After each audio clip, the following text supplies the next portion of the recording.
Hey, hey. All right. Welcome, everybody, to another Total War Warhammer 3 stream, 6.1.1. Today we're going to be playing Kislev. Gonna have another look at Boris. Boris, you know, I want to try to take more advantage of Boris's chaos stuff earlier. So he gets additional devotion from settling Chaos Wasteland's climates. So there's also a boon that you can get that gives you a heap of devotion from settling Chaos Wasteland climates, which he's the only one that can really take advantage of it early. Plus, you know, he's got this passive gain as well. So I think the main reason I wanted to play Boris Chaos style is because you basically don't really get to use the invocations at all, basically, if you play on Legendary, at least. I don't know about lower difficulties, maybe. But on Legendary, you get -8 devotion per turn because of the difficulty penalty. So you essentially, and you have to get to +50 to actually use any invocations at all, which is one of the new mechanics for Kislev. So basically, I've played like 3 or 4 Kislev campaigns now, never done a single invocation because I've never had a settlement over 50 public order. But yeah, Boris though gets some special advantages so in that area. So yeah, so it should be good. Extra movement range, cheaper garrison and religious buildings, construction time reduction. Bear Rider recruit rank, upkeep for Bear Riders, melee attack versus chaos. Eventually, again, that's going to be good when you're in chaos. And this is the key thing as well: immune to chaos corruption and chaos waste attrition. So you can get immunity to chaos you get immunity to chaos wastes attrition in the tech tree, but it still doesn't make you immune to chaos corruption attrition, which obviously it'll be heavily corrupted. So he's got immune to both of those things, but only on his main lord. So you know it's still a pain, but you can get corruption chaos waste attrition in the tech tree, and then once you've got rid of all the chaos waste corruption, then you know. You can actually kind of take it over, but yeah, the main thing is the invocation. So Boris got 2 things basically. He gets extra devotion when he takes over settlements in Chaos Waste, and also he's the only one that's going to really be in the Chaos Waste to take advantage of the boon that gives you +100 devotion when you take a settlement. So it's really powerful. So those are kind of the key things I wanted to look into on this campaign. Rare invocations are rare even on hard. It's whack. Yeah, I think rare. Hey Jacob, thanks, buddy. Yeah, I think that the invocations are maybe meant to be a reward for late game or something, but I don't know. It seems to me like you should be able to do it. Really, you should be able to get them more often than you do. But to be fair, I haven't been leaning into trying to get them early. So yeah, this time we'll actually lean into trying to get them early and see how that works out. Ursus woke me to keep this world safe. I intend to do so. It almost feels intentional that the invocations are super plentiful in the wastes, but not in your homelands. Yeah, yeah. Well, I mean, I guess I mean, you can build up invocations in your homelands. Eventually, once you get all your public order pumped up, maybe, but it takes a while, and it's only going to be when people actually invade your homelands that you can actually use those invocations. So that's kind of thematic for Kislev, I guess. Although I think it's probably takes a bit too long to get them as Kislev, but yeah, and then also the crusading kind of makes sense as well. But yeah, so if you go to boons, there's this one's spiritual conquest plus 100 devotion for newly captured settlements in chaotic wasteland climates. So if you take over a province that's got 3 chaos waste settlements, as soon as you take the first one, it goes up to 100, because normally when you take a settlement in a new province, it starts off at 0 devotion. So as soon as you take it over, it goes boom, 100 devotion. You can instantly spend that on 2 different invocations. They cost 50 each, so you can go boom boom, 2 armies got invocations. So take the set, then that means the devotion is back down to 0, or even probably -10 or whatever by the next turn, maybe. And then you take another settlement, boom, devotion's back up to 75 or something, is even if it was at -25, it'll still get +100. So you can just keep, by the way, it doesn't cap at 100, so you can get 300 devotion from conquering a province. Oh, really? I was watching someone really struggle with the first battle recently. Yeah, me. Me. I played the Boris the other day. The first battle is fucking rough. I tested that. The devotion clears after the next turn and normalizes at 100. Oh, okay. So you can go over 100 devotion, but after the end turn, the devotion will cap back down to 100. So you got to, but you can still spend it, right? So if you get your devotion up to a plus 170 or whatever, because you take 2 settlements at once, or 200 or whatever, then you can spend it back down to 100 or back down to 75 or whatever, and then you keep that, I assume. So yeah, so I don't know. Anyway, so this is more of a exploratory devotion spending is on a 5-turn cooldown, right? I don't know, bro. I've never done it. Never done it. Invocation, 5-turn duration. No additional invocations may be performed until its active one expires. Yeah. So they last for 5 turns, and it's locked in until the 5 turns are over. And you got to wait and spend it on a different thing.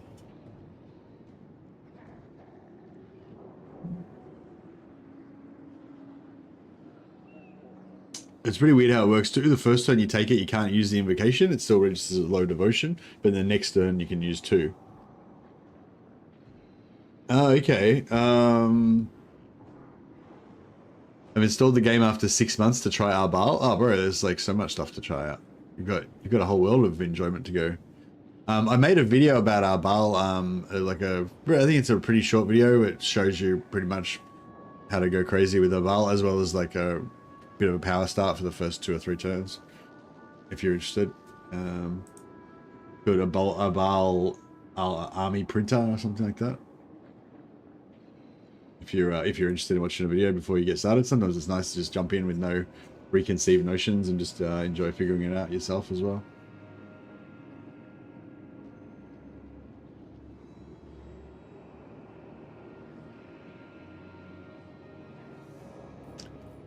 Okay, so yeah, so I haven't practiced this or figured it out or anything. No, that's all right, Jacob. Yeah, go for it. I totally understand. Patriarch of Kislev. Fuck. So yeah, so I'm gonna restart this. So I played this the other day, and it's the starting battle is rough. It's pretty rough. Like, they have 2 summons of bloodletters, and it's just like, it's a pretty rough battle. But yeah, we can just auto resolve it actually, and it's probably pretty chill.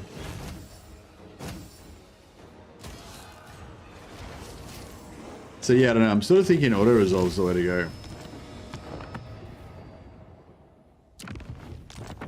I want to get my hero in there though.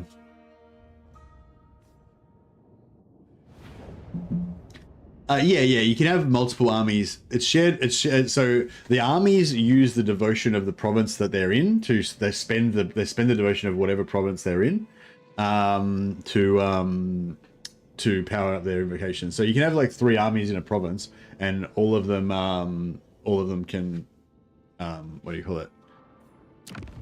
All of them can do invocations at the same time if you've got enough devotion in the province to pay for it. But yeah, so I don't know. I'm kind of thinking. So trying to fight on 2 fronts. Yeah, I think like one way to go about that is to not try and hold it at the territory. Just conquer in one direction and just don't care what happens to the other shit. Because generally you can kill stuff faster than they can kill your stuff. You know, just don't.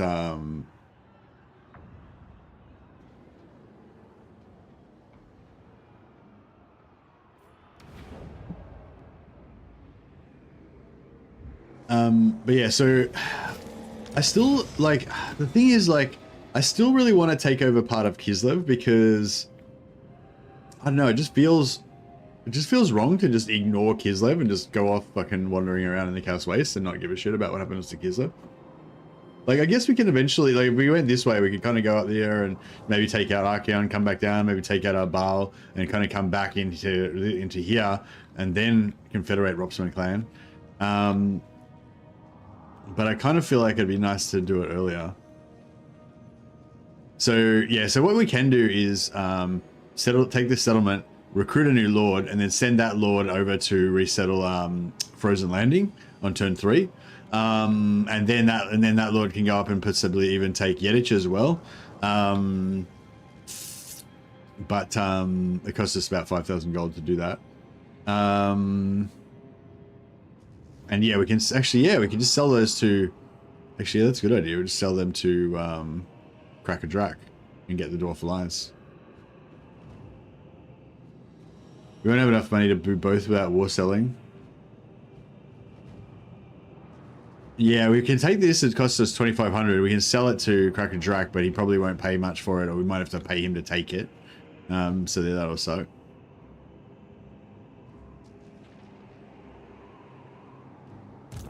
Boris Ursus himself. Taste my spear. Yeah, so the reason I started is because I wanted to put the Patriarch in so that he can get experience from the first fight. But yeah, see, it says close victory, low casualties. So yeah, we can just auto resolve it. The Zargard tank and they get beat up a little bit, but yeah.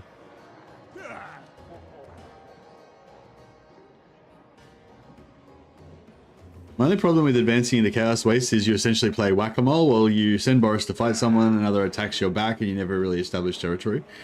Yeah, no, I can see that. Thanks for bringing that up, guys. Yeah, I think what I'll do is I won't invest in my provinces so that I don't care if they take them, basically, and I'll just play like Horde style until we find somewhere where we can, you know, you keep don't like settle. So I think that's the thing with Boris as well. Like everyone thinks, oh yeah, I'm starting next to a settlement, I'll just make that my capital and start there. It's like, bro, that is like the worst thing to do. The best thing to do is just go over the water and set up your capital on Kislev's side. It's like way easier.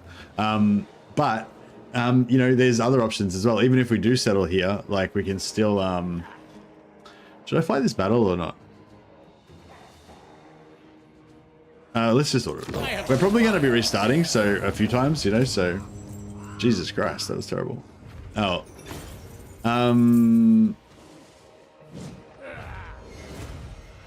Yeah, so that's what I'm sort of thinking. Like, I think at the moment, in the early game, we just try to concentrate on building up our army and building up our money. And then once we've found a good spot, then we can actually like set up and start, you know, like there's no point investing in the bloodletters are brutal. Yeah, there's no point investing in a territory if you can't defend it. For Kislev.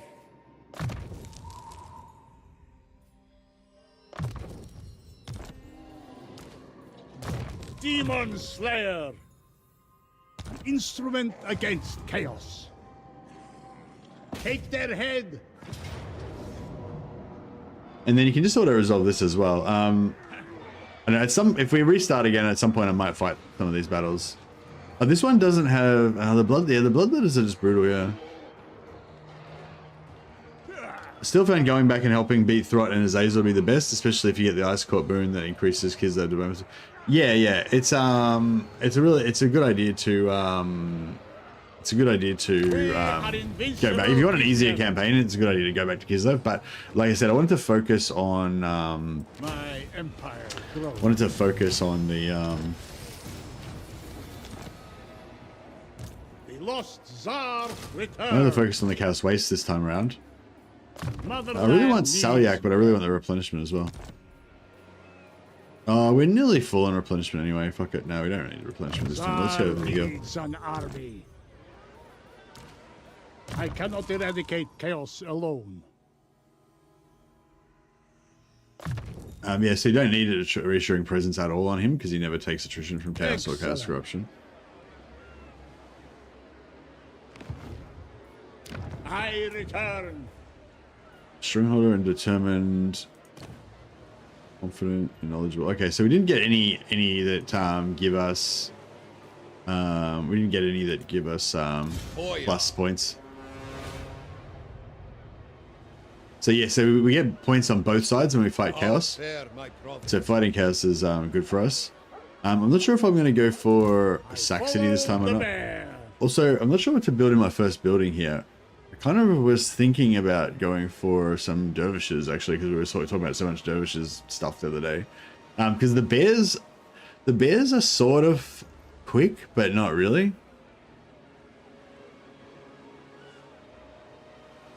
And I was kind of thinking maybe just get a quick build of some dervishes in there. The bear asks it. And then we'll probably never use... yeah, I'd love to get some dudes on horses with bows, but we need a tier 2 settlement for that. But I was just thinking, getting some early mobility. The bears aren't really mobility, like, because they're so slow, like 75 speed. Like, they kind of are, but they're like... I don't know. If you go dervishes, I'm not going dervishes. I'm just recruiting 2 dervishes. That's it. I'm probably never gonna... I'm gonna recruit 2 dervishes, maybe only 1. And that's it. I'll probably never recruit another dervish in the campaign. I'm not like going all dervishes or anything. They're best at charging? Yeah, they are best at charging, but even on the charge, they still suck dick and get annihilated. They're best at charging things that in the back that are running away so they don't even swing at them, because if anything swings at them or even half a volley of arrows hits them, they just get fucking instantly dead. Like they lose half their health from like a volley of rattling slingers. They're yeah, they're just so fragile.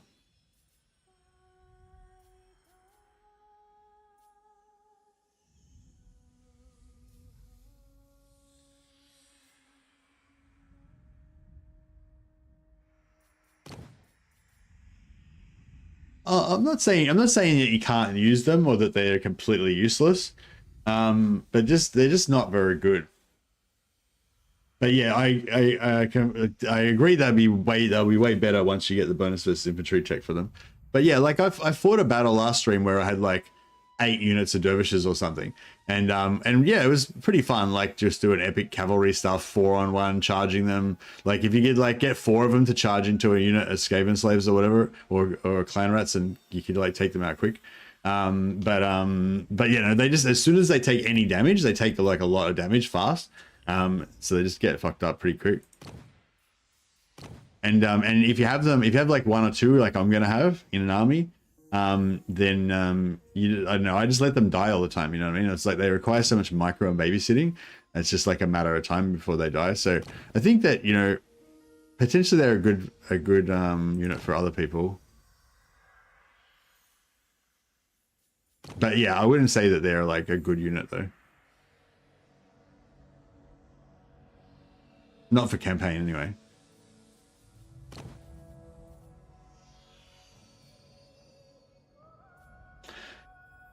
Yeah, I don't know. There's a lot of good options. Like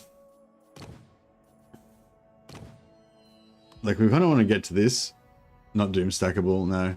Yeah, no, like they do have their uses. I mean, that's why I'm literally wanting to recruit some. Like they've got their uses. They're a mobility unit, but I'm just saying they're not like good. You know what I mean? Like some units, like they can actually be good. You know, whereas I feel like, yeah, like the dervishes are like, you know, they've got their uses, but I'm never gonna think that they're a great unit or like really love them or anything. I don't think. But you know, who knows? Maybe I'll change my mind. Yeah, I don't know. There's a lot of options you could go for, but I think just getting at least 1 maiden out early, so we can get a spellcaster could be good. To shield I don't know if it's going to be quicker chaos. to train a maiden or it's going to be quicker to get a hag witch or something maybe, but Let yeah. no man falter. Good timing. Could you pass the double flange sprocket, please?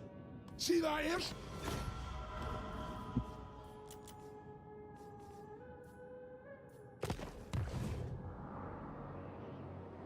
Pour to power. Yeah, it's just like it's just a chaos. I mean, it's just a campaign thing.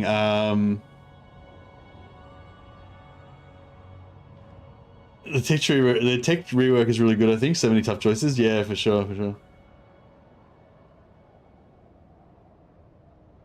Corn dogs beat warbears in 1v1. Corn dogs, as in the demon ones. Are they anti-large? Or you mean just corn warhounds? Power of the bear. Yeah, warbears. I'm still a bit like High priest of Ursus. unsure about warbears as well, actually. Returns. With this I serve Kislev.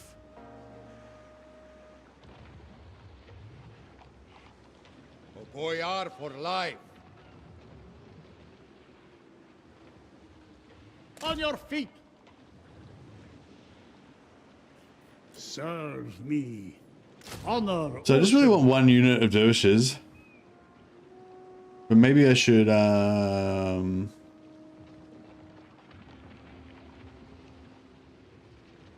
What are you saying? You've used dervishes against Crusher cavalry, as in Ogre Crusher cavalry.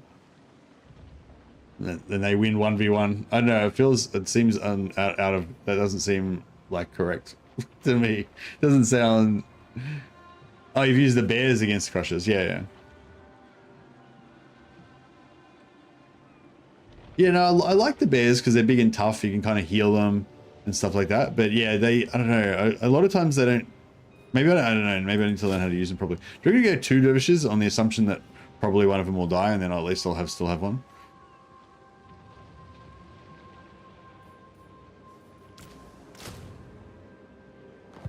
Maybe we'll just go 1 at the moment. Boyar.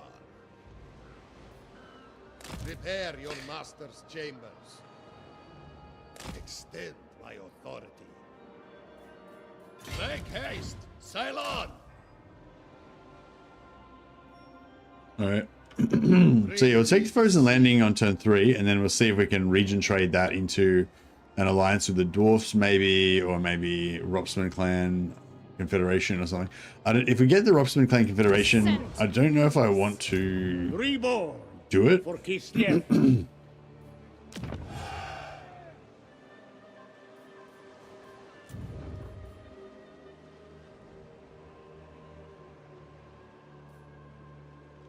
I don't know if I want to, do I want to recruit another Lord now, or just wait till we get to the next turn? Yeah, maybe we'll just wait till we get to the next town.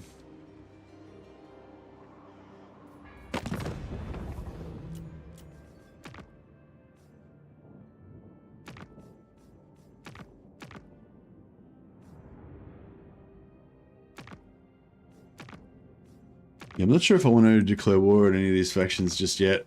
Maybe I should just get the keep this element of surprise.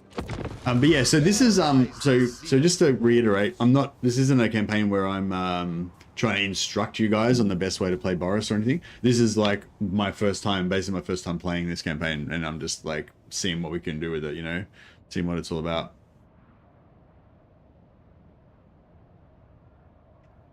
What early boons have you liked? I haven't been playing much, but I enjoyed the +5 rank one. Yeah, the +5 rank one was good. I think I got that really late before, so I'm like, maybe I should get that a bit earlier.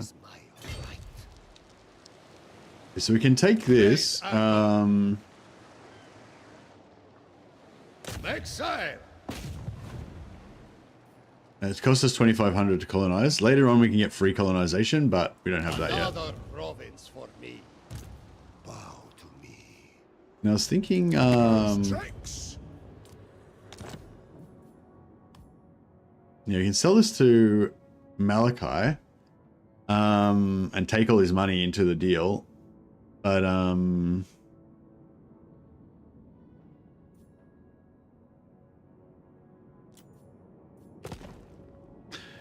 yeah, I wonder if that's going to hurt him. Reborn to serve fatherland. Bow before me.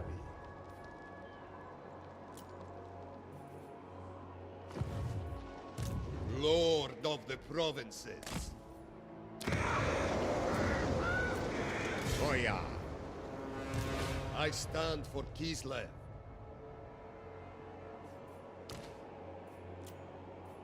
I'm just trying to farm some lords so we can get some passive gain For the bear. on here. None of these ones actually give any passive gain yet, but yeah.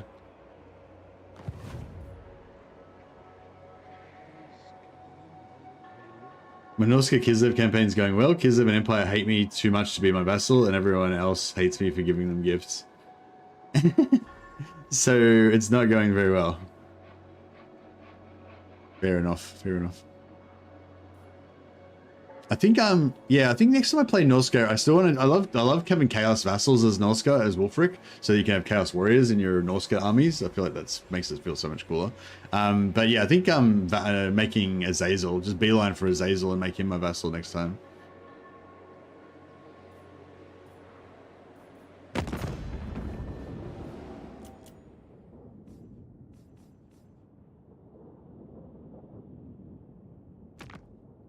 Yeah, I would just abandon that campaign if I was you, Anthony, because the whole point of it was to have the Kislev vassals, and now you're just playing Norsko.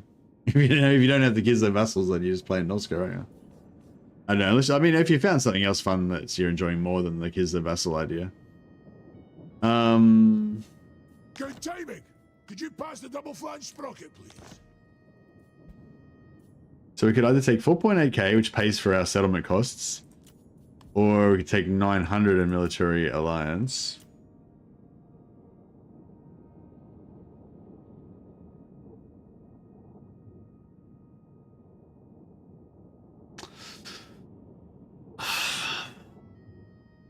Kind of want the money, and then I think, oh, we'll just get the alliance later on. But it would be nice to get the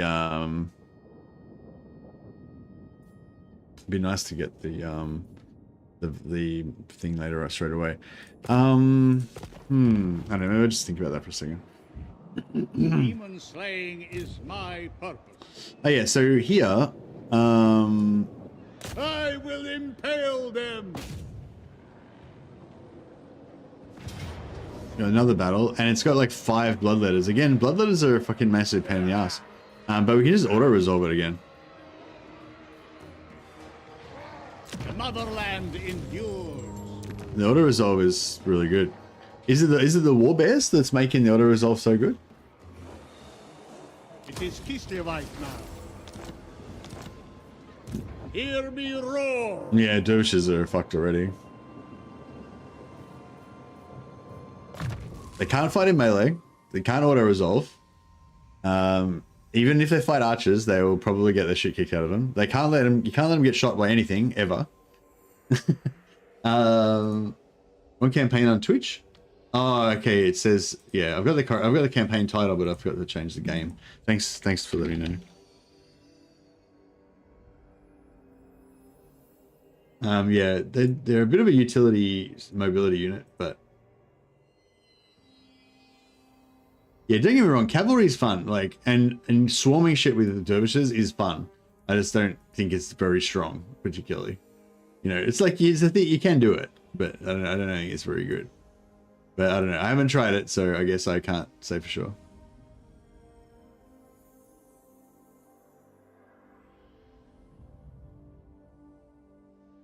I saw one of the Stankia. She teleports next to Prague, setting up perfectly to take it over with her cleansing, and then she's primed to smash the Chaos factions.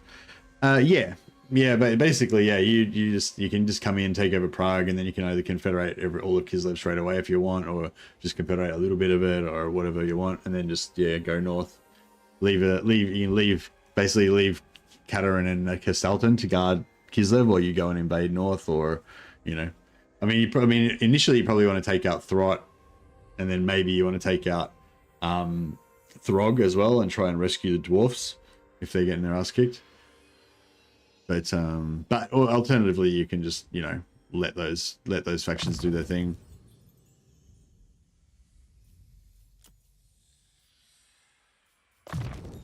Yeah, I want that replenishment. Boris Ursus. The Great Bear rewards me. Ursun's disciple. I didn't enjoy this Sankey campaign much. Like you said, it felt like you won the campaign the second that you teleported back. Next time, I think I'll just stay in Nagaron. I think the double start is the next frontier really for that, isn't it? If you want to a bit more of a challenging campaign. Did you do the double start, or you just teleport back and forget about it? I return. Oh, I've already got the salt built here.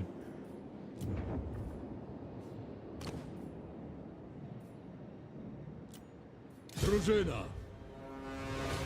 Alright, so I've recruited one of each lord at the moment. A legend amongst all Kislevites. Bow to me. No higher authority.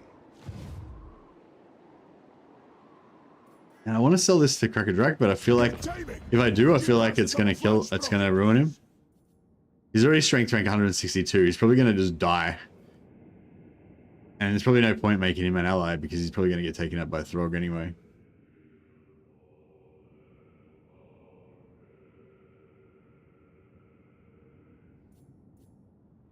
fuck it. You So yeah, I just recruited this other lord here, because sometimes when you come ashore, you get some weird movement penalties where next turn you have Your to bravery lose and lunar and stuff. strength So I just thought I'd are get a whole new respected lord. by I wanted us to farm all. lords anyway, so I did double start, but it didn't feel great. You peace out with the Dark Elf faction, you don't have a good choice of enemies. Maybe if you just take the reliability hit. Oh, you peace out with them, do you? Ah, okay. Somebody on Discord was saying some start where you like region trade a bunch of stuff after after you go back to Plesk. Demon Slayer!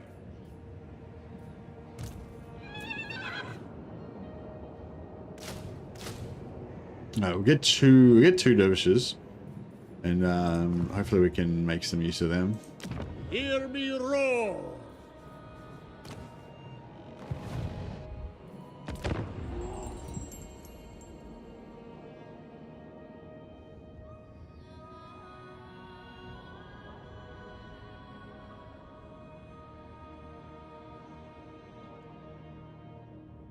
I think that was saying something like your region trade with you take over, you settle the ruin, and then you region trade the, I don't know, I can't remember what they said now. Okay, so we've got capacity for maidens now. At some point we need to get up to here so we can get training for Ice Witch Lords.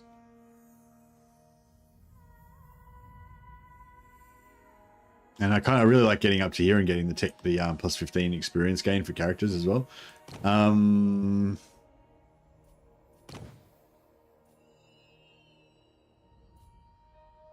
So yeah, you get replenishment there as well.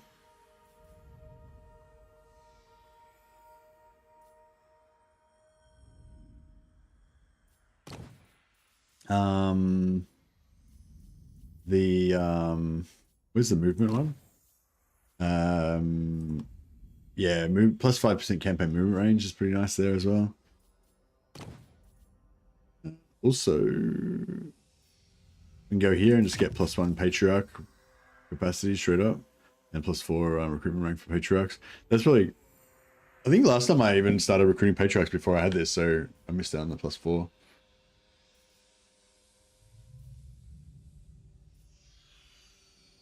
Yeah, I think this the +1 orthodoxy support gains per turn. When I first started playing, I thought, oh, support's really important. I'll go for that. But then now I realize that +1 is like nothing.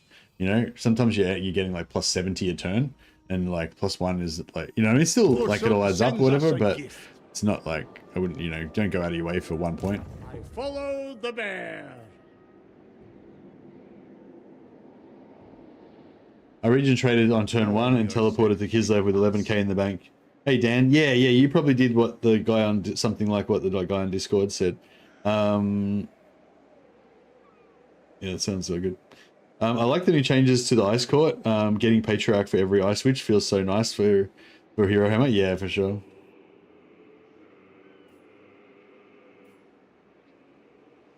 Okay, so which one do we want to go for? Do we want to go for Burning Monolith and then go back for Howling Citadel? What's our short campaign victory anyway? Wipe out those guys, wipe out Archaon, get +3 capacity for all heroes. Yeah, that's pretty cool. So, You have returned. Praise Ursus and Tal. see, I really want to, like, I don't know, just, yeah, this is like roleplay thing, not really like a, never yield. Noblemen do not hurry. Acceptable. I'm going to try and take this as well. Leave now if you are prone to time wasting.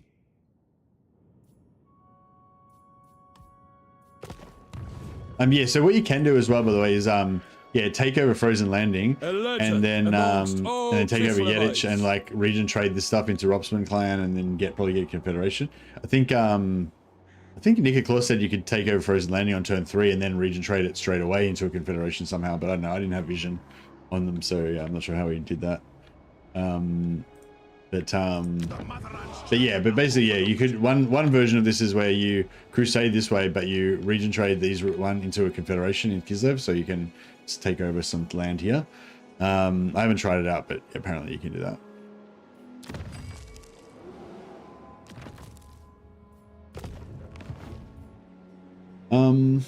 Your bravery and strength are respected by us all.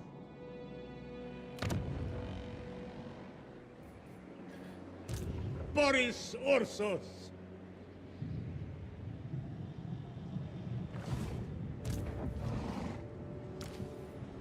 Anything for Kislev. Ursun's disciple. I feel like the capital is the way to go, actually. Kind of fucked that up now by going this direction. Oh well.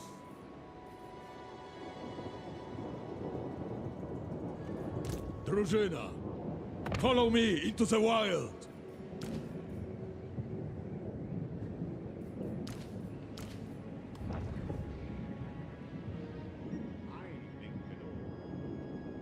I return.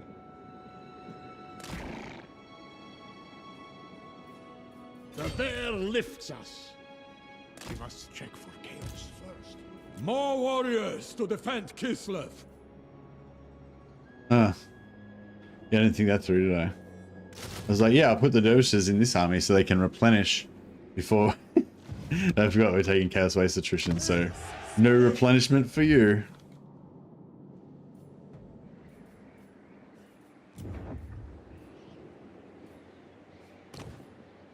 Still not getting any, sometimes you get Student Mishka or something that gives you like plus 15.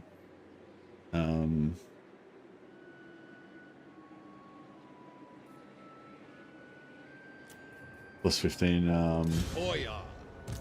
Oya. plus, sorry, plus 3 to Orthodoxy.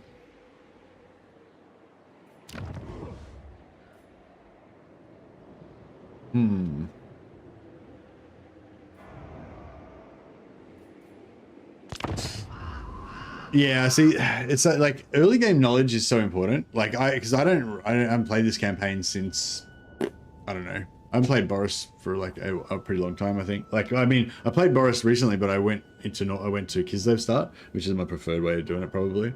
So I haven't actually done the like Chaos Waste to start for Boris for ages. So I don't know, like, I don't know what Archon does on turn 4, you know? I don't know what, like, how long it is before Arbal declares war on you, or, you know what I mean? Like, whereas if you've played this campaign a fair bit, you would know all that stuff.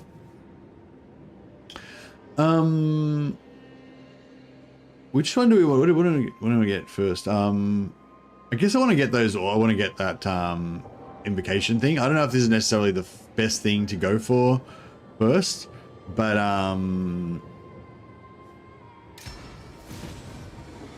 the kind of the whole point of trying this campaign is because I want to try the invocations. So we're gonna go for spiritual conquest. Yeah, this gives us population surplus in new, you know, and also gives us plus 100 devotion. So once we get that, we'll be able to just pop invocations like all the time, right? So that's the thing. This first one, you know, is not really that big of a deal. I wouldn't probably go for that as my #1 priority. You know, like I really like Endless March, 10% campaign movement range, perfect. You know, replenishes 10% campaign movement range after you win a battle. It's really good for getting like multiple, like if there's like 2 armies and a settlement or something, it's really good for like attacking the army manually, letting it retreat, attack the second, attack it after it retreats again, get more movement, then attack the other army, get more movement, it retreats, attack the retreating army, get more movement, you know. So it's really, when you got that, you can just really get a lot more you know, battles per turn out of those manual battles and stuff, which is pretty cool. And just, you know, and just anything that lets you hit another target that turn's really great. But yeah, those two are probably my favorite early game ones to go for. Yeah, obviously this one, Spiritual Conquest, the +1 population for newly captured settlements. Boris gets that anyway, I think, in his skill tree, but everyone can get it with that, which is pretty cool. And the yeah, the Spiritual Conquest, this devotion plus 100, that's the whole kind of reason why we're playing this campaign, so we can try that out. Other ones I really like are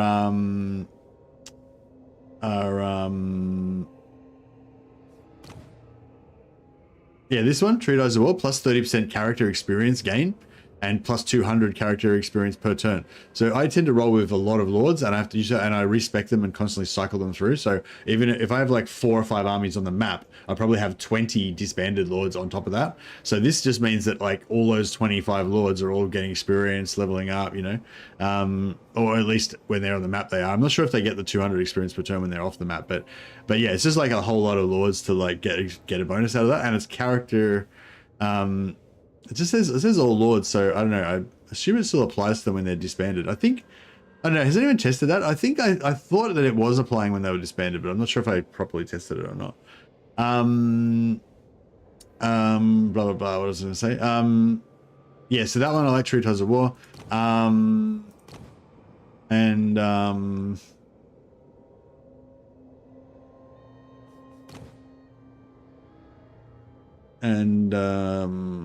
Oh yeah, this is kind of cool. If you want to go for allied units, this gives you plus 10 melee attack, melee defense, and 25% reload time reduction for any allied recruitment units. So if you get some dwarf cannons or whatever, you can get this to make them super strong.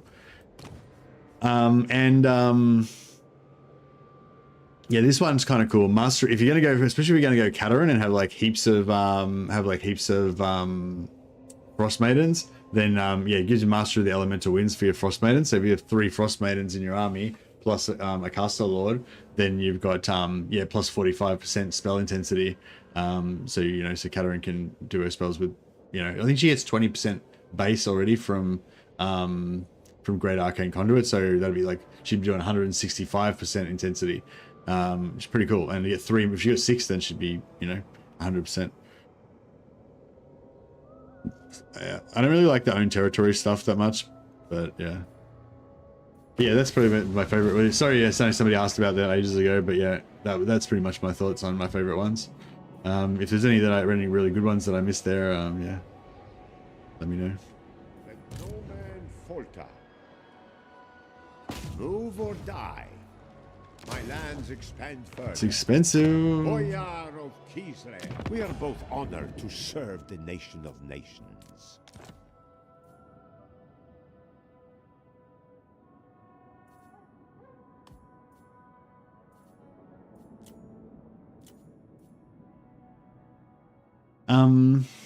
So yeah, so this is not how you get the Confederation. I think if we got both of those and then region trade them into Robsman, you could like region trade them back and forth and stuff. That's probably the way to go. But yeah, we're not going to do that. We dram? No, your loss.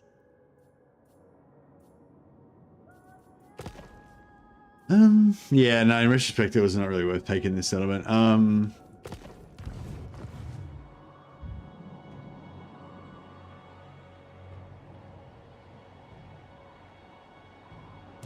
Highborn son. Yeah, the first one, I think the first one was worth taking. The second one's only worth taking probably if you're trying to get the Confederation. Like if I held on to that and then I got this, then I could sell this to Yedich, sell the Yedich to Volksgrad for plus 40 relations. Then I could sell on Frozen Landing and probably trade it back for Yedich, so they get Frozen Landing, I get Yedich. Maybe, I don't know, it might not work. And then I could sell on Frozen Landing again, you know, and like just get a good amount of relations. You wouldn't get much money, but yeah, I don't know if that's how you do it.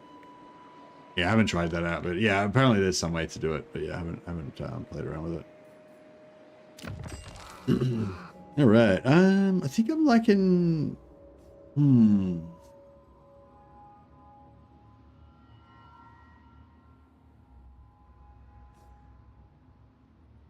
don't know. I'm liking both really. I feel like ice. I like them both. I like Tempest as well, but I feel like ice feels like the more like skill one with all the like the slowdown and stuff.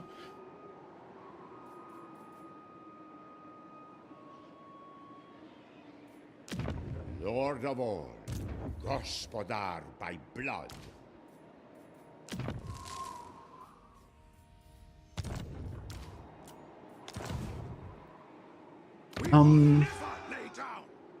I care only for what you can offer me. come. All right, so we're gonna. I've just by doing that non-aggression pact there, I've just taken off Shenanigans off the table. Like, if you want to do like the one-turn confederation style, basically what you normally would do is you region trade them a bunch of regions. Like you trade that region for a cheap region to them first, then trade a more expensive region to get the cheap region back. That gives you 40 plus 40 plus 40 relations, so that's plus 80. Then you trade them the cheap region back again, so that's another plus 40 to 120. If it's not ruins like this, so retreat regions that actually have buildings in them, then you get heaps of money at the same time. You can also give them gifts and then region trade them to get the money back that you just gave them in the gifts, and you do all that shit, get their relations up to like plus 400, then you just declare war on them. That like resets their relations up, and then you make peace with them again, and again puts their relations up again, and then you just confederate them. Like that's pretty much how it works. Like you can do that to most of the factions in here if you play as Katar or Kislev. But in order to do all that shit, you need to not have any treaties with them. So I'm not going to do that this time. I really want to have a base in Kislev and Crusade in Chaos. Like, I feel like that's what feels, emotionally good for Boris. For me, to be the champion of Kislev. Just being like a young adventurer of fucking roaming around Chaos and not giving a shit about what happens in Kislev land. I don't know, maybe that's Boris's thing. He's like a neglectful dad. Just going off on a tear. Midlife crisis. But yeah, I'm going to resist the urge to do that. So I've just basically meant that that's not happening anymore. So I don't need to worry about it. Without kings, the old world is lost.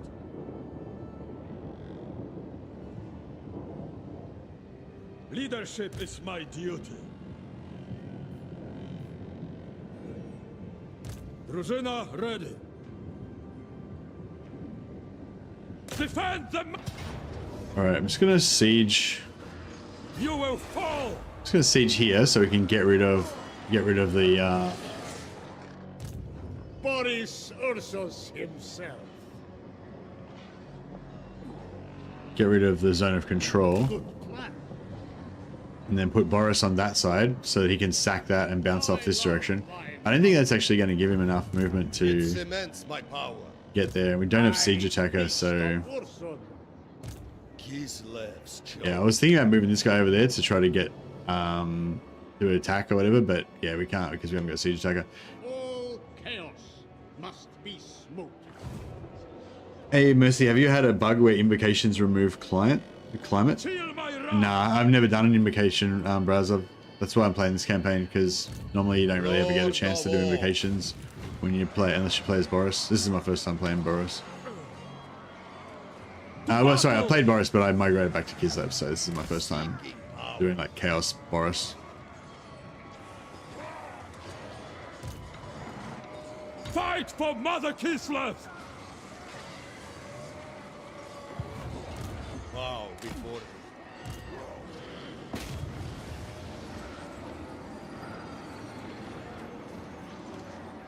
Anthony says it has to be 100 to remove the climate penalties, and the invocations drop you below 100.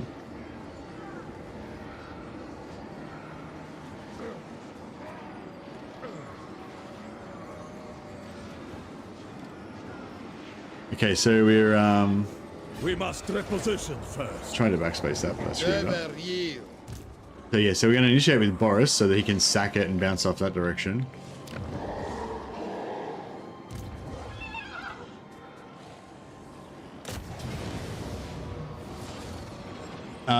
Let's fight a battle just for once.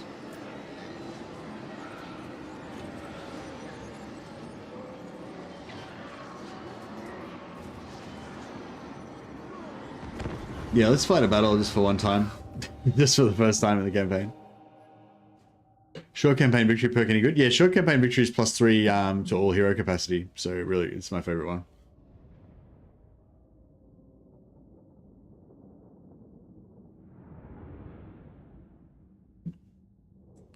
Kislevites kind of have that Slayer mindset too, of I'm eventually going to get killed by Chaos. Yeah, nice.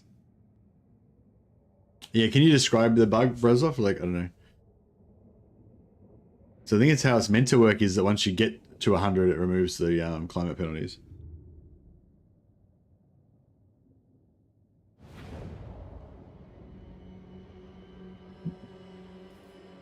Yeah, plus 30 wins per turn is okay, but it's not as good as plus 3 hero capacity, you know.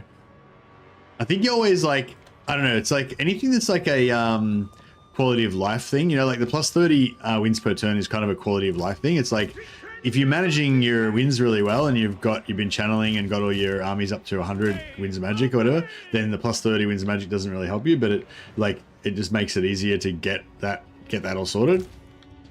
So you kind of appreciate that if you get it for free, but if there's another option where you could get a magic item that you could keep forever, or units that you could keep forever, or heroes that you could keep forever or something, then like, you know, it feels bad taking some quality of life thing that you can just work your way around.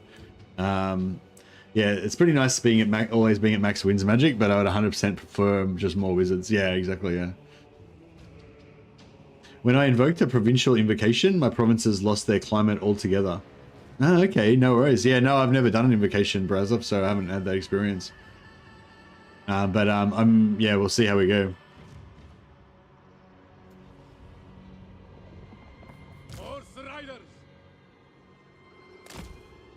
All right, dervishes, time to shine.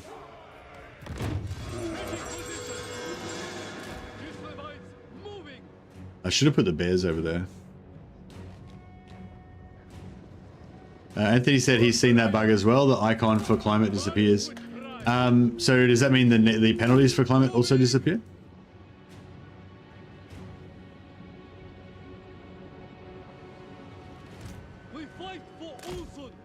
So we'll get these guys down here. March with pride. Whatever Ursus asks. Go with honor. On the march. Taking position. Taking point. Moving. I want the dogs to rush them.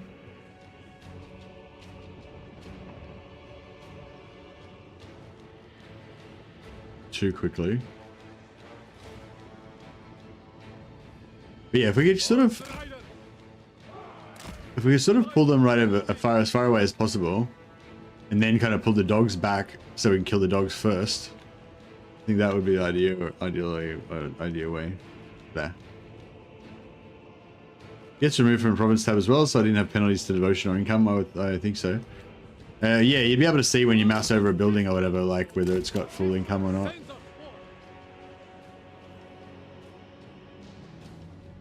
Like if you mouse over any building, it'll say like, you know, 100 gold plus 20% or whatever, 120, you know.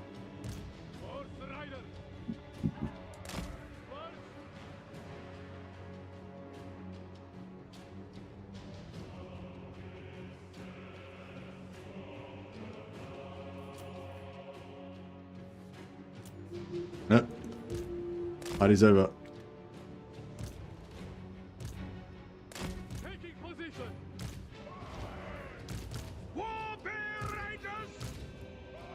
Taking point! Kislev's true power! Hussars! March with I live again! For my motherland!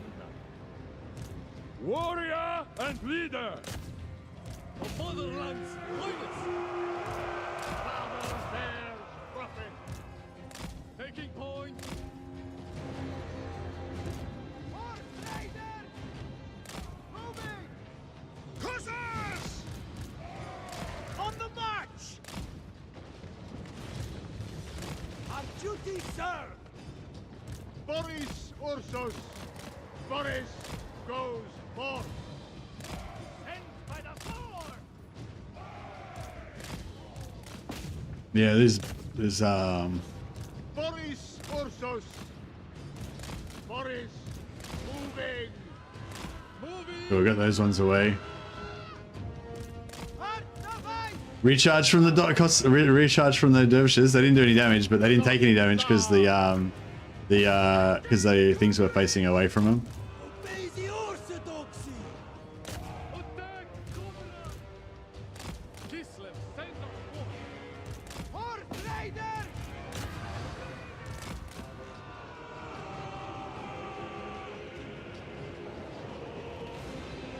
spare riders. On the march.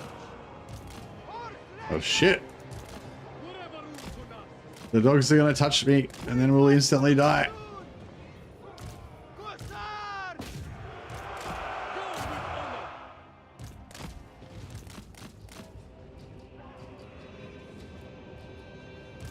Wolfstaff Kislevites! They die!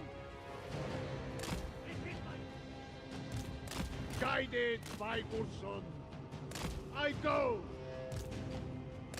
March for Kislev. Hussars! Taking position! Moving. Kislevites! Kislevites moving. 20 dudes on horses versus 12 dogs. Flee, men! Yeah, it's just like we would have taken so much, like we would have won probably, maybe, but we would have taken so many casualties, you know, it was just, it's not worth it. If they're facing towards you, then they do damage, even if you kill them, you know. Ready for And so yeah, it was a bad deal. I am needed here. Stand for Ursus. Taking point. Whatever rules to us.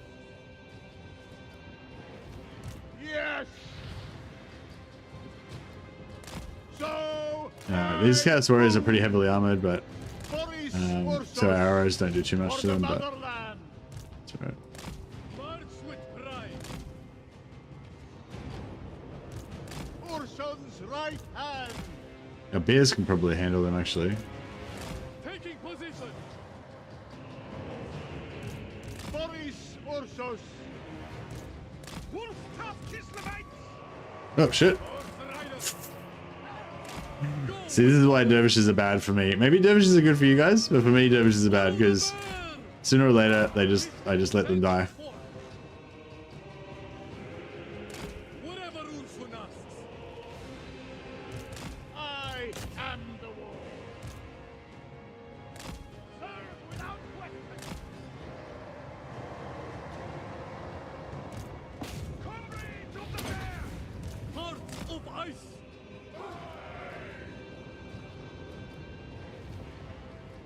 The motherland's finest. Wolf tough Kislevites. Taking point. On the march.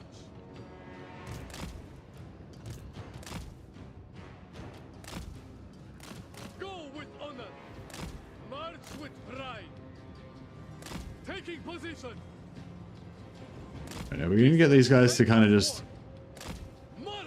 loiter around the edge of our range.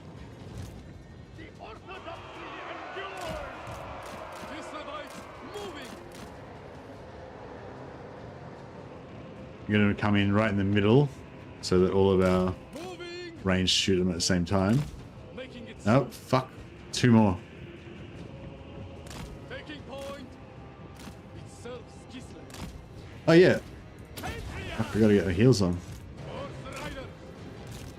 Anything for Gonna be all over in a second. We won't even get a chance to do a second heal. Sons of Kislev. Horse riders. Boris, Ursus. Alright, there's some slow ass Chaos Warriors still alive here, so March for Kislev! they can take a while to walk to the edge of the map. And, hopefully we can get a few more heals.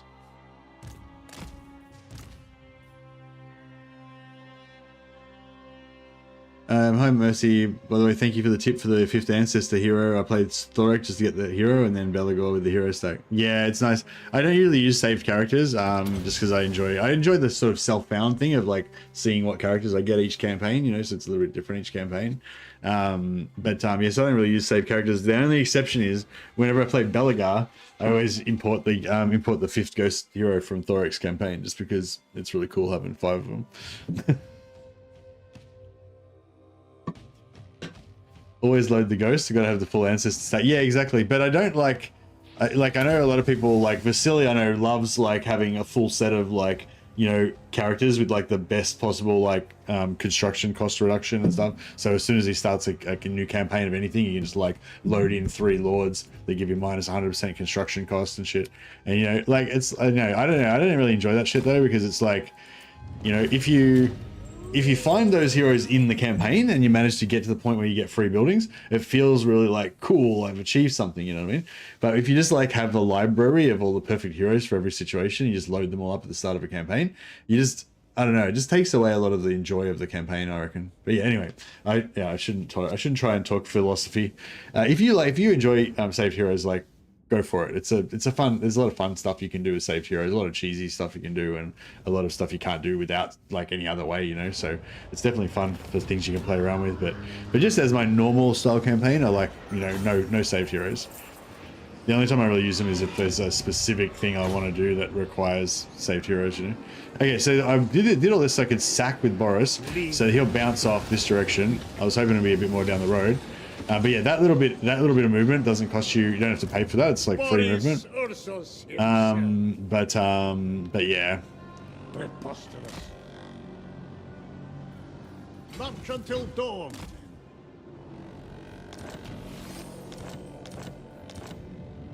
Drużyna, Hoya. guardian of the land.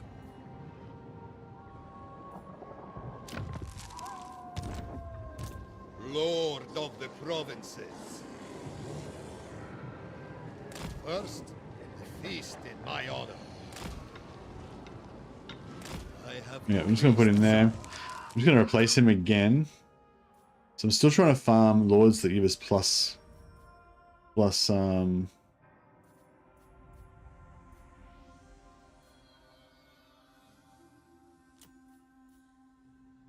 Goya. yeah, I'm still trying to farm lords that give us like plus orthodoxy or plus My lands ice court, but yeah, no luck so far. So we're just, that's all right. So if I had found one, we would have on turn 1. We might have already had these at up to a full point by now. But yeah, enjoy. Champion of the motherland. I give the orders here. Hear my command. Move out! As is my right. It is Ursun's wish. Lord of all.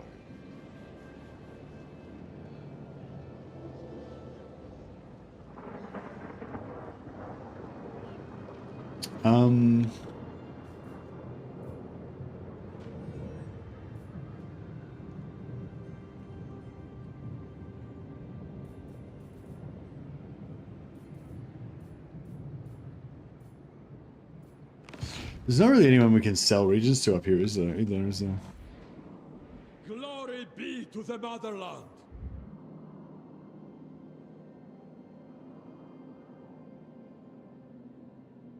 Yeah, I kind of want to get down to here as fast as possible so that we can eventually like link in with everybody.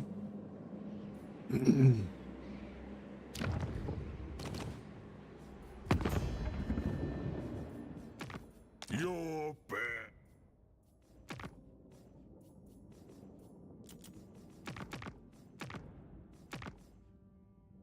Hack, grind, cook, and eat. Let's get that vision. Just get that vision on those guys early, so we can sell some more wars.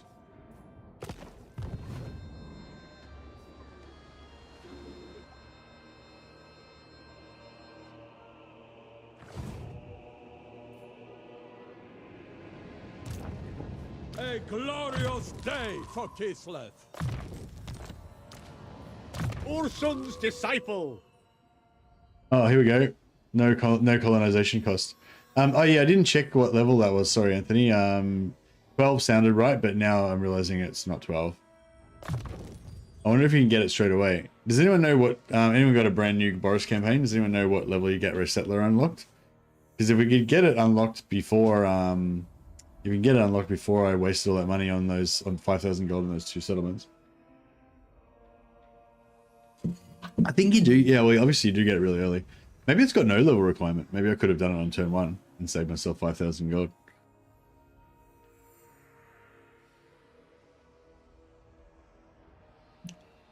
I read that AI Skulltaker is a menace in Lustria. I guess AI Arbel is quite weak. Nah, AI Arbel's pretty strong as well, usually.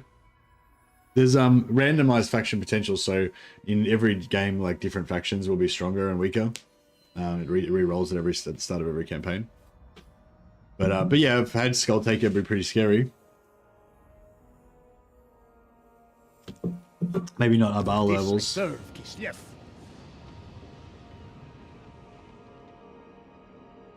Kind of want to Commander of the soldiery.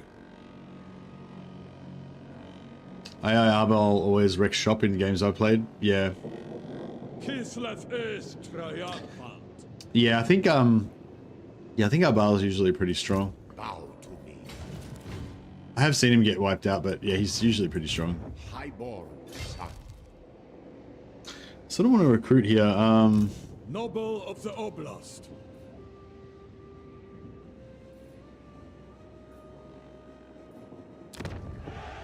Glory be to the motherland.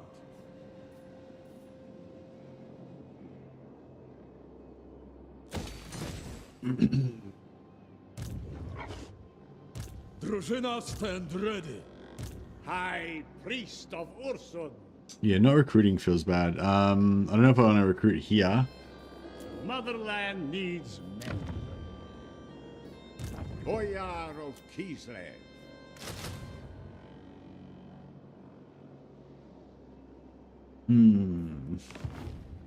Defender of Kislev. 750. Pretty broke. Glory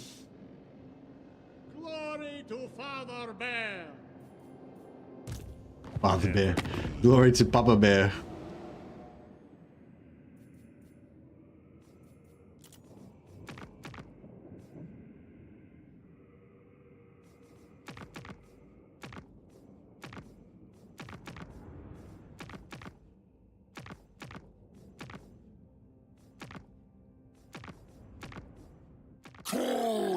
I was thinking vaguely about trying to sell some regions to the Lazargs, but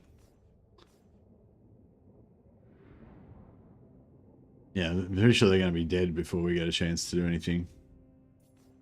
The fire of your rage is but a candle flame to what shall we put? There's some other wars we could sell, but To mate with one's enemy is pure.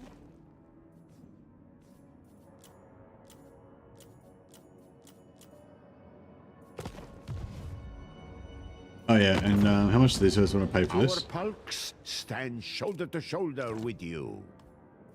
Still same. What's happening, pal?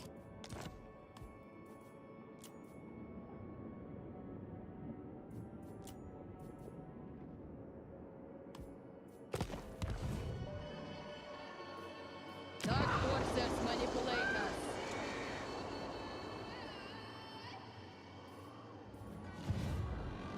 All right. Leader of Yeah, Kislev's we'll pop this guy out, and we got 2 of these. We've already recruited one of those, so we'll get another one of these in. Drużyna, respect my position.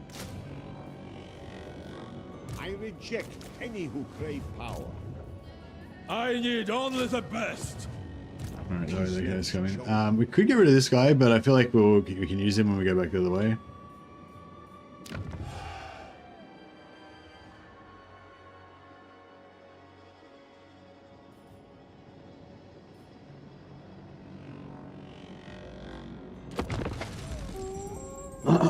How hard is this siege going to be with no magic? Hopefully it's just mostly... Hopefully it's mostly demon bloodletters with low armor and we can just... Actually, bloodletters are a pain in the ass because it's like they're low armor so you can shoot them with arrows, but you kind of need them to blob up and not dodge all your arrows. And, but you can't really blob them up because anything you put into the middle of them to try to blob them up just gets fucking chopped up by super high melee attack, armor piercing fucking shit. Follow the bear. Only obey Bloodfather. Champion of the motherland. Come, we march! If it honors Ursus. Double pace! Boris Ursus. In sacrifice to Ursus. Cut them down.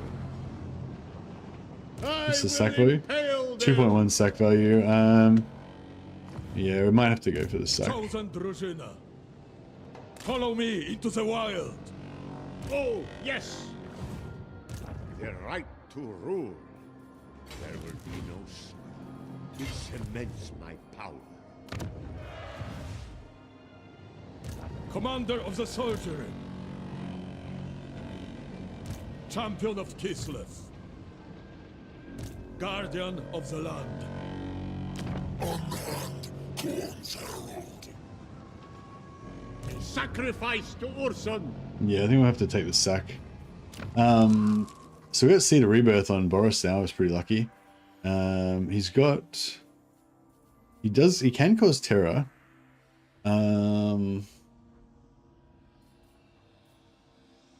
He's not naturally immune to psychology, is he? No. Yeah, I'll give him that, I guess.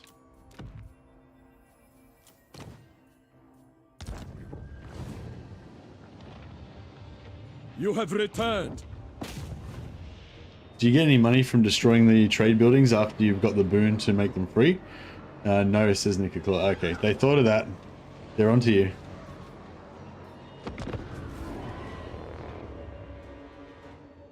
What's my favorite Kislev faction?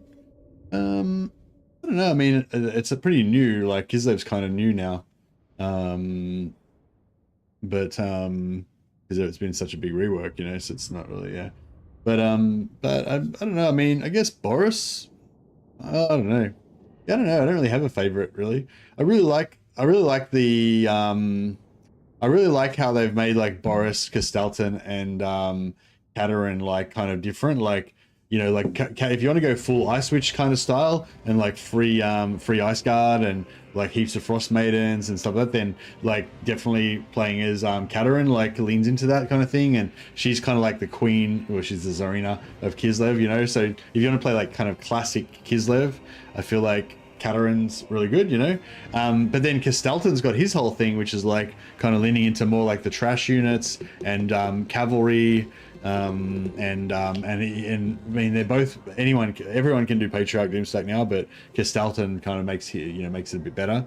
So he's got really got his own flavor as well, and I think they did quite a good job of that. And the way that they make it so that you only get when you fight chaos, you only get bonus to your own side, not both, is really cool. So you basically, whichever you play Castelton or Katerin, basically you're just going to be heavily leaning towards one side or the other. You can't really stop it unless you want to really nerf yourself. And then you got Boris, who's really cool as well, because he's like just a Chad as well as a character. He's got the whole bear cab thing, and he actually gets bonuses on both sides for fighting chaos. So it's really easy to keep them both even, you know, with and he gets more basically because he gets double reputation from fighting, because he gets both Orthodoxy and Ice Court from fighting chaos. So you know, so I don't know. I feel like those three, all three of those, I really like, and but I'd be hesitant to pick a favorite because I just think they're all super cool, and I really like all of those things. You know, I really like all of those vibes that I just described, you know.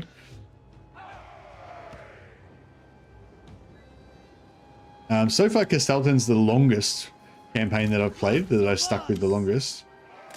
But ultimately, I was too excited about trying out new stuff to stick with it for long.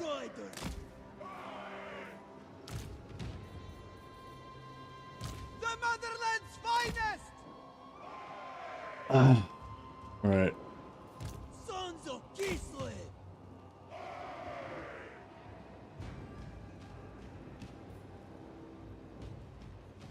Boris, Ursus. I live again. To arms. I wish they would rework Cathay to make it as interesting as Kislev. Yeah, for sure. Yeah, I don't know. Cathay, I don't know.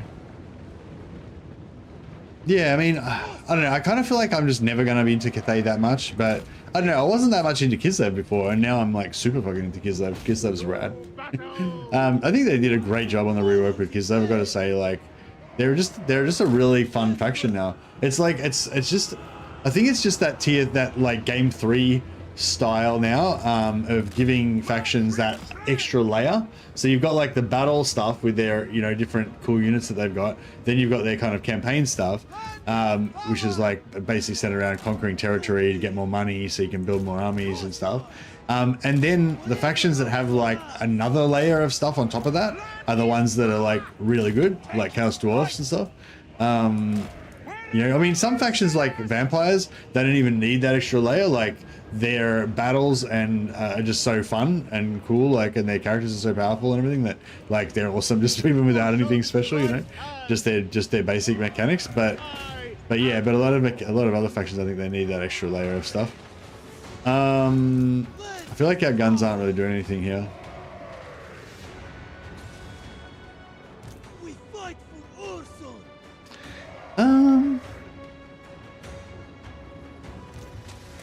Annihilate them. Our duty, sir. Anything for Kislev. Hussars! The motherland's finest. We can shoot these bloodletters. That'd be good.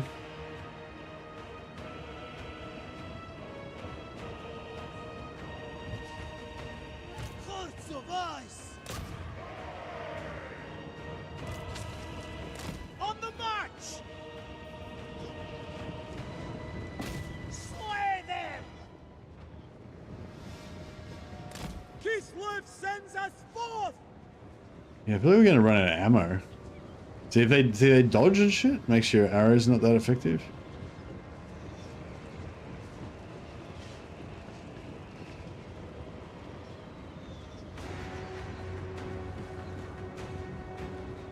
You don't like the new harmony? I reckon the new harmony is cool, way cooler than the old harmony. The old harmony was, I feel like the old harmony was pretty boring, and it was, and just the fact that it had negative effects didn't make it more interesting to me. The new harmony is cool. Like you can make like tracks through your settlements. Like you can make tracks of like harmony where it gives you plus campaign movement range, and then you can like tweak it if you want to have plus growth. And you know, just, I don't know. I feel like the new harmony is really cool. Much more interactive and like yeah. Slay them. But yeah, I don't know. I don't think that the harmony makes a difference. Like I think the old harmony or the new harmony, neither of them are like fucking huge. Like neither of them are anything like on the same level as the Kislev Ice Court Orthodoxy, you know, or the Chaos Dwarf economy or something, you know. Like it's harmony is just a, you know, it's a minor thing. And I don't think the old harmony was any more better or more exciting or anything. But yeah, I've come across a few people that like think that them changing harmony somehow ruined the faction or something. And I just think like, yeah, it just wasn't that big of a deal. Like the old harmony, I didn't give a shit about the old harmony. I don't give a shit about the new harmony. They're both like, you know, they're equally don't give a shit. I mean, not that I don't give a shit, but it's like, it's not like I lose sleep over it. It's not like a hugely impactful, you know. Go with honor. The new Kislev Orthodoxy versus Ice Court is just a better harmony mechanic. Yeah, maybe. But yeah, no, I do. Harmony is impactful, and I do like it. It's just not like I just think it's not like quite on the level of. I don't think it's on the level of like the faction's ruined now because harmony got changed. You know, I just don't think like I don't think the old harmony was that great. I don't think the new harmony is that great either. But I prefer it slightly to the old one. But yeah, but I just don't think it's on the level of like being the you know, faction defining thing or anything. Maybe that's the problem. Comrades of the bear. Kislev sends us forth. They should get something like Court of the Emperor mechanic with multiple things happening for all Crusader factions. Yeah, yeah. It's, I think after this Kislev rework, it really feels like Cathay needs a rework now, doesn't it? It's like I wouldn't have really thought of Cathay as needing a rework, but yeah, I think Kislev. I guess Kislev for me is a bit like the Beastman or something like that. I guess like. I just like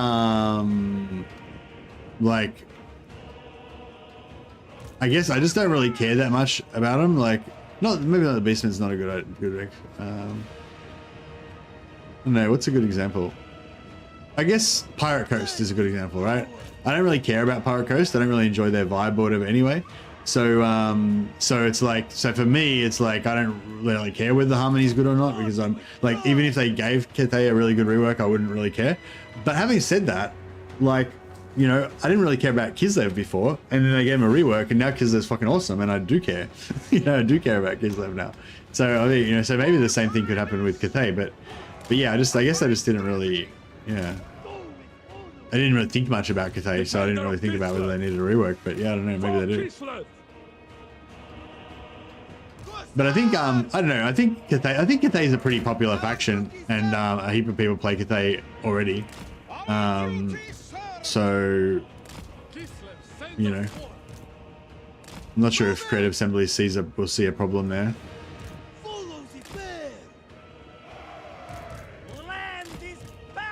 I'm not sure if their algorithm will see a problem.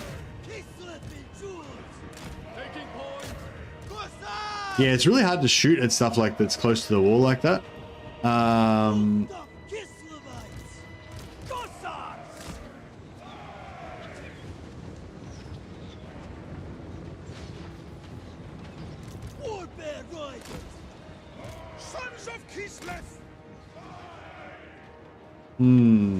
All right, we can try putting in the gunners in the doorway. Rusena! Seeking battle. The lost Tsar.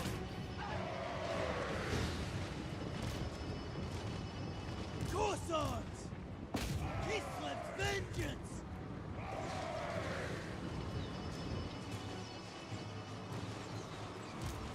We were trained for this! Advance!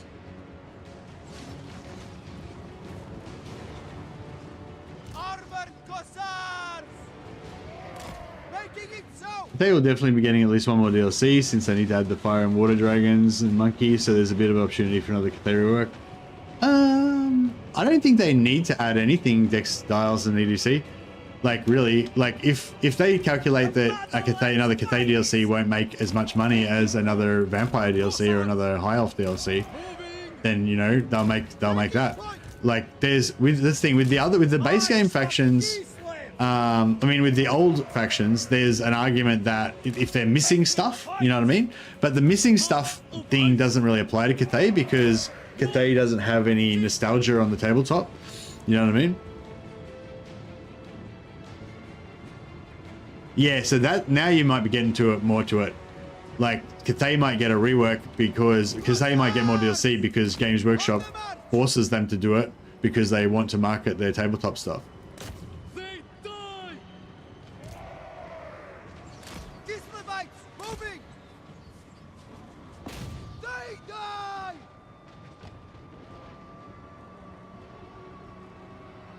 Obey the orthodoxy! This is fucked. Heart of ice!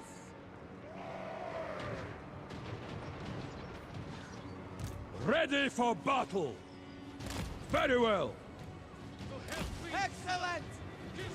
A fine strategy!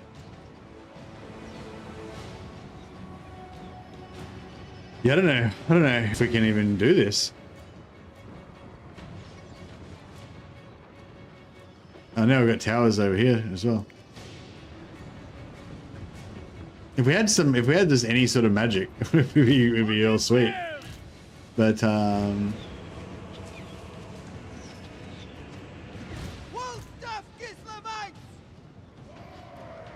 we basically need to kill the blood. They need to kill all the bloodletters, and then like maybe we can grind down the Warriors of Chaos. Make four!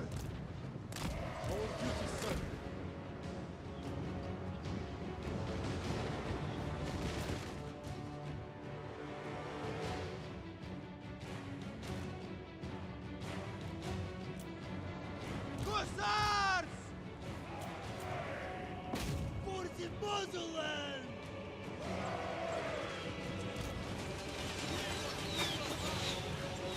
Is he shooting?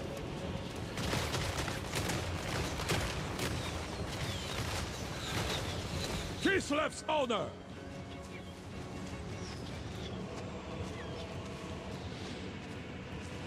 Yeah, see, we're gonna run out of fucking ammo before we even kill them. Pistols are nearly run out of ammo.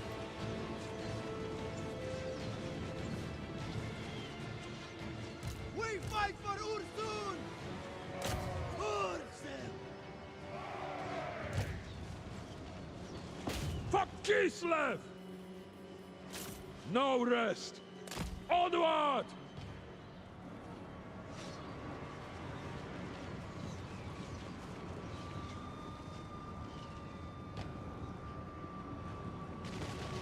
Fight me!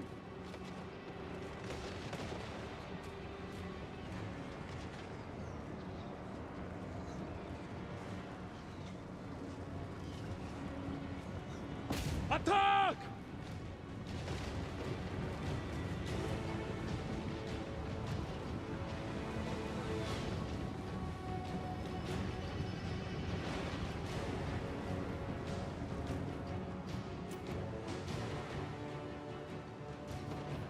Horse leader! Yeah, I guess we can use our cavalry to fucking go around the other side. Actually, yeah, that might be a good idea. Yeah, thanks, thanks, Wrath. Yeah, we might be able, if we get the cavalry in there, we can start. Boris, Ursus. Yes. We can start trying to destroy Chaos Warrior units one at a time, maybe, or something like that. Sons of Kislev! Armored Cossars!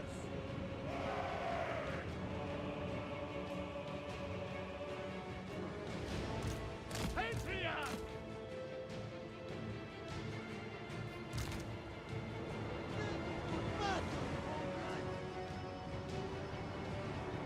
Follow the bear! Cossars! For Kislev's honor!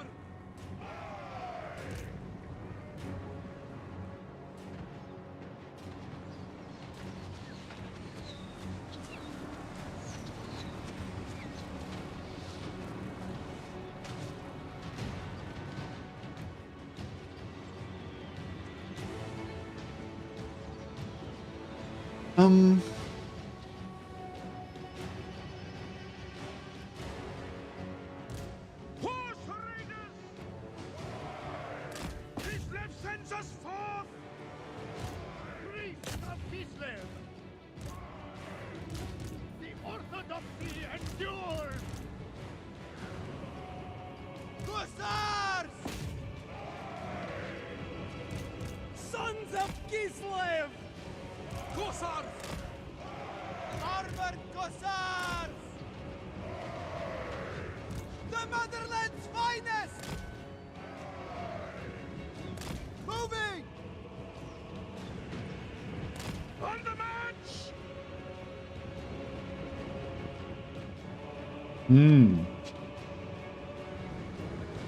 Yeah, maybe we can just, at least the cav can maybe kill the dogs.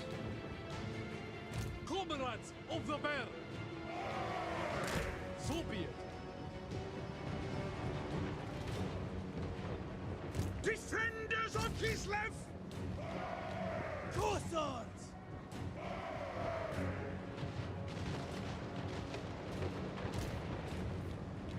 Ah, Hearts meant to of turn them off fire at will, but We fight for Ursun!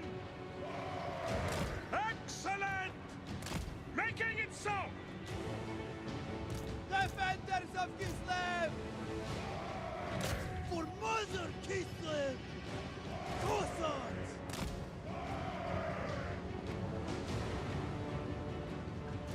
Kislev sends us forth!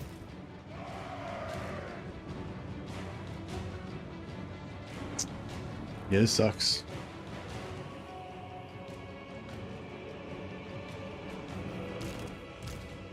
Obey the orthodoxy! Go with honor!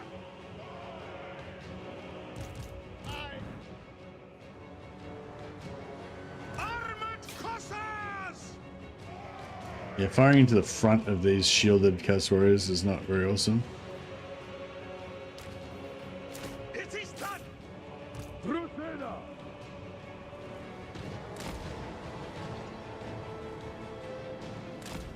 Come, comrades! Fight!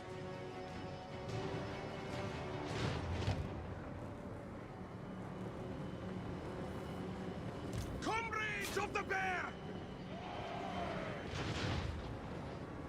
No, didn't shoot. The motherland's finest! Taking position! Defenders of Kislev! Yeah, well, we'll just open up the doors first, and then they won't know which one we're coming in, and then we'll just come back. Ursus's right hand! Boris Ursus! Yeah, we probably could have taken those dogs, but I just wanted to wait. Annihilate them! I am the war! Face me! Kislev's wrath!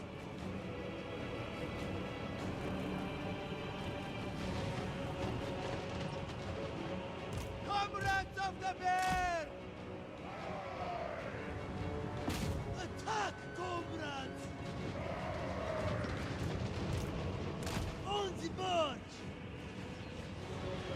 March for Kislev!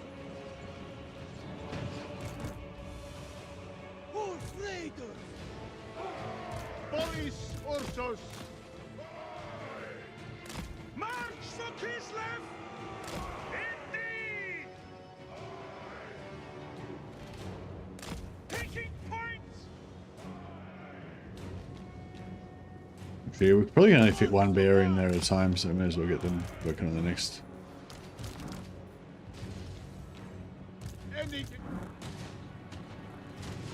We've nearly got down to one unit.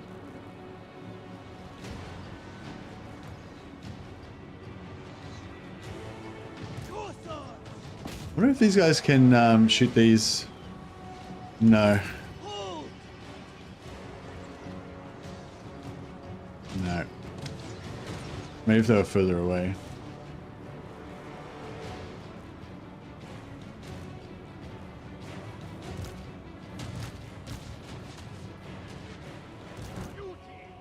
Hmm. Horse raiders! Plenty power!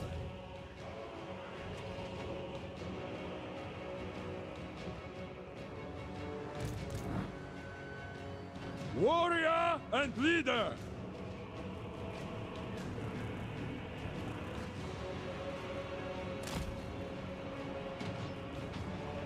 At the double!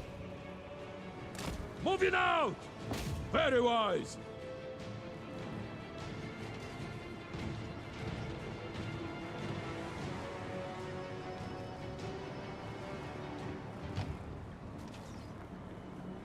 Nah. Cut them down!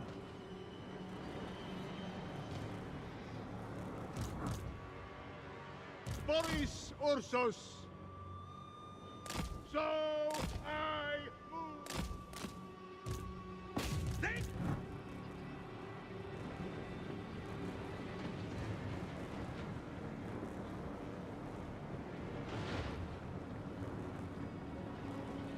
Got a couple of Chaos Warriors in that.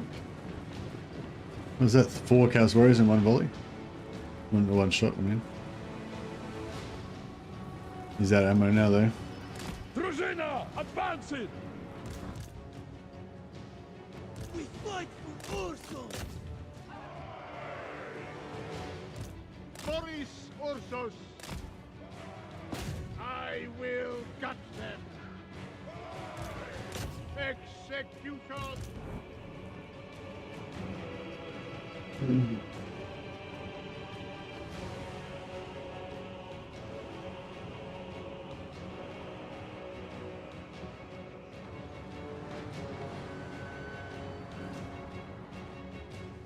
I don't know, maybe we could get, like, Sons of a unit over here.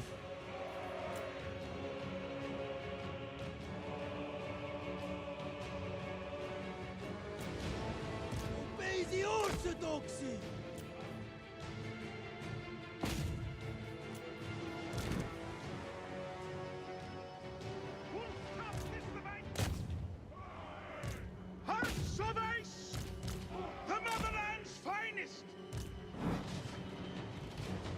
Druzina, ready.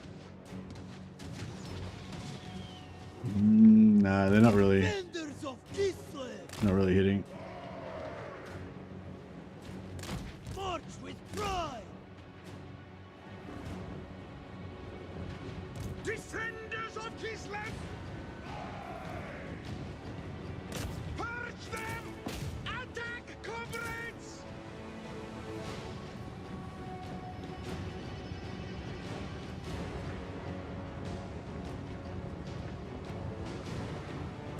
For the throne!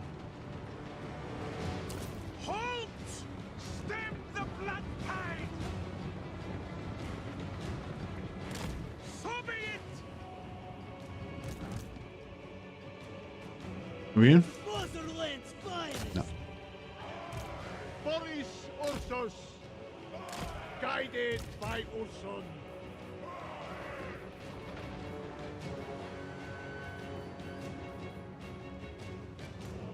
Kislevites, moving!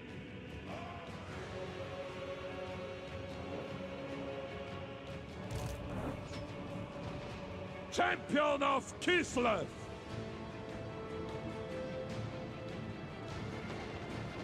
Follow the bear. Most of those shots went over their head. In Kislev's name. Taking position. Father! To battle! Am I missing something with Black Arcs? They have plus rating stuff in their skill tree, but no raid stance. Oh, right. Yeah, there's something else on the same skill point as raiding, though, isn't there? But yeah, no, they can't raid. But I think it's just the same skill that the normal guy, the normal lords get on their blue line. But yeah, so they probably should change, make a new skill for that or something.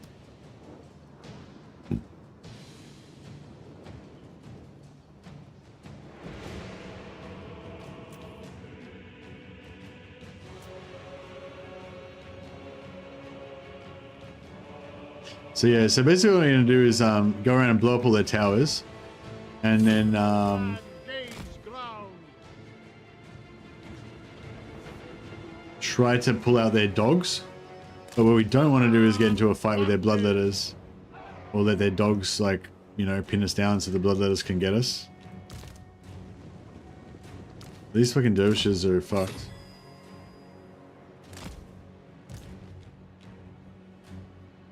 Raiding and sacking, yeah. So you can use it to sack coastal settlements. Defender of Kislev. Oh. Interesting. Wolf staff Kislevites. Taking point.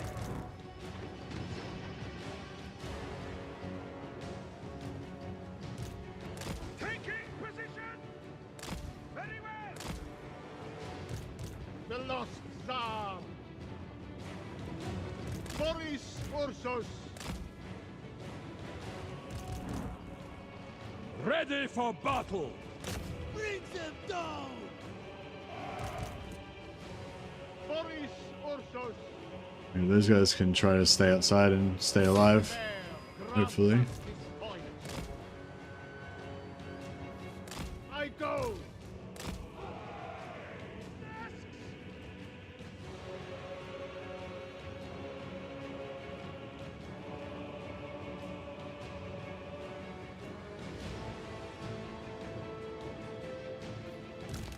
Sons of Kislev. Horse raiders. Comrades of the bear!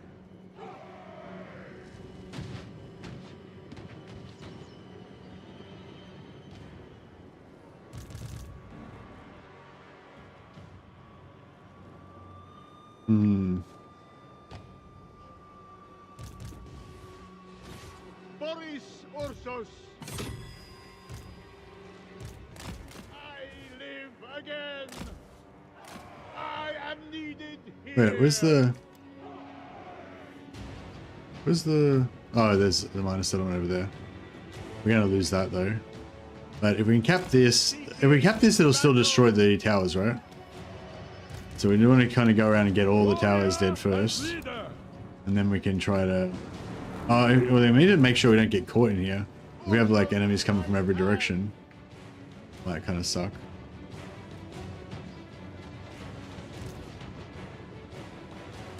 March with pride. Moving. Whatever Ursus does. Guided. I kind of want to shoot the...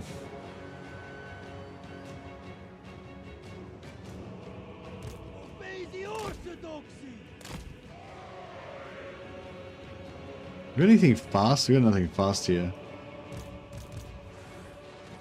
Boris, Ursus. Yeah, I want to dogpile the dogs. For sure. I am the war. The Tsar marches. Well, these Chaos Warriors we could probably wreck as well. Yeah, keep the dervishes out of combat because they'll get For Kislev. fucking destroyed if they touch anything. Kislev sends us forth. Follow the bear. Taking position. Kislev, chosen son. Yes! Lesson by the orthodoxy. Patriarch. For Kislev. Horse raiders. Kislevites moving.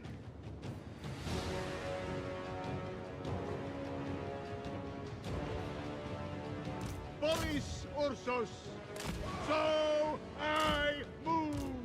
Alright, let's stay the fuck away from those full health fucking bloodletters. They can get fucked, basically. Lend this I power. was thinking about trying to pop some shots over here. Maybe we could try and lower the... Just... Stop, brothers. It did a little bit of damage. Anything for Kislev. Oh, fuck. Repositioning. Bring out of penance. Patriarch. Observe my location. For my motherland. It is done. We fight for Ursus. Horse raiders. Wolf tough Kislevites. The motherland's finest. Yeah, it's getting a little bit too busy in here. I don't think we really want to fuck with that. Tsar. Drusena. Hold. Set another volley on there. Yes.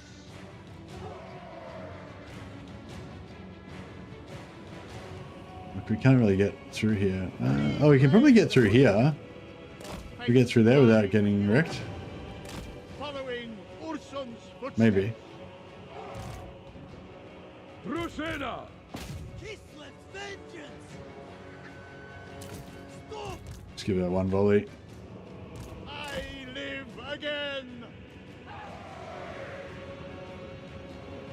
Okay, he's probably gonna one-shot one of my bears. Oh no, we're getting sneak past. The bear sends me on. I go. Boris goes forth. Oh, here we go.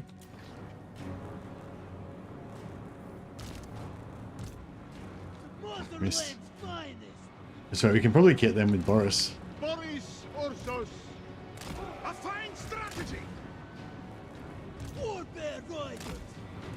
Obey the orthodoxy. Drusena, ready.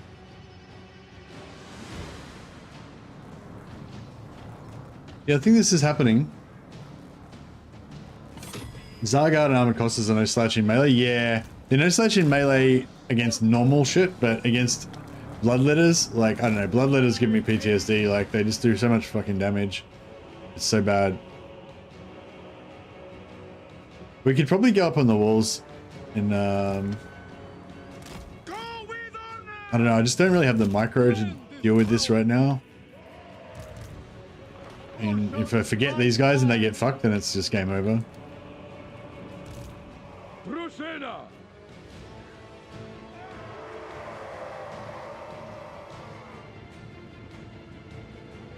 Land is power! Wherever Ursus asks! Defenders of Kislev!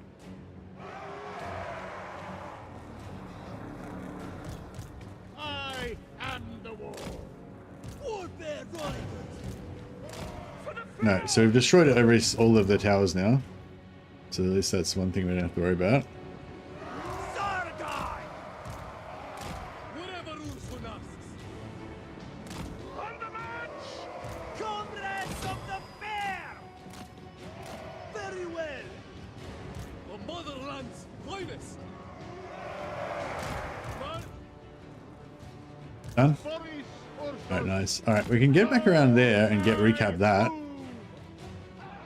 I am needed here! And then maybe kill that unit of isolated bloodletters.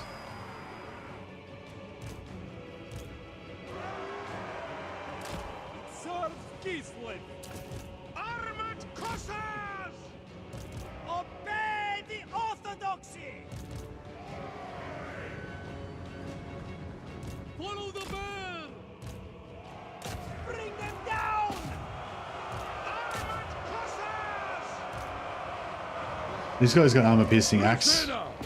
so we'll get him into the mix. Anything for Kislev! I feel like even on this unit we're going to take damage. Like, I'm pretty terrified. Horse Raiders! Moving! The Lost Tsar! Warbear Raiders! Moving! Champion of Kislev! Alright, beautiful. Kislev sends One unit us down. forth. Cossars! It is done! Warbear Raiders! They die! Yes! Go with honor! I live again! Horse Raiders! March with pride! Ursun's right hand! Warbear riders! Following Ursun's footsteps! Taking point! They Ugh. die! My faith is power! Defenders of Kislev! March for Kislev! Boris Ursus! I am the war! Boris Ursus! Smelt. For the motherland! Boris Ursus! Anything for Kislev! To battle! Hetia! Horse Raiders! For Kislev's honor! Father Bear's prophet! Alright, this is looking good. Sons of Kislev! Fuck. The Get away from those bear bloodletters. sends me on. No, one of our bears is getting caught. Oh no, it's right, they're not attacking. They're not attacking.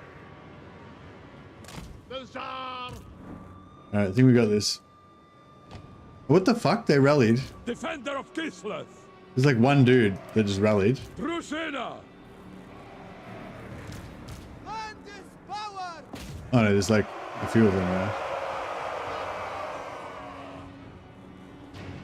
Oh, they're over there. Ready for battle! Hussars!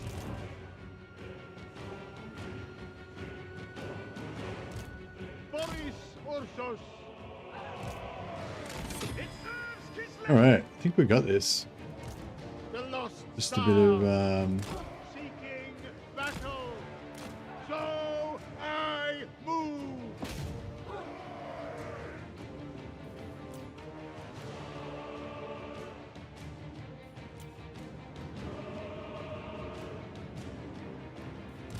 Boris, Ursus.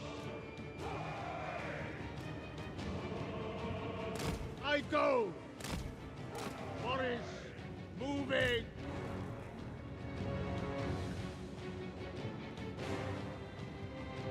Follow the bear!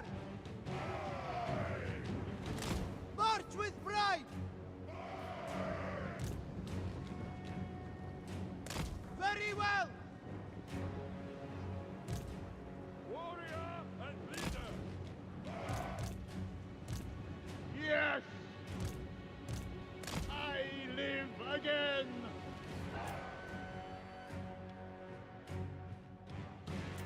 Yeah, pull them back up there, making us defensive Ursun's right blockade. hand. We can still conquer. We can still take this, right? And then go back and take the other one. I do. Wherever Ursus asks.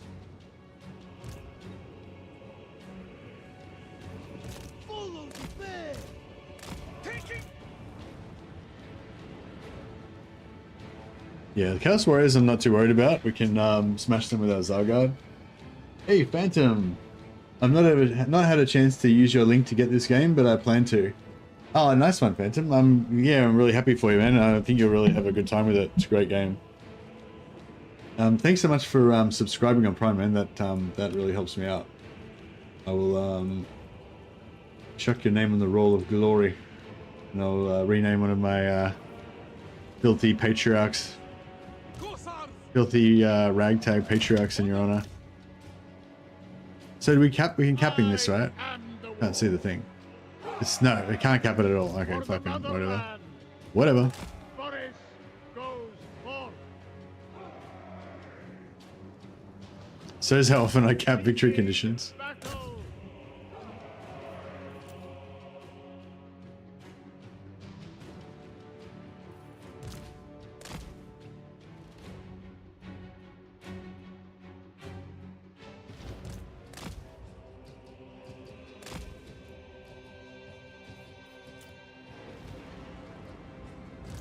Drusena! A bold choice! Turn off fire well, because Following Ursun's footsteps.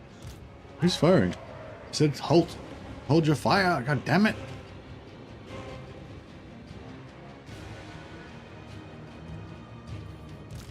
Comrades of the bear! Taking position! Boris, Ursus. Defenders of Kislev!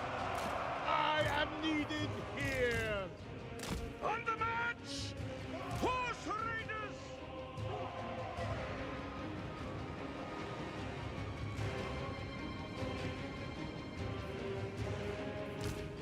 March with pride! So be it! Slay them! March for Kislev! Uphill charge is not the most awesome.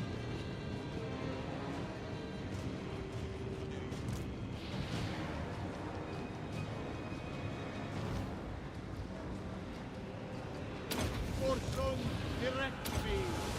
Sargai! Slay them! Ursun command!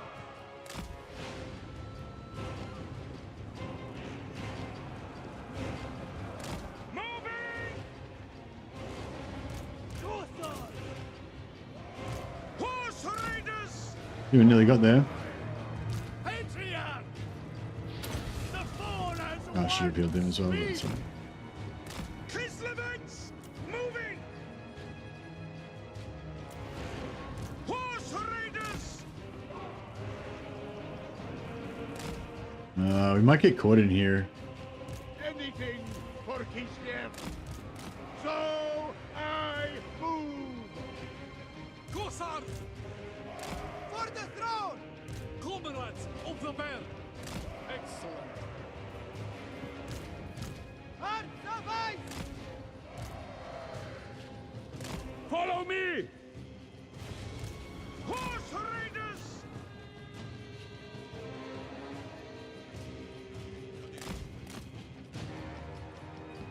I don't know if I want to deal with this guy.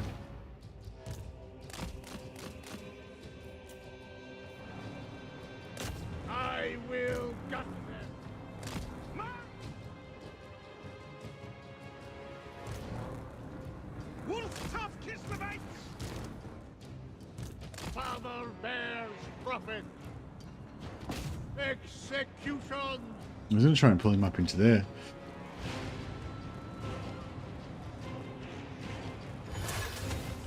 Done for Ursus. Father bears instruction. Didn't even hit. Boris Ursus. Boris goes forth. Wherever.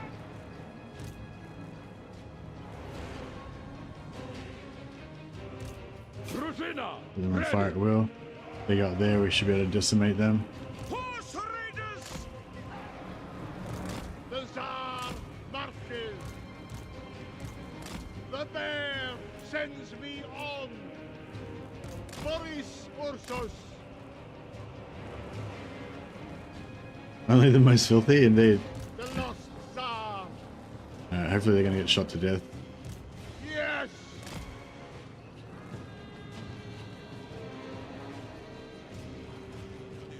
Guided by Ursus. I am needed here. Taking points! Sons of Kislev! Yeah, it looks like we can probably cap them. Right, they can't get the... Again. Yeah, nice. Sons of Kislev! Taking point!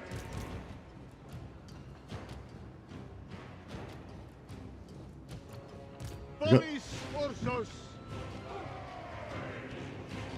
The bear grants us this point.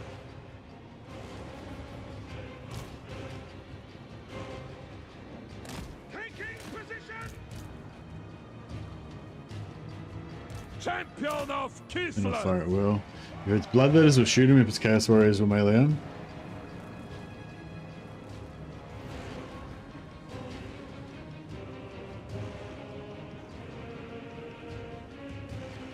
I heard CA is taking over more from Legends video. Oh, you heard from Legends video that CA Sophia is taking over more. Is that what I mean?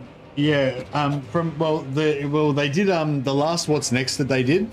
They made it pretty clear that CA Sophia is doing the DLC, like the new content, and Horsham is doing the updates. But I imagine there's a crossover between the two, you know, like even if like the update team is based in Horsham, like if they need somebody from Sophia team to help with something, I'm sure that they could get them to do it, you know. It's not like the different teams exist in a complete bubble, I wouldn't think.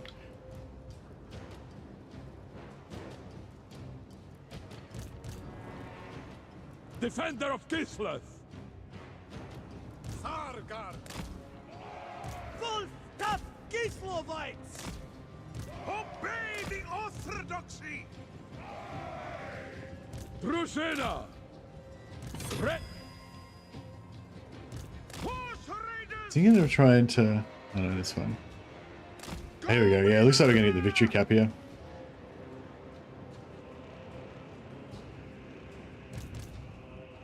Drusina! Sargai! What surprise! There's go. Boris Beautiful. Ursus. Following Ursus. Is there any... The Tsar marches.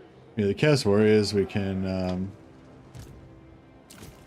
run down if there's any left. Boris Ursus. Boris.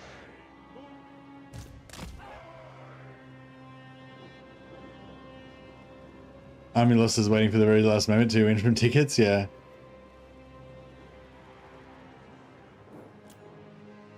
Classic.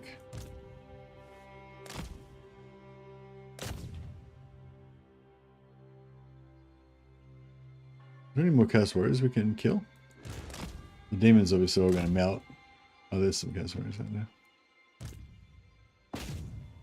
And our dervishes get some experience.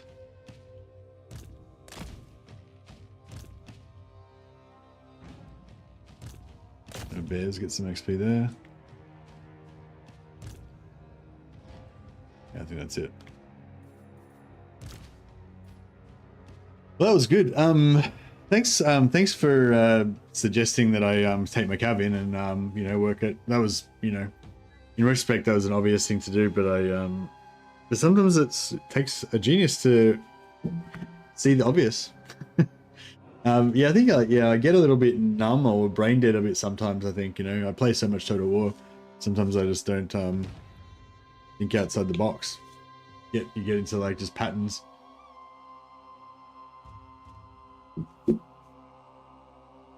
Also, I'm not a genius, I'm an idiot savant. Ah, nice.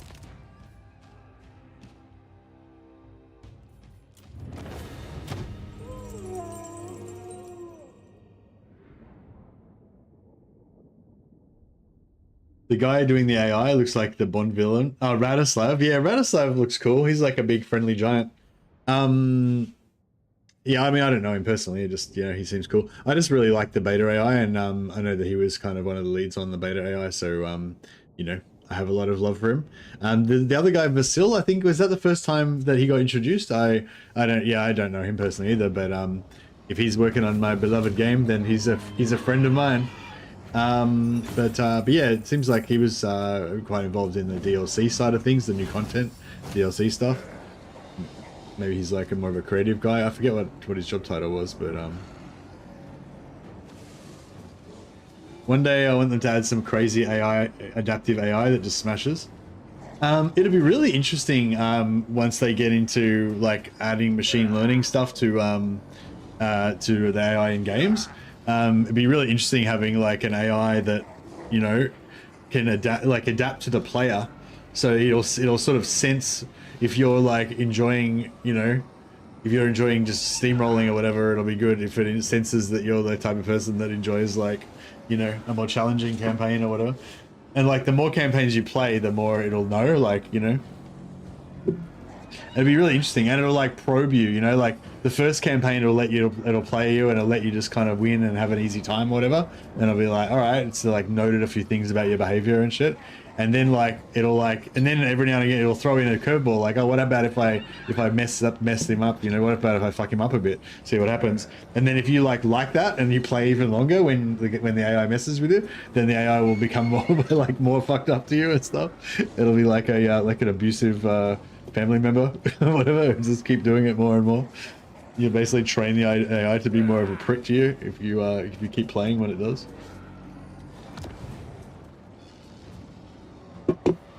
Yeah, what I'm saying is the advantage of the AI is not going to be being able to beat the player. The advantage of a really good AI is going to be the ability to figure out what the player enjoys the most and then adapt its gameplay to being like that.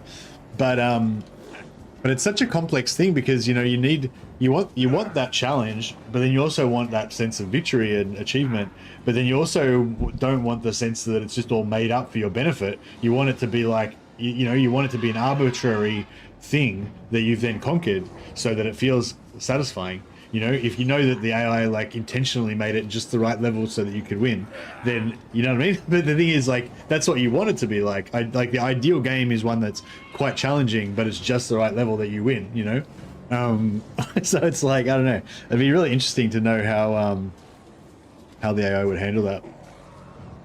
Break them. Drużyna. All right. Ideally, I want to take the settlement with this guy. Boris Ursus himself. Follow me into the wild. I forbid this action. Another time, perhaps. And I'm going to respec him out.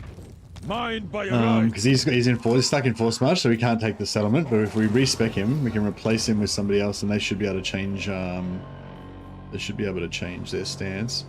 +1 orthodoxy per turn is what we're looking for. But I might just get this guy, that way we can get a new lord next turn. Another province for me.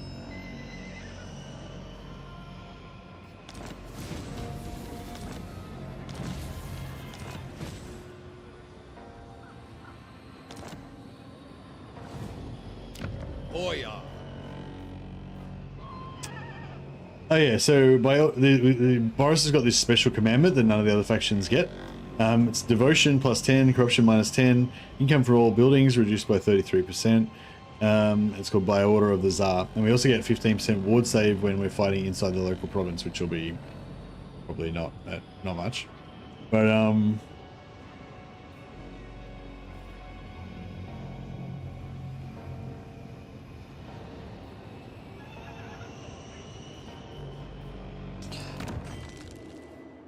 court agent, yeah, for extra patriarch capacity, I pretty much always go for that.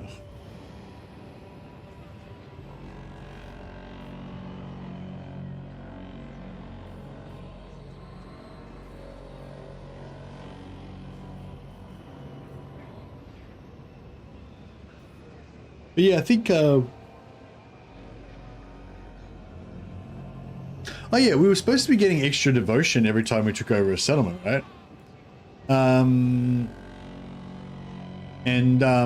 We didn't. Like, remember in the faction mechanics? Oh, here it says up here. Resettlements in Chaos Wastelands gain additional devotion.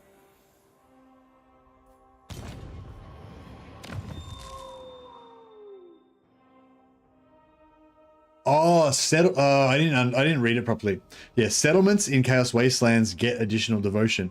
I was reading that as settling, like taking over a settlement gets additional devotion. I thought it was going to be like every time I took a settlement, like plus 10 or whatever. Right. So it's like it's a static buff. Thanks, Anthony. Yeah. So it's a static buff of devotion. Climate plus 9. Yeah. So is it plus 3 per settlement or something, or is it no? It's just plus 9 for the whole. It's just always plus 9.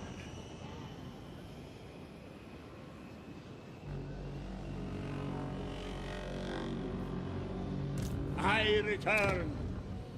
Fucking hell, we're gonna get a rebellion, and because we've got this stupid fucking barracks there, it's gonna be a strong rebellion. Ursun's disciple. My decision is law. Demon Slayer. Kislev's chosen.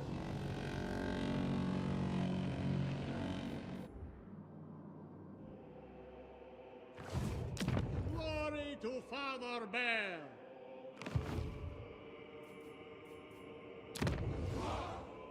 As it was meant to be.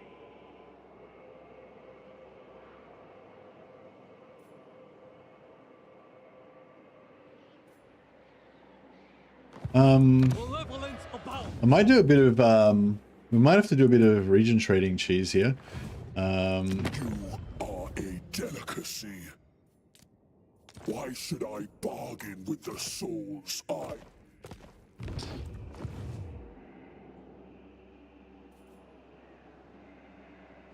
Hey, Mr. Man, I'm playing with Isabella, and battle casualties don't show up after battle, even if it's a big battle. 10k, I don't know how it works. Hey, Tenkong, I made a video about that called battle marker, maxing battle markers or something like that. The video probably contains more information than I even remember. So you're probably better off just watching the video.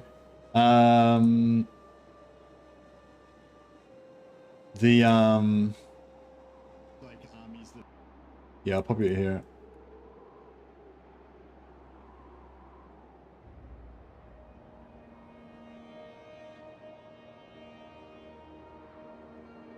Oh, I'll link it for you, man.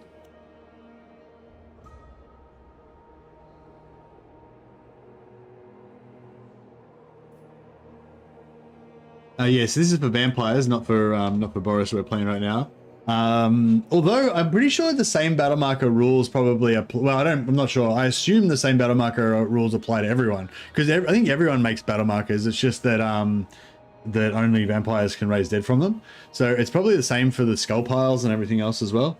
But yeah, but basically, to get the short version, is that you need to have a total of 21,000 or 23,000 or something.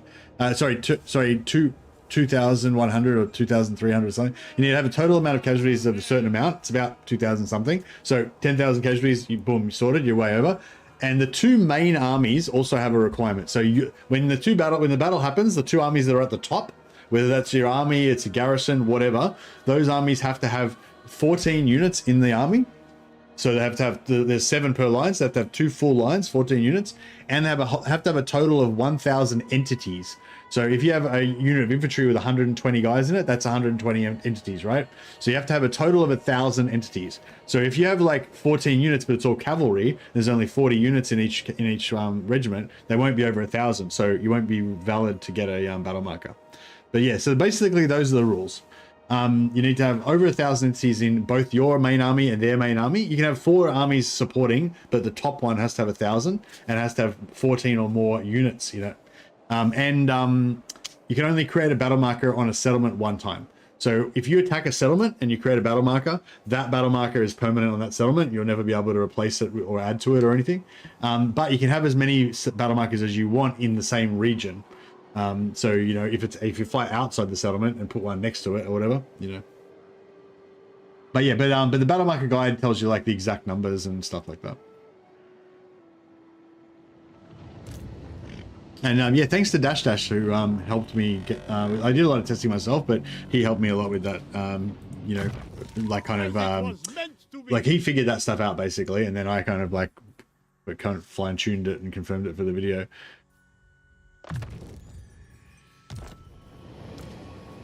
Hear me roar!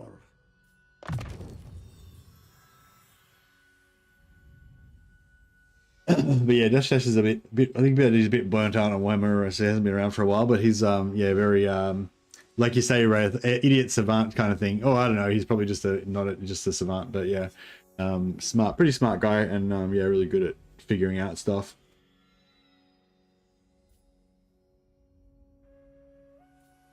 So hopefully he'll come back one day.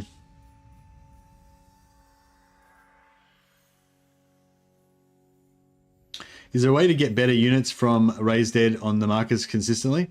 Yeah, we can watch the video, Daniel. Yeah, but yeah, basically the more you want to have bigger Raised Dead markers. You want to have more of them. So not just the total amount of Raised Dead, but a total amount of casualties, but also I think if there's multiple, like, well, I'm not sure if this is fully confirmed, but there's a theory that if you have like 3 Raised Dead markers that all have like 3,000 on them, that's actually going to be better than 1 Raised Dead marker that's got 9,000 on them. So yeah, multiple Raised Dead markers, more casualties on the Raised Dead markers, and corruption in the province. Like you want to have 100 corruption. If you have low corruption, it makes your Raised Dead markers not as good.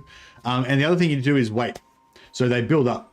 So the first turn, when you first initially do it, all you'll do is it'll just give you, like if you make a battle marker with 5,000 or whatever, instantly as soon as the battle marker goes down, it'll pop like a couple of units of zombies and skeletons. You'll get like 3 or 4 instant units straight away. Then you wait till next, but there'll be no high tier stuff. Then you wait till next turn. Then like some of the higher stuff will start appearing, you know, some crypt ghouls or whatever. Then you wait another turn and more higher shit will come. And, you know, it'll keep going until it kind of gets to its maximum after 4 or 5 turns.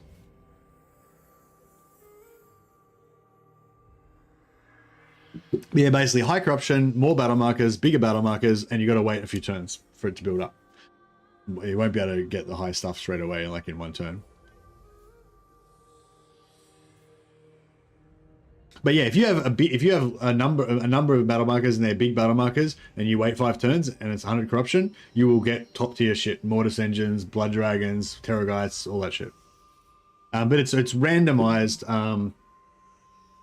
What gets added each turn is kind of randomized a little bit. So you know, you might get, you know, if you make a really good one, you might get like your Mortis engines or whatever in 2 or 3 turns, but or it might, you know, might get terrorgeists earlier, or you might get Mortis engines earlier, or whatever, you know. But you might, if you haven't got it, if you're not getting that stuff after 5 turns, then you might need to build up your battle markers more. All right, well, you don't need to watch the video now. Because that's, you know, no, I don't know. There might be more stuff in there that I forget. I make, like, when I do the videos, I tend to like really deep dive into stuff and figure out all this stuff, and then you know, sometimes now it's like I probably made that video a year or 2 ago, and I forget like a lot of the details. No worries, Tenkong. Yeah, can't be remembering. Yeah, my memory is pretty shit. Probably because I get brain damage from sleep deprivation all the time as well, you know. I don't even think about this stuff till someone mentions it though. Yeah. I think like battle markers is one of the fun mechanics. Like it's I probably lean into it way more than I even need to, but it's just a fun secondary mechanic. It's one of the reasons why vampire counts are so fun. Fuck, I want to play vampire counts now.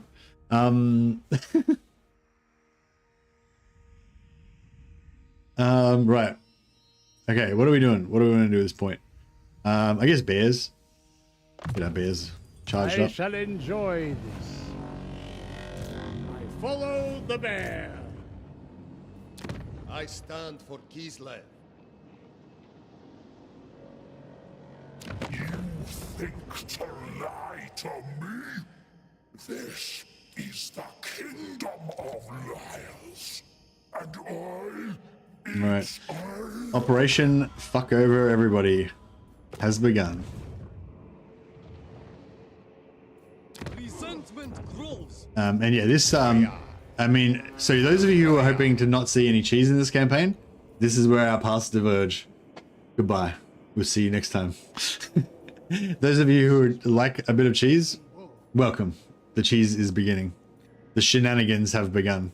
So yeah, so we just sold Howling Citadel to this guy for 7,000 gold, which is all of his money. But not to worry. He's got more. We can drain more blood from the stone.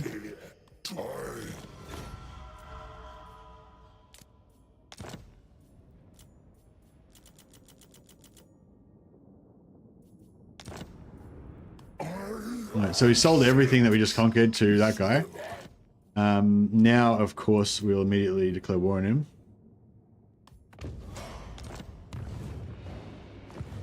And then we'll take Lord of all that shit back. Goya. Another province for me. Lord of all. Gospodar. And yeah, he doesn't like us anymore. But also, you know, fuck him. Chaos filth. He gets what he deserves. I probably could have region traded it, maybe even for one of his regions. I didn't think about that. Next time. All right, now Slanesh. These guys need a bit of loving as well. A Kislevian secret. Do you want to know it? Our desires. Oh, whoops. I didn't take any money.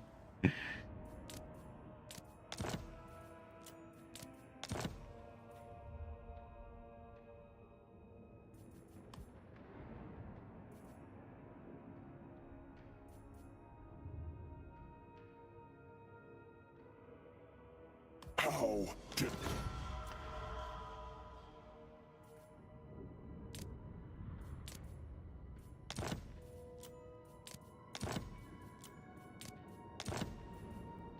Yeah, I should have taken. I should have tried to take his Port of Secrets, maybe, but I didn't bother doing it.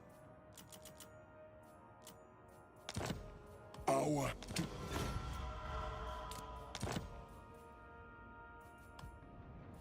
5.5.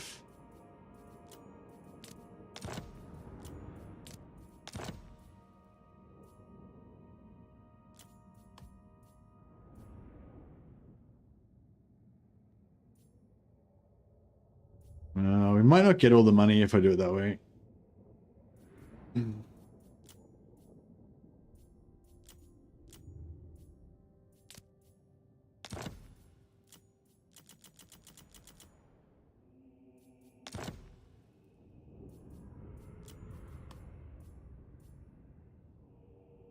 Our desire. And then of course we declare war Have you ruined? on this prick.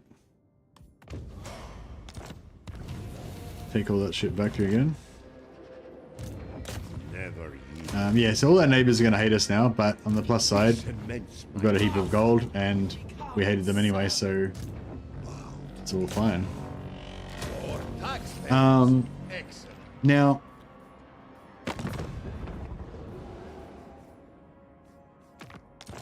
Simpering fools.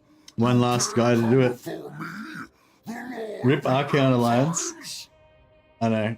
They were never gonna like us anyway. Yeah, so Archeon we can do it as well.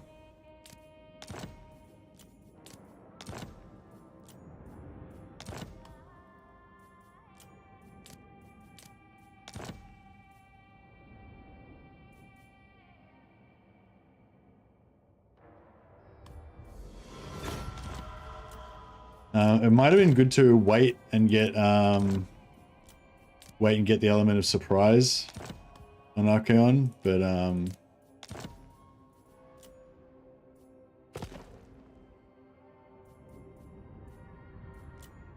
he's got a gold helmet. He's loaded.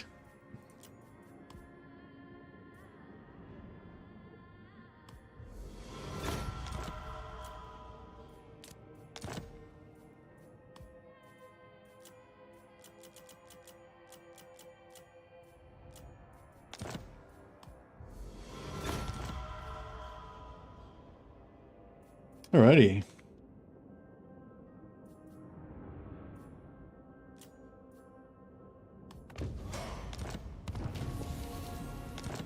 Yeah, let's be honest. These guys were all going to betray me Never yield. and declare war on me eventually anyway. So Chosen. Kislev's chosen, Baron of the Motherland. Bow to me. Our taxpayers, excellent. all right.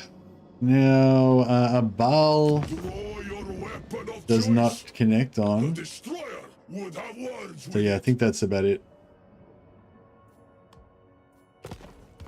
Yeah, if we were worried we weren't going to get the rebellion, but we're fine. It's fine now. The rebellion is secured. Don't worry, guys. As it was meant We got to be. this.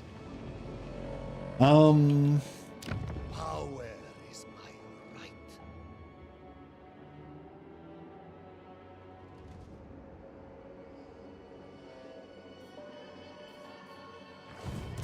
Reborn.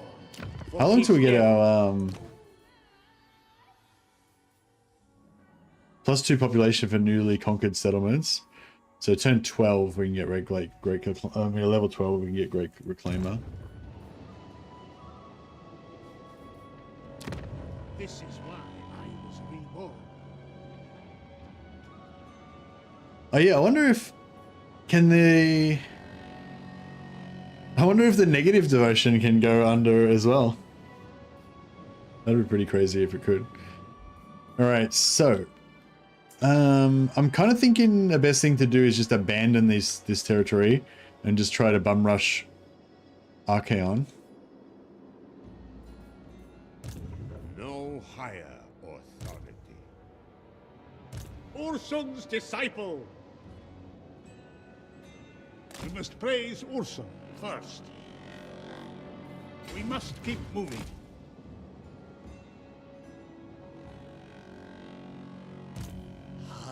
Does region trading give you the growth as well as well, I thought, yeah, I wasn't sure about that, Dallas. I haven't tried that. It says region trading actually give you the population as well, or does it only if you actually occupy it yourself? Because then you can just region trade back and forth and just get like 5 growth straight away. That's pretty cool. Archaon is ready with all his regiments of renown. No, you gotta occupy it now. Okay.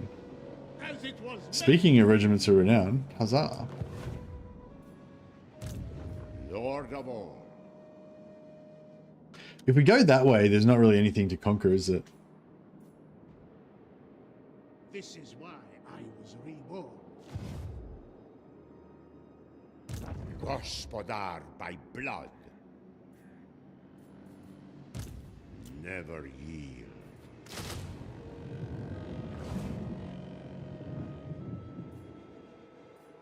Glory to Father Bear.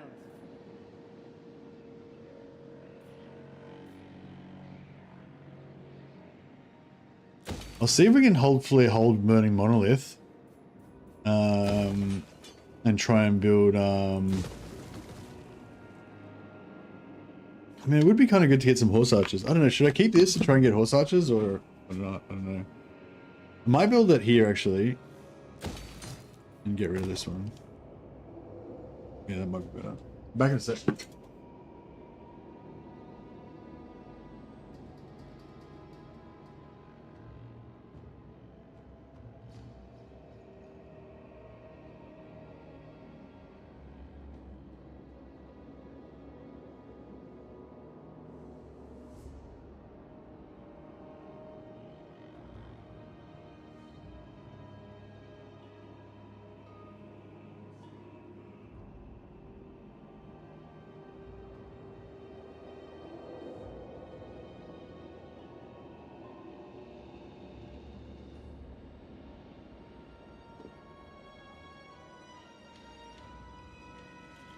Yeah, we've got a lot of money, but we get to see. Should I pay off? Should I give some money back to? Should I give back to the community? I've been really successful in my career as a real estate mogul. Maybe it's time to give back to the community. He's strength rating 84. So sort of thinking maybe if I give him some money. Those tricks.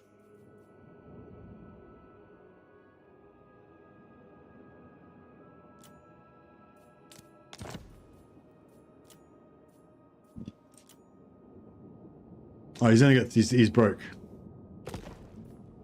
So yeah, so I was sort of thinking maybe I should give him some money.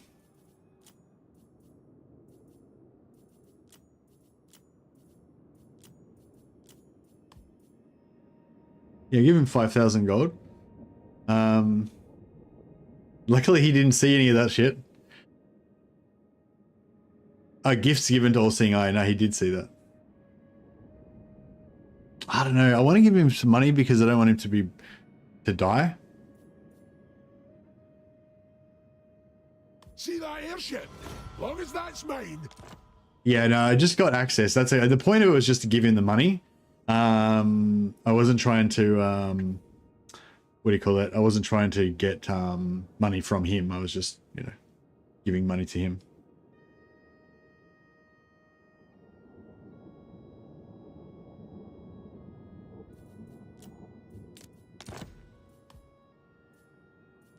Yeah, I'm being well, I'm not being generous particularly. I mean, I'm trying to keep him alive because I think if his faction potential rolls good, then hopefully he can, like, he's taken out his starting enemy already, so that's good. Hopefully he finishes off the troll layer of Troll King fast.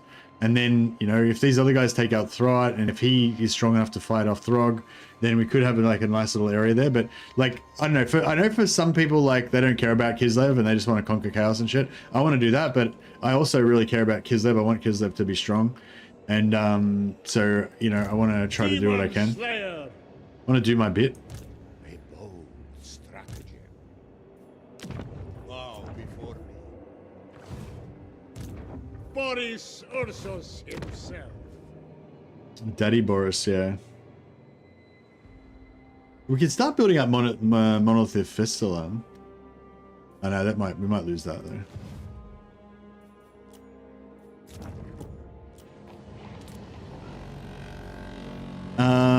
Devotion, corruption, blah blah. Yeah, we don't care about any of that shit.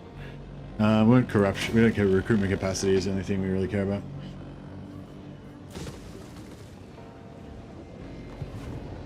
Every Malachi campaign, I try to keep Boris alive and gift him all the chaos stuff. Yeah. Summoned Kossars. Yeah, summoned Kossars would be perfect for this campaign. So you just get an early battle rush. That would have been probably better to do that. Where is the summoned Kossars?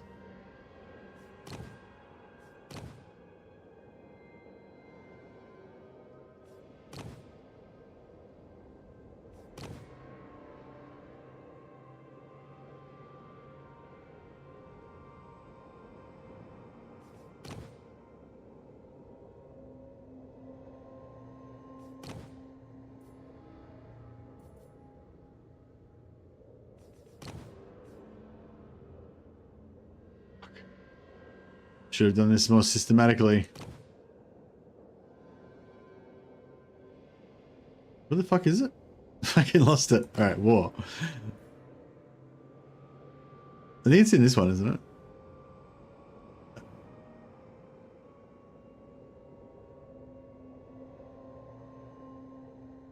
Round 2, yeah, let's go again.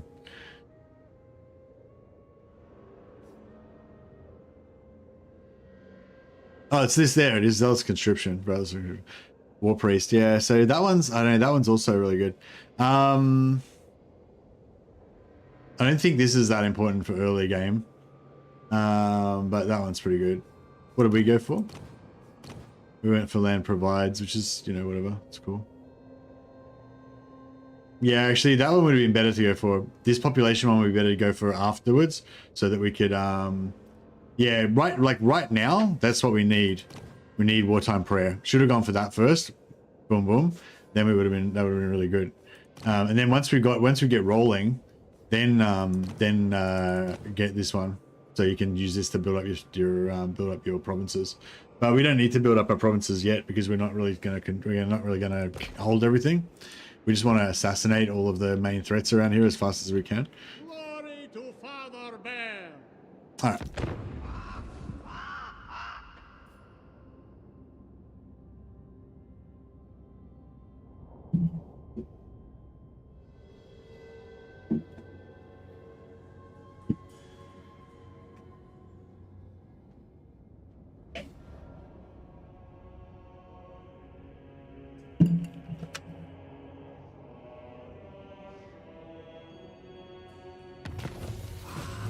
The Patriarch buff is insane. That tells me no information at all, Brelzov, other than you're excited about something.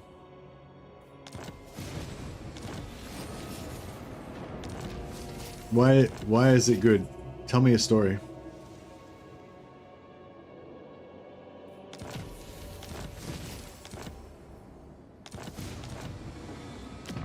Lord of all. Which one is it gonna be? It's the Slanesh one. Nice. Never yield.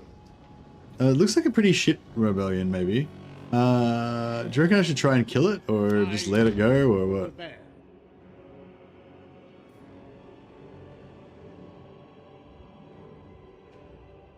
The movement wasted to get it.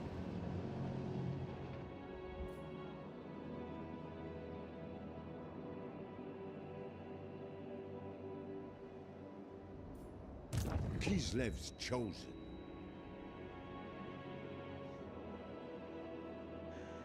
How fares my homeland?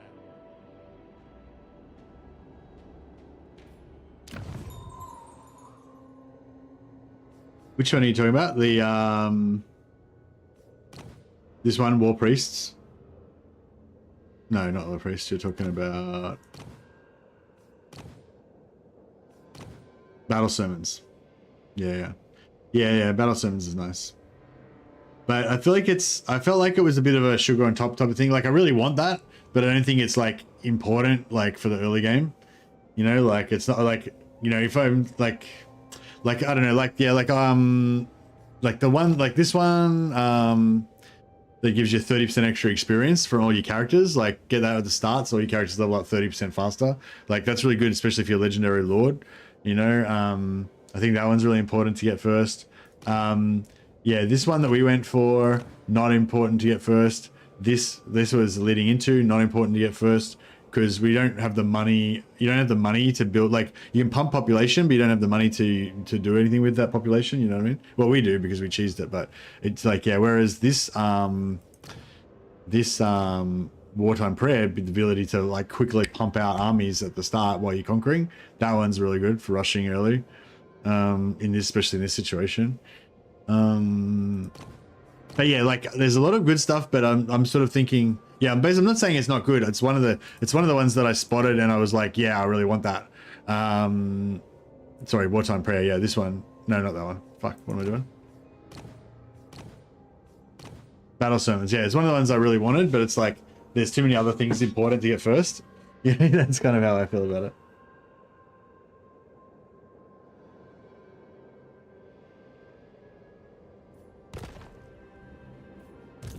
Highborn son. A tool fit for a lord.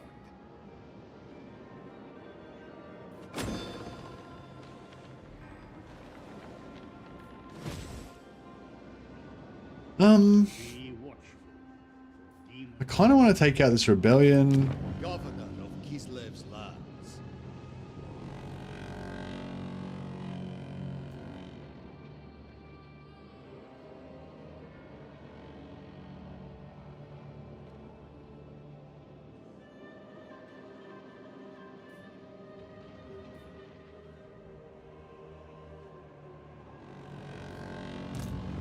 But I kind of want to get this. I kind of want these units to be, you know, not there. Hear me roar! High priest of Ursus! March until dawn. Advance for Kislev. Move or die. Take me there.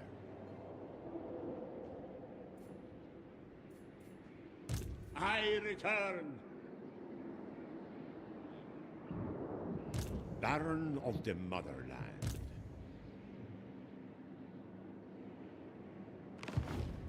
Bow to me.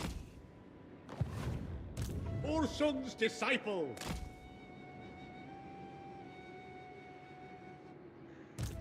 Lord of all, extend my authority. Hunker down here. Hearts of ice. Roll out. True. Never yield. There will be no sleep. I said march. The right to rule.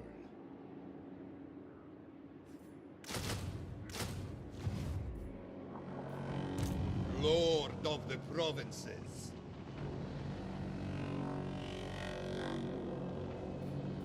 March! Pain is irrelevant. Yeah, I think I'm just going to abandon that settlement. Let him have it for now. Hopefully they take a couple of turns to... hopefully they take a couple of turns to conquer it.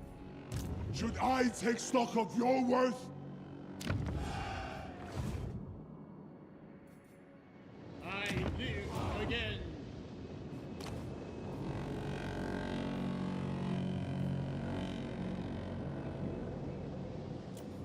Drużyna, your lord has arrived, if I must.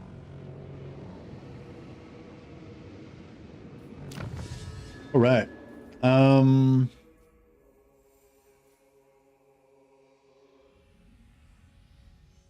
yeah, this somebody said this +4 melee defense +4 melee attack is bugged, and it actually applies to all units.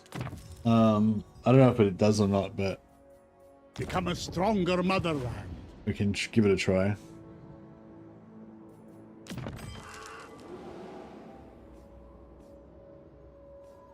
I think you got to go for the campaign.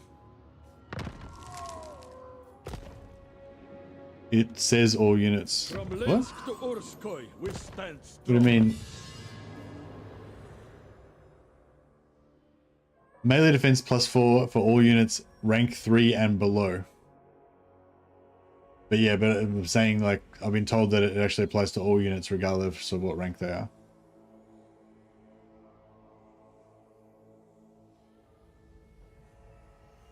It'd be cool if it applied a permanent +4 melee attack and defense to any units that are currently rank 3 or below, but then they can level up above that and still keep the buff. So it's like, you know, just when a unit gets created, if it's below rank 3, it just applies that buff. So basically it's like a reward for leveling dudes up. But if you use recruit rank to take like rank 5+ or whatever, then you don't even get it. That'd be cool. It's inconsistent in what it says. First one only applies to rest to all. Have you actually tested it, Jacob? Because somebody told me they tested it and the +4 melee attack and defense applied to all Corsair units, regardless of whether they're above or below. Okay, cool. Well, yeah, I just wanted to actually test it to see if it actually is like that. But I mean, if it's not bugged and it doesn't work, then I'll be kind of bummed that I wasted a point on it. It's not a waste, but it's like, you know. It'd be a lot better if it just applied to all.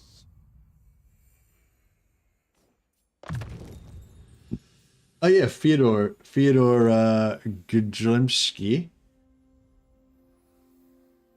shall be known as Phantom.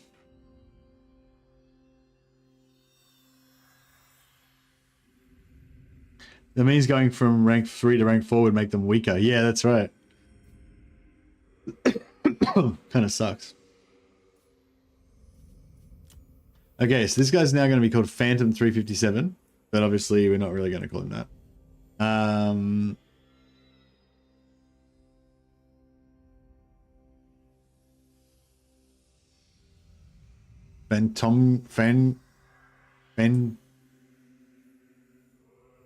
How do we make Phantom?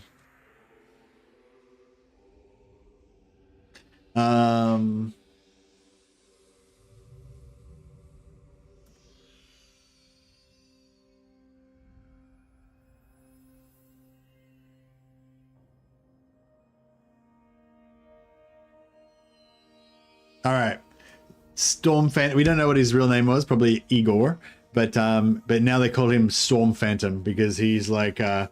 You know that sniper, that Finnish sniper that killed all those like Russian dudes when they invaded, whatever that's movies based on. He's like that guy. He's just like some old bastard that goes around like, you know, with the highest kill count of any like Kislevite soldier in the history of war. Simo, yeah, he's like Simo. He's he's just, they call him the Storm Phantom because, you know, he disappears into the snowstorm just with his like, with a, you know, a knife and a tomahawk, and then he just comes back, you know, covered in blood, and all of the enemy soldiers are dead, kind of thing.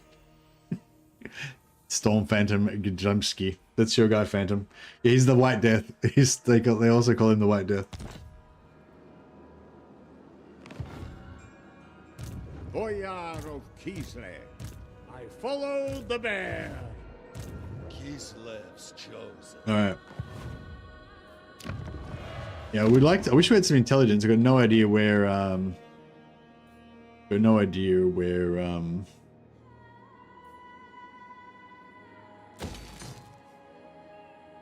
Where is? I might try and keep this alive for a few turns, just to see if we can get some patriarchs out. But yeah, I don't know. I'm not really expecting much.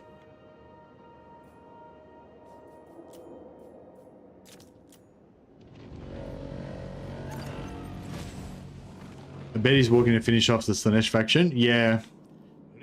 Yeah, he's probably like here. So he might come around the back, but that's it. If he comes around the back and takes Monolith of Festalang, and I get to take Writhing Fortress, I'll be happy with that. And Writhing Fortress actually could be a good spot for us to actually start our empire properly, because it's Chaos Waste, so we can pump up the population. We've got our back to the wall there, you know, it'll be a lot nicer.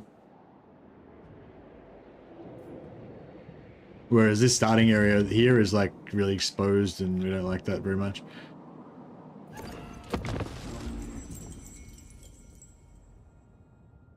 All right, I think I'm into this so far. So far, so good. You happy with that? You happy with that? Is he filthy enough? I think he gets pretty filthy. Like, he gets covered in blood. That's where the filth comes from. And then he doesn't wash it off because he's too busy just going out killing people again.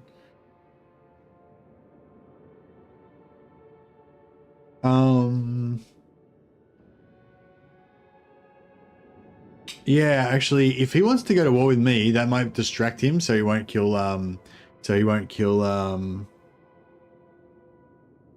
Malachi. So I might decline that and take the war, because like I said, I'm not defending my settlements, so if he wants to go and try and take them, then good luck to him. They're just there to be a distraction. Tell Throg to kick rocks, exactly. Alright, they're going after my lord instead of the settlement. We need better ground. That's good. So that means that they don't, they didn't take the settlement. So that means we still got our 4-turn recruitment. Drużyna. Let us advance. Decisive defeat. He's got a pretty shit army.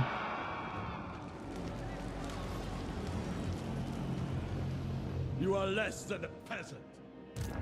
This is my right. Yeah, so this settlement's gone, so that's where Archaon is right now. Highborn son.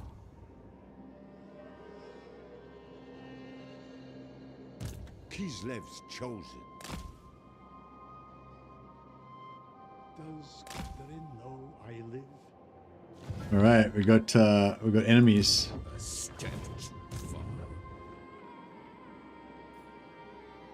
The bear asks it. Lord of all. Yeah, he's just gonna run away. Hack them apart. Yeah, he's just gonna run away, but for the motherland. Can't resist. There's decree. Can't resist the possibility that maybe, just maybe, you won't run away. Mr. Mad, was Kislev bad before the rework? Must be smote. I don't know if they were bad, but yeah, they just weren't. I don't know. I didn't really like them. I still don't really like how they've only got 2 heroes. Yeah, because didn't Kislev? Yeah, did Kislev got a? Oh no, they've got 3. Sorry, the hags. Yeah, but I don't really like the hags, so they've only still got 2 heroes like me. Yeah, mid. Yeah, that's probably more accurate. Yeah, it's not like that. It was bad before, but it just wasn't like that great.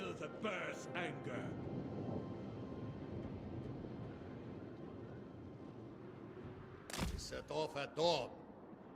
These units are going to be pretty busted up by the time we get over there, but it is what it is. Glacial. I always go for Glacial Blaster on this one. It's just it's the best one. I pretty much go the same 3 on every single one, actually. I go, yeah, +1 capacity for Patriarchs, plus 20% movement for the army, and Glacial Blaster for the 3rd one, and go on that same on every single one. But then once you've got about 3 or 4 movement ones, then I'd probably start going for upkeep reduction. Maybe if you're gonna have more than 1 in one army, like once you got more than like 2, is with 1 or 2 of them in an army, you're gonna be movement capped anyway. So.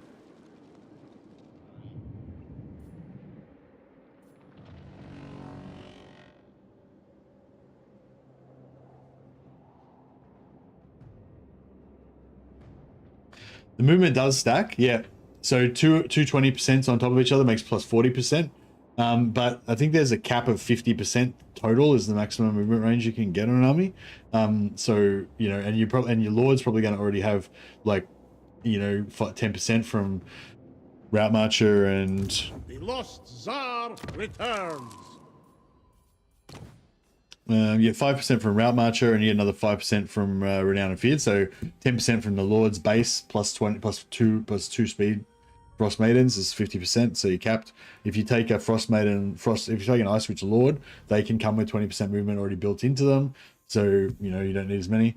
You get plus 10% campaign movement range in your boons, and you also get plus 5% in your techs.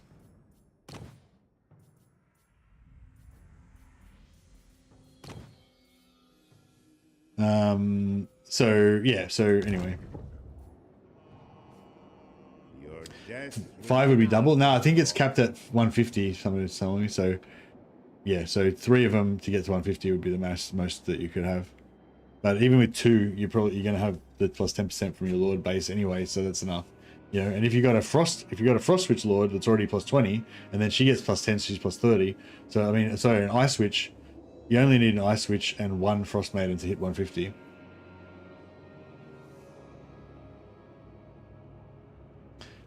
If it wasn't capped, you mean? Yeah, right.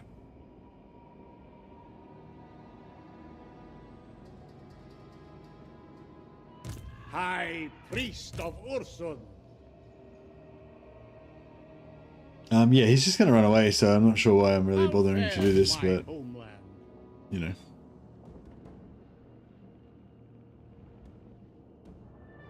Bring me grass.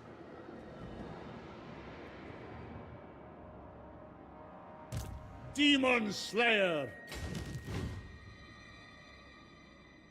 I'm gonna go to.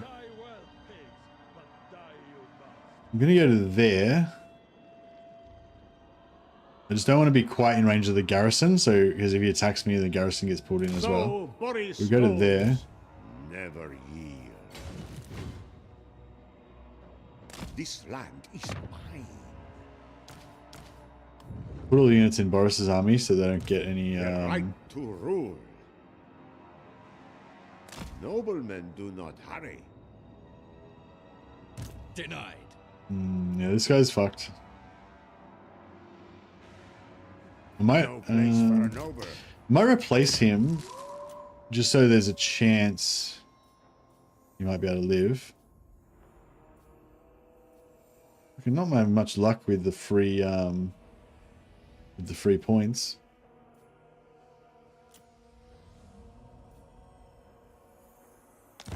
Boyar. Yeah, so he's gonna probably kill him. Bow before And then this guy can come back and kill him probably, so that's kind of cool. Bow to me. Leave this guy. I was thinking we might be able to like...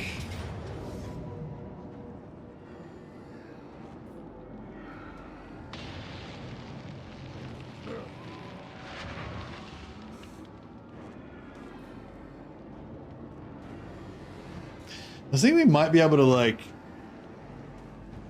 No, we ain't gonna do anything, are we?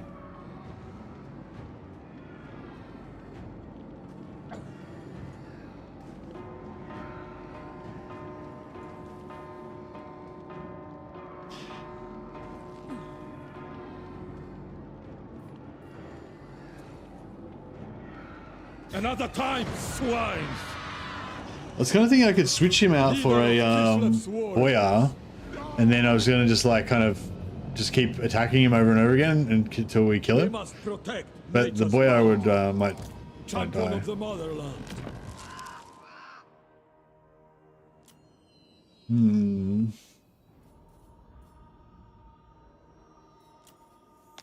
Goya.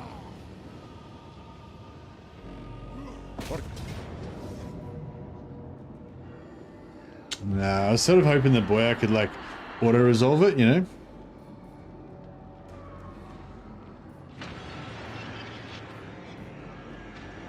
Another top. Highborn son. Prepare for shock assault. We set off at dawn.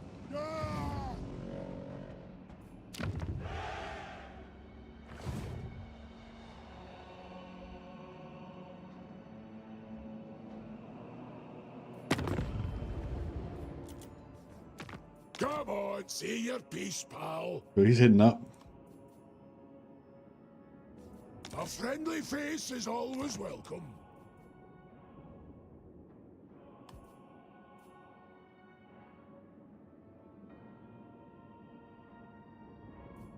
Oh, We'll give him back that money. oh, So I don't want to weaken him. I must inform you that I am authorized to destroy you. Alright, let's peace out with this guy and rejoin his enemies. Harmony is a...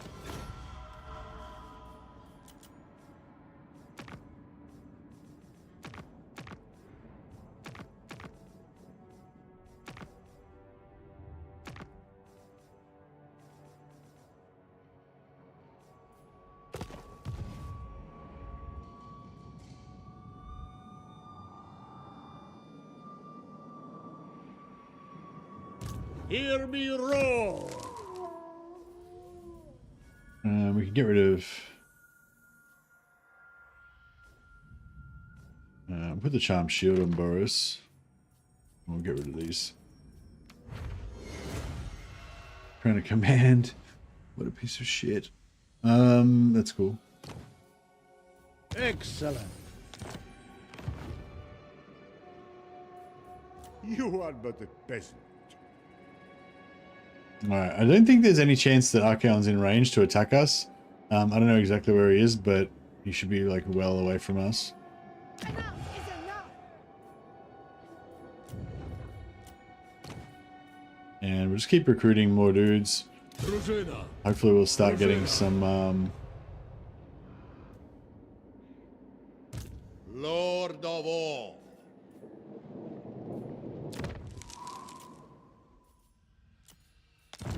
Boyar. I demand absolute loyalty. should be going after. Yeah, I think Monolith is probably the where he's going, yeah. If we're lucky we might be able to siege lock him in there with this guy, but he probably would just raise it. But we'll see how we go. Strong, Kislev, wolf tough.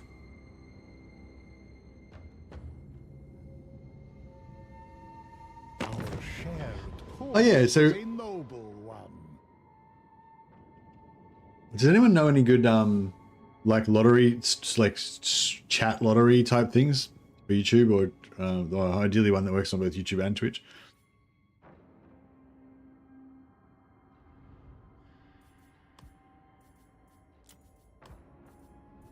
You paid it.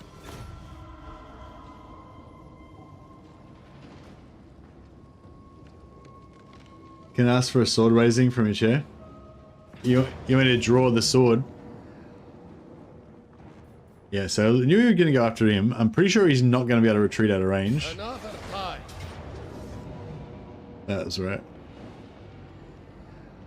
Alright, we'll fight this manually. Well, I won't fight it, but I'll just go into the manual battles so that we can concede, so that my lord doesn't die, my reinforcing lord. Because I want him to just kind of retreat away, but still be there. Drawing the sword. No, we don't draw. We're not going to draw the sword just now. The sword only gets drawn if we get raided by legend.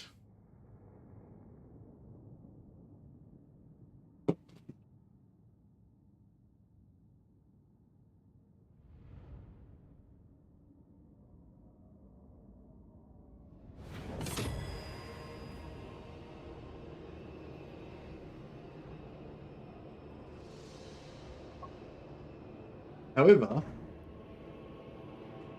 I can give you some other sword action. So the sword is if we get raided by Legend of Total War. He doesn't stream anymore, so we're probably not going to see the feather get drawn anymore. But yeah, it's actually not a sword. It's actually a fetish sword, which is a practice sword. But this one is a nylon blank, or a nylon blunt longsword. So yeah, this is also for practicing longsword. Yeah, haven't used it for a while. This is my very first sword, my nylon blunt. So it's like plastic, so it doesn't hurt as much. Actually, these hurt like fuck. They're heavy and they're like clubs, you know. They do hurt, but they don't like break bones and stuff as much as the steel ones. But yeah, it's pretty cool. Yeah, it's pretty much the same weight as a longsword. Balance is a bit out. It's a pretty good balance. But yeah, same weight as a longsword, but just a nylon one. And then I've got this other blunt that's made out of, I can't remember if it's redwood or oak. It's a really heavy hardwood, and it's really heavy, and it's double weight, like double weight of a longsword. Big, thick, heavy wood one. I kind of like this one to give you like big, strong arms, you know. But we did a modification where we chopped the end off it and put steel weights in it, so that it's still about the same. It's a little bit. See, the weight's a little bit towards the hilt now. Not quite as heavy as it's not. It should be. The weight should be about there, like just above the hilt, about where the shill is. But yeah, so the weight's a little bit, but it's still like basically normal balance. You know, it's as if it's got that end part, but it doesn't actually. But the good thing about this is you can go like that, and you don't put a hole through the roof. So you can just like so you can practice all your cuts and everything without putting a hole through the roof. And it's still double weight, even with the end topped off. It's still double weight, so you get a nice workout for your arms.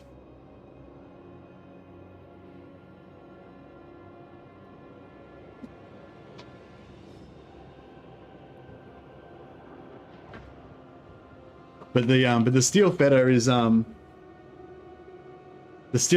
my pride and joy. But yeah, I'm not gonna pull that one out, otherwise I'll put a hole through the roof. Legend was streaming a couple of days ago. No, he wasn't. It was a pre-recorded video that he put on. Now that's good content to join in. Yeah, Monica. Bit of sword action. Yeah, so I've got a plastic one, a wood one, and a steel one.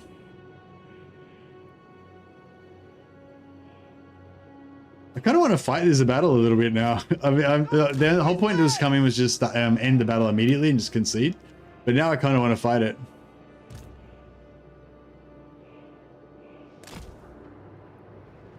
Wolf tough Kislevites! Dogs take doors down really fast, don't they?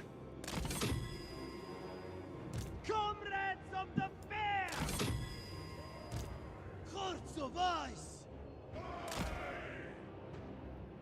I haven't got an axe gun, no. I need an axe. I need an axe gun. Hussars!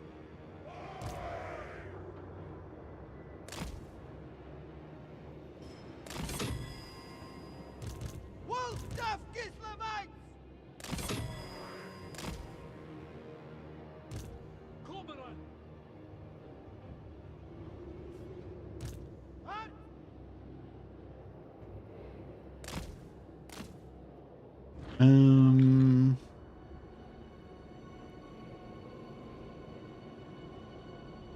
Yeah, I don't know.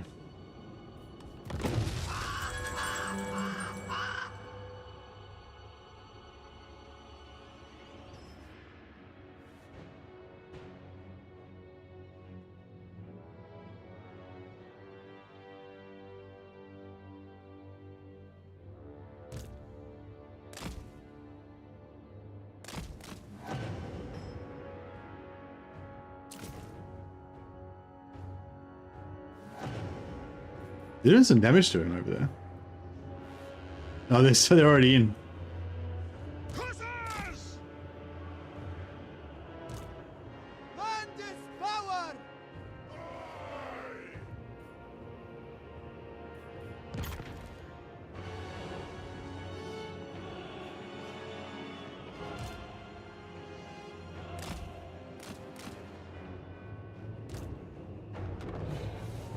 Comrades of the bear! Hussars! It is done!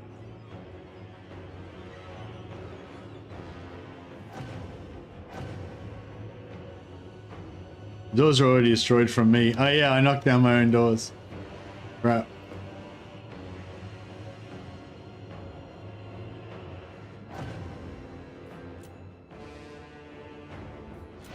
Can I move this guy somewhere else? Oh, here we go. There we go. I just keep moving him around so that he doesn't come in. Horse raiders! Indeed!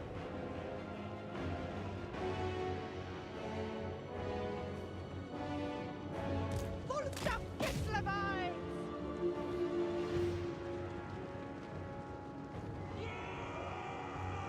The charge of the dervishes does like absolutely nothing. Sons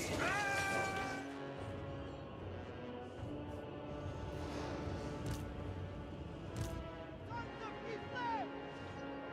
Follow the bear! Indeed! Brothers, stop! So be it! So you can move sideways along these walls, and like if you move towards that way and then you hit backspace to stop them, they actually form up in a little block facing sideways, which is pretty handy sometimes. But I think they can kind of shoot 360 on the wall pretty much anyway, so it's not that big of a deal. But sometimes it's good to shoot down the wall at other dudes when they're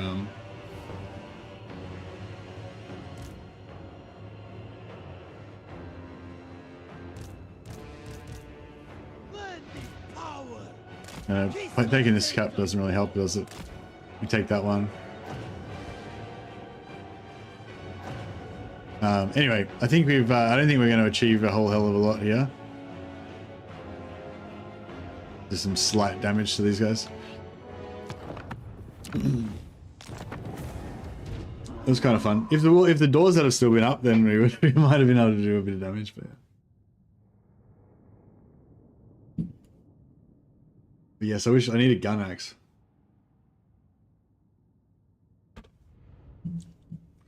Need a practice axe of impossibility.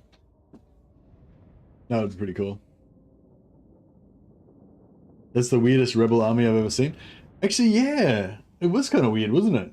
Maybe it was because of the maybe it was because I had the dervish building. Maybe that's like chaos version of dervishes. Another time.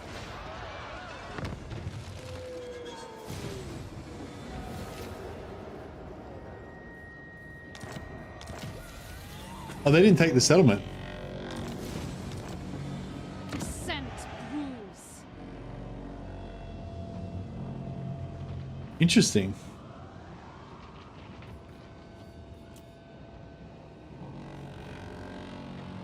And my garrison fully replenished as well. I got a 100% garrison. Boyar. Get wrecked, son! I have no idea what the fuck happened there. But yeah. It's so weird. So maybe because I sacked it that turn, they couldn't raise it or something. No, but they could just occupy it. Yeah, I don't know. That's weird. So they just didn't do it. They could, like, I think maybe they wanted to sack it, but because they couldn't sack it or raise it because I'd already sacked it. So they were just like, all right, we'll just stand here. And then they should be occupying 100% of the time. Yeah, you would think so. But yeah, maybe, I don't know, maybe something about me sacking and occupying screwed it up or something. I'm not sure. And then, what do you call it? And then because they wiped out the garrison,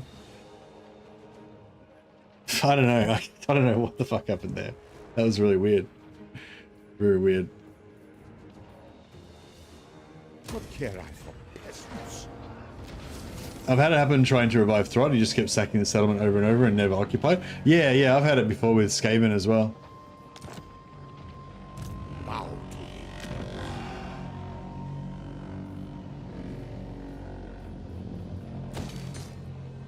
I'm just going to build like one turn money building there because I'm not really planning on holding it for very long. All right, beautiful. So Beyond your comprehension. Boris Ursus himself. Boyar. My decision is law. It is Ursus. I'll initiate the battle with Boris. I will impale them. Taste my spear. Extend my own. Hasten my spear sounds like a porn thing. For Kislev. Conan the Barbarian porn.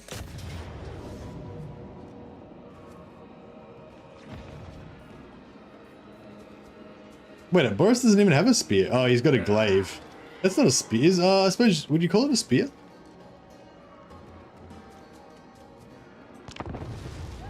I guess you can stab things with it. Streamer luck as usual. Isn't streamer luck usually terribly, really bad though?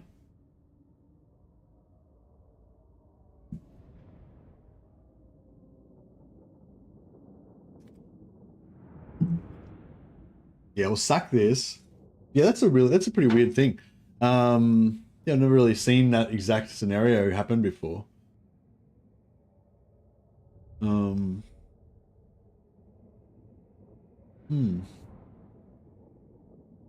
Using a longsword with one hand is pretty shit. Gotta say. So slow.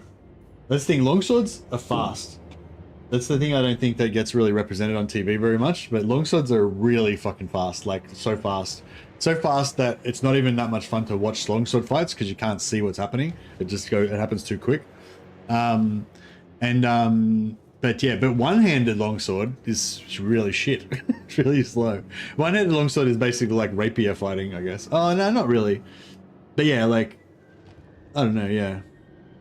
A longsword's about the same weight as a rapier, so you could, you know, yeah, you could like rapier fight with a longsword one-handed, I guess. But, like poke with it.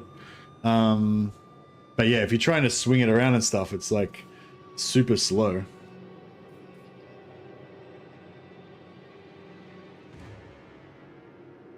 I don't know, I guess like sword guys probably have like massive arms. So maybe it's alright. It ain't fun if it's not his right-handed. No, his right-handers are pretty slow as well because they're so big, but not as slow as you would think they are though. Like they're not that slow, but they're pretty slow because it's not so much the weight. Like they only weigh about 3 kilo, like 2 pounds, but it's the length, the leverage of the length. Like it's the same thing with the longsword a little bit as well. Like if you try and swing like a big swing, like even though like a longsword only weighs about 1.8 kilo, 1.5 kilo, you know, but a bit of that weight is on the end of like a 1.5 meter long stick, you know. So it's like if it's like a milk, you pick up a carton of milk, it doesn't weigh very much, but you put that carton of milk on the end of a 1.5 meter stick and try and hold it out at arm's length, and all of a sudden it becomes extremely fucking heavy. And like, yeah, that's kind of, yeah, I don't know, there's so many cool leverage things about swords. Man, I'd love to get back into sword stuff. I am the war. What are we doing here? We're attacking this chaos place. This chaos place looks like a dark elf place. What's up with that?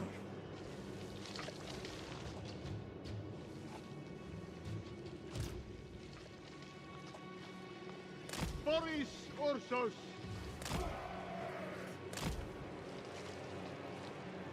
Yeah, there's so much cool shit you can do with swords. It's really crazy. Okay, he's just gonna stay. Just gonna stay over there then, I guess. Warfare riders!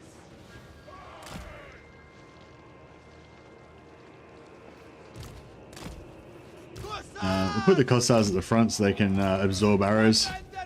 It's their job after all. Defenders of Kislev! Bring out a pennant! Patriarch! Sophia!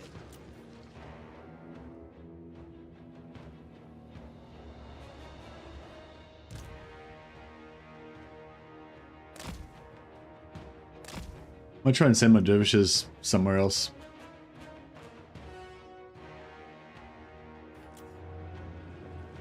Cossars! A fine threat! Taking point!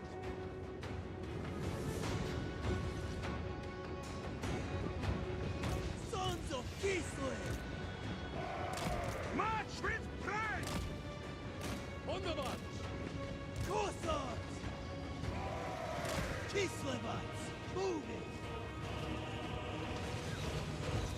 I'm not doing too much damage to these Chaos Warriors, but we're sort of slowly getting them down. Warfare riders! Who's leaders? Kislev sends us forth! Yeah. Yes! Poor Kislevite, Kosovarite dervishes, they're always getting wrecked. The orthodoxy endures. I abuse them.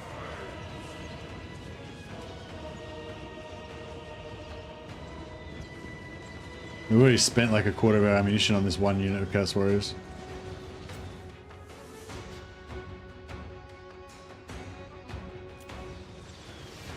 Zorgon! Our duty so! Land is power! Moving!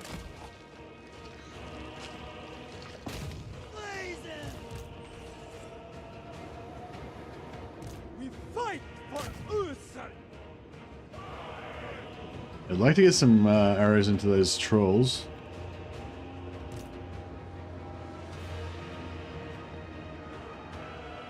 Cossars! Motherland's finest! Wolf-tough Kislevites! Taking position! Patriarch! Comrades of the fair! Commander Kislev! March with pride! Making it so!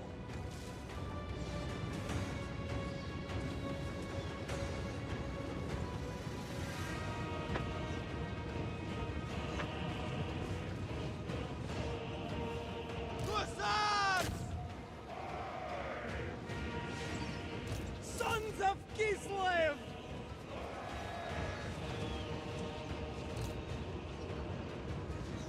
Taking position!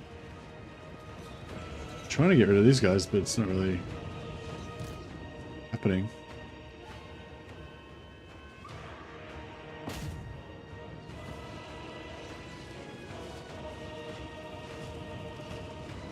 Priest of Kislev! Yeah, let's just get in there and have a crack. Patriarch! Warfare riders! Go with honor! Kislevites moving!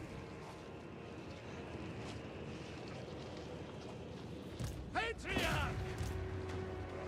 Kislev sends us forth! Taking position!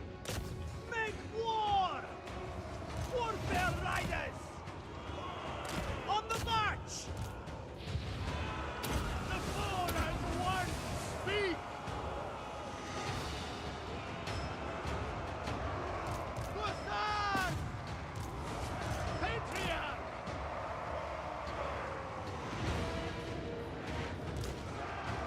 It is done!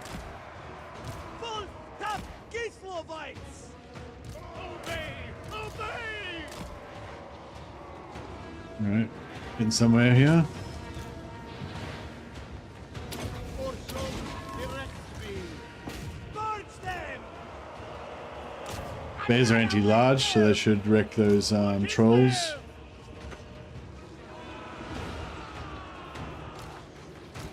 Pain is duty! Hussars!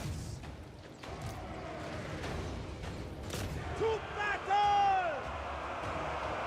The motherland's finest! Making it so! With honor! Bring out a penance! Patriarch! Yes! To arms! My bears are getting a bit shot up. March with Just gonna pull them out for a little while, just in case just until the patriarch gets his heal back up. Ursus! Follow the bear! Go with honor! Defenders of Kislev! Obey the orthodoxy! Slay them! Yes! Comrades of the bear! Alright, everyone's getting heals. Is power!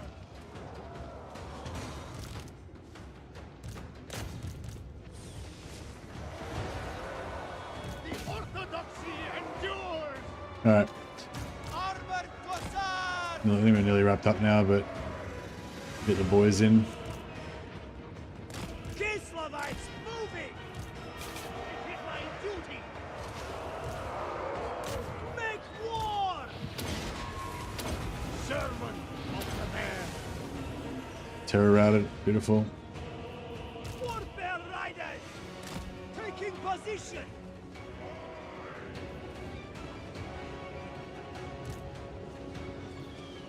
Bring them down! Zorgar!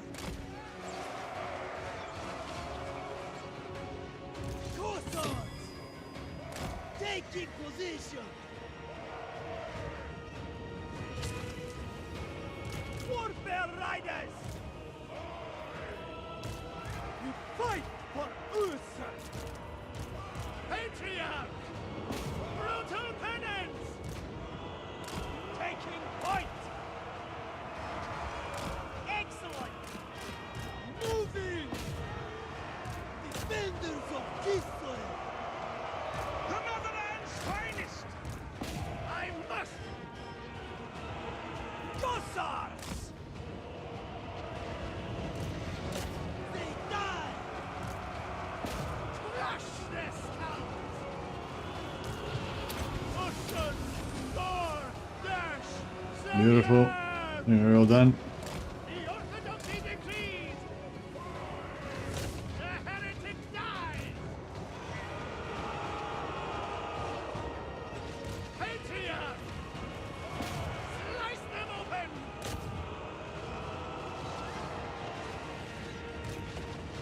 Warfare riders! Zorgar! Patriarch! Seeking heresy! Ursun's right hand! Cossars! Force for Kislev!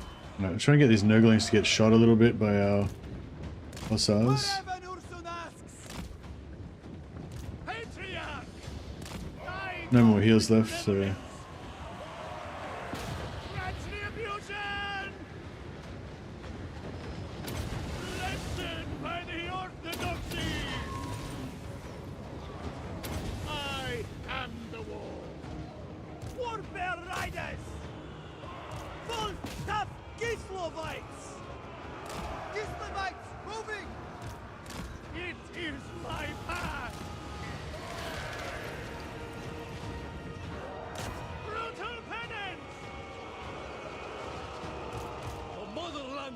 Highness! Brutal penance. Best kind of penance. Yeah, this is pretty good.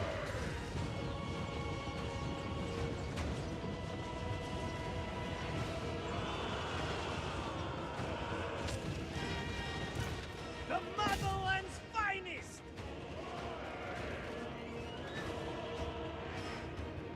Yeah, no, I don't really like Zweihanders. Zweihanders are cool and everything, but I feel like a Zweihand is basically like a combination between a spear and an axe. It's like you can use it, like you can hold it kind of like that, like above the guard, and use the Zweihander kind of like a spear. Or you, and then like I feel like that, you know, you can kind of use it as a spear, and then when you want to kill something, you just go boonk and just like, you know, head chop stuff. But like, yeah, I think I don't know, I've seen theories that the Zweihanders are mainly used for area denial. Like you just kind of like go like this, and basically you can cover a ginormous area that people can't really get into because it's got such long range, unless they've got spears, in which case you're fucked, obviously. But yeah, but against people with normal sidearms, sort of like short swords, you know, basically the Zweihander could hold off a bunch of dudes. So apparently that's why they were potentially, you know, popular with bodyguards. There's also a theory that they were used to break pike blocks, or apparently they were used against pike blocks. I'm not sure how they were used against pike blocks, whether they were charging the front of the pike or they flanked the pike or what, but somehow they're apparently used against pike blocks. But yeah, but I don't know, they're not like, I don't know, Zweihanders are, I don't know, like I've played around with them a couple of times. I'm not like an expert or anything, not at all. I've never trained with them really. I've just played around with mates once, and yeah, and you can just sort of use them like a longsword, you know, like with the same kind of stuff that you would do a longsword, but it doesn't really work as good because it's so heavy and slow compared to a longsword. But yeah, but longswords are sweet because longswords are like fast as fuck, like they're so fast, but they also, you can chop, like, you know, I don't know, it's hard to explain. Like with a longsword, like the longsword only weighs like about 1.5 kilos, right? And you've got two hands on it with leverage. So if you imagine like a broomstick handle or something that's really light, and if you hold it from the bottom, you can like just fucking whip it around like super fast, you know? That's kind of what a longsword is like almost. It's a little bit heavier, but it's sort of like that sort of vibe, you know? It's real fast, and you've got heaps of leverage so you can move it around really quick. But your arms are attached to it and your body's attached to it, which weighs a lot. And especially with downward cuts, like if you lift your arms up like this and then you cut straight down like that, it's like fucking, it's such a heavy hit, you know, like it's so crazy like how hard you can hit with a longsword like that, because you've just like your arms just weigh a lot, you know, and just like vunk, you attach your arms to the longsword and then you can just chop it like an axe almost. It's not quite the same as an axe, it doesn't have that head weight like an axe does, but it's not really like an axe at all. But you know what I mean? It's just like what I'm saying is you can do really heavy cuts with a longsword, but it's also really fast. And it's just like, I don't know, swords are cool. Swords are cool. I wouldn't want to be on the other end of one though.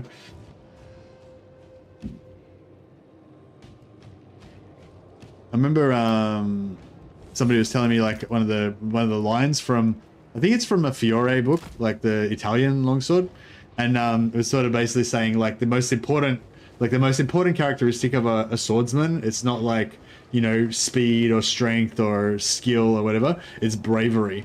And it's like, yeah, I can totally see that. Like, I feel like a lot of people, like, if you're in, like, imagine a knife fight would be fucking terrifying, you know?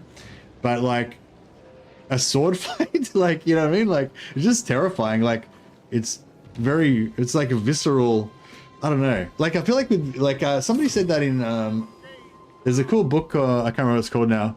I think it's a Neil Stevenson book. Basically this guy carries a katana, like a samurai sword. And he basically says, yeah, like, when you wave a gun in someone's face, a lot of people, like, they don't really understand how guns work, and like, they don't really register, you know? Like it's not as effective at controlling people through fear. But when you've got a katana, like people just instinctually understand like the fear. And I feel like, yeah, that's the thing. And like you can't really like, yeah, I feel like you can't really win a sword. Like a lot of the sword stuff you need to do it like with authority. Like you've got to like do this move like fucking with authority, and you've got to like commit to it. And you can't, like, if you're kind of afraid of getting hit, like you can't really do it. So yeah, I feel like I think like playing with swords which is what I do, obviously, because I don't fight duels to the death with people. I use blunt swords and usually a bit of padding so that you don't get broken bones and stuff. It still can be kind of scary, but you know what I mean? Like I couldn't imagine like doing Snow Crash. Yes, your Dex and Dials knows it. Snow Crash, yeah. Exactly. He's a pizza delivery guy, and he's also the greatest swordsman in the world. But yeah, like I don't know. I've thought about that a few times. Like I wonder, you know, I don't know. It's pretty like I don't know. I suppose it's I don't know. I guess it's similar to boxing. I guess. Fuck. I did a couple of like not proper amateur fights. It's not like a proper amateur competition, but it's like these interclub fights where two boxing clubs just, you know, let their dudes fight or whatever. But it's like a bigger thing like that. Like it's like a local thing where a whole bunch of clubs go and send people in and stuff. And like yeah, like the first time I did, especially the first time, like it was always, I did it 3 times and it was always scary. But the first time I got in the ring in front of like a fucking 1,000 people and I didn't know the dude that I was sparring, like, you know, like normally when you're sparring with your mates and shit. When you go in and like fight some dude you don't fucking know with 1,000 people watching you or whatever, it's fucking, that was pretty scary. But I don't know. But once you get in the ring and like you start punching and stuff, you don't really think about it anymore. It's just too much adrenaline and too much like focusing on the moment of the fighting. Like yeah, it's like before. The before part is the scary part. Once you start going, it's all good. But yeah, I don't know how that would be with swords. I feel like it might be different. With boxing, you can take hits. Yeah, exactly. Make them fear. Sorry, I'm on a fucking tangent of rambling today. The sword thing set me off. Boris Ursus himself. Goya. Do you reckon this guy could get into there? High Priest of Ursun. Alright, this guy's gonna probably run. Hoya. Hoya. I stand for Kislev. Bow to me. Hack them apart. I order them dead. Destroy these. Alright, so this guy's probably gonna run, so we'll just initiate Them down. on this one. Then, yeah, I guess if we want to get the, hey, Cultists of Corn just raided.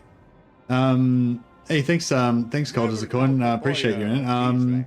I haven't actually had a chance to watch any of your content yet, but I've been hearing about cool stuff that you've done from other people that have watched your streams and stuff. You know, I think you know, it's the sort of stuff that I would enjoy. So yeah, I might actually just give you a bit of a shout out here.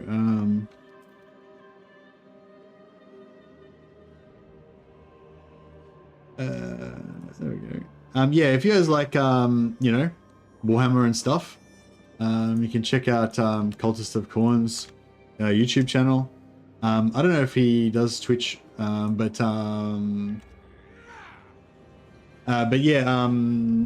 yeah, there's what do you call it? A link to Cultist of Corn's channel. Yeah, I recommend that you check him out. Somebody told me about his stream that a stream he did a while ago with Slayers, and he was basically using the new Slayer Lord skill that makes Slayers unkillable for like 30 seconds, but he was having 4 Slayer Lords, so he could cycle it to basically make the Slayers invincible. Yeah, that sounded really cool. I was thinking about trying it out, but I didn't end up getting around to it. But yeah, if you want to see some cool stuff like that, check out Cultists of Corn's channel. Thanks so much for the host, Cultists of Corn. Appreciate you, buddy. And I'll have to I'll have to watch some of your videos sometime. I don't really get a chance to watch Total War content very much because I'm streaming all the time. By our blood, this Kislev All right, cool. So we Refused. Oh yeah, so for those of you coming in from no worries, Cultists of Corn. Thanks for the host, man. I'll add you as an honorary moderator. There you go. You're not under any obligation to do any moderating, but now your name will show up blue in this stream when you come in, if you come in. but yeah, so basically I just wanted to play Boris. I played Boris the other day, and I did the 2-turn where you take over Frozen Landing on turn 2 instead of taking over Tower of Torment, and then you can, if you want to, from there you can just take over settlements and region trade them into Robsman Clan, Confederate Robsman Clan probably on turn 3 or some shit, and then you can like trade that to Dragina. I think Dragina might be dead by then. But whatever, you can confederate them, and then you can trade all that to Kataryn and confederate her, and blah, blah, you can kind of do that stuff. I didn't actually do all that, though. I think I just confederated 1 or 2 factions to get a little bit of a foothold, and then I went from there. But the thing with that is that, like, I think with the new Court and Orthodoxy boons that you get, there's one in particular, Spiritual Conquest, that gives you plus 100 devotion for newly captured settlements in the Chaos Wastes. And basically, especially if you're playing on Legendary, essentially you'll never have 50 devotion anywhere, so you'll never be able to use the Invocations, which is a big part of the new update, like the Invocations. And so but basically Boris is the only one who really gets to use them if you take this skill. So I wanted to try that out. I mean, I still think that migrating to Kislev on turn 2 instead of staying in Chaos Waste is like the better, like the objectively better way to play Boris. But if you want to take advantage of the Invocations, then the Chaos Lands is where it's at. So I just wanted to try this out. Basically, I haven't played this campaign before like this, so it's sort of a Gospodar by blood. this is sort of an experiment. This is why I was reborn. I think I want to save Boris's movement, We are the land. And the so I land might My right. Highborn son. yeah. So we could take the experience on Boris, but we'll lose that much movement. Leadership is my duty. I might just do a bit of an explore over here, see if we can get eyes on Archaon. This land is ours. Go with caution. A bold choice. Follow my lead. Oh, where the fuck is he? So Archaon must be like here. Let us advance. Hear my command. Move out! By my command, we march! Yeah, I guess he's in there. The Drużyna are the protectors of the land. Moves across, that's a bit of auto result. Oh, I'm probably going to fight it manually. Kislev's chosen. The lost Tsar returns.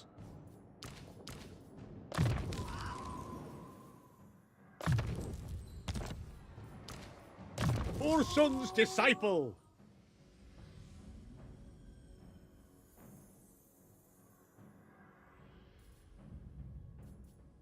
Why so many lords? You can check out my channel. Actually, I've got a video called The Law of 4, which kind of explains all of the different stuff around there. But basically, you get more experience points. The lords themselves are strong combat units, so you got more armies, basically, especially in the early game. They level up, they get experience points, so it multiplies the amount of experience points that you get if you have more lords.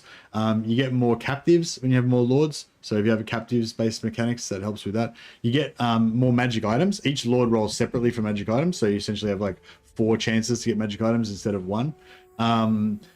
Yes, there's a whole bunch of reasons, basically. In this particular campaign, also you get passives for Orthodox, getting extra Orthodoxy in Ice Court, and you can actually disband the lords and they still keep producing that passive income. So that's a good reason. You don't necessarily have to keep them around, but it's a good reason to recruit and cycle through a lot of them.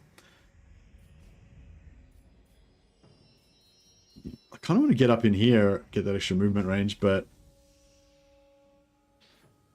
I might just, since I've committed to the red line so much, I might just push on through.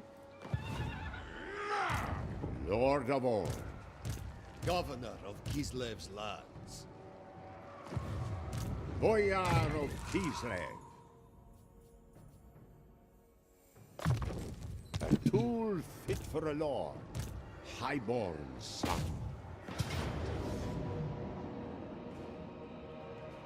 It's got a fucking lot of dogs.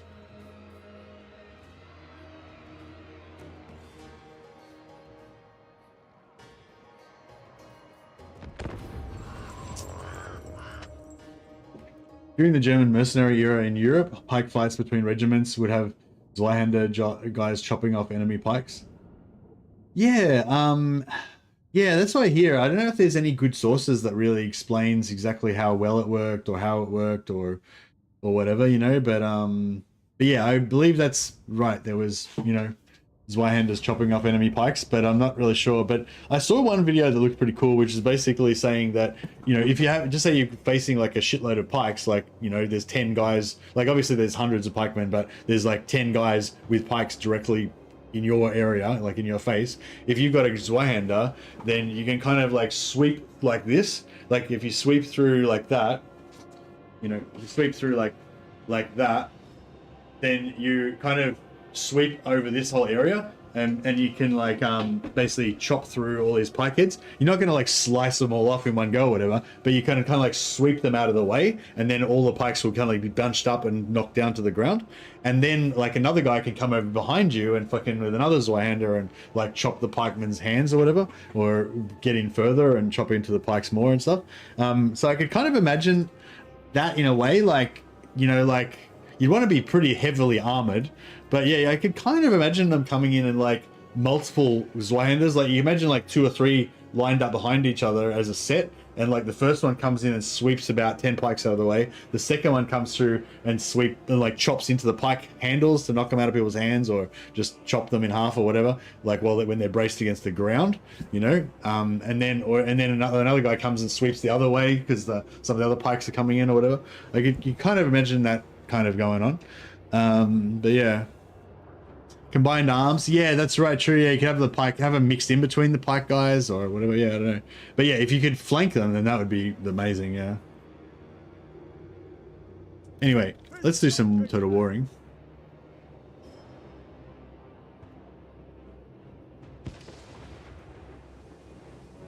Men that wielded Zweihanders were known as Doppelsoldners. They were paid double, as the job of assaulting pike formations was very risky. Yeah. Yeah, you wouldn't be able to chop the pikeman's hands initially, but like I'm saying, like you'd be like penetrating into the thing. Like I can imagine like a bunch of dudes, and like one of them swipes the pike heads out of the way, then then another guy comes past him, and there's more pikes behind that, and he swipes them out of the way, and you just kind of keep rolling through, like swiping pikes and shit until you get into the actual front line of dudes and just start fucking cleaving dudes in the head. I could kind of imagine that working, maybe. I don't know. Not really sure. Yeah.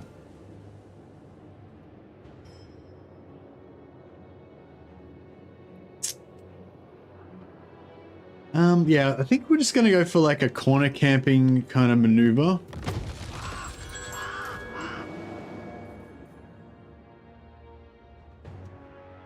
We're scary to approach a wall of pikes.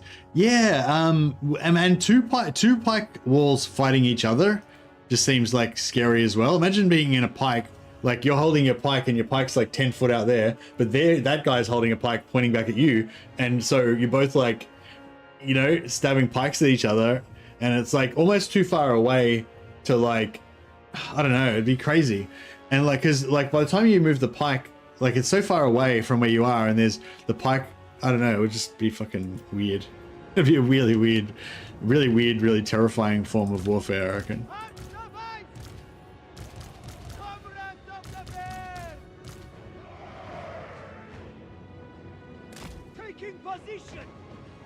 All right, we'll set up. We'll just set up a sweet. We'll just set up a sweet little corner camp action.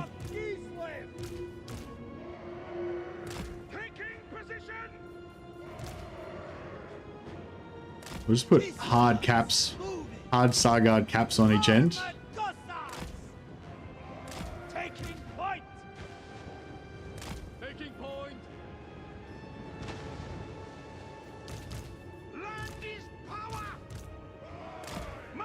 We're getting at the end of the mounted lords. Lord of the motherland. I am Kislev. Let them fall! I think the dervishes are just gonna not even. They're just gonna stay at the back here and just not even expose themselves to any danger. Plus, the pike formations had crossbowmen and arquebusiers mixed in with them, so some of the Doppel soldiers were just killed before they even reached the enemy pikemen. Yeah, that's crazy. Yeah, I heard about some like mixed regiments like that.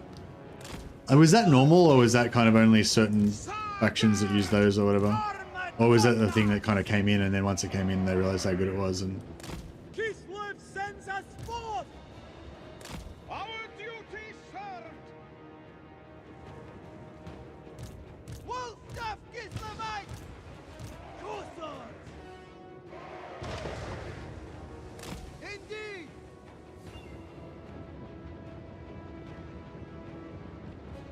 maybe come in one more row. Taking position. Gotta get out like perfect little formation. Man, I'm glad I'm not a soldier. Yeah. Yeah, like back in those that like melee combat days was like something else, hey.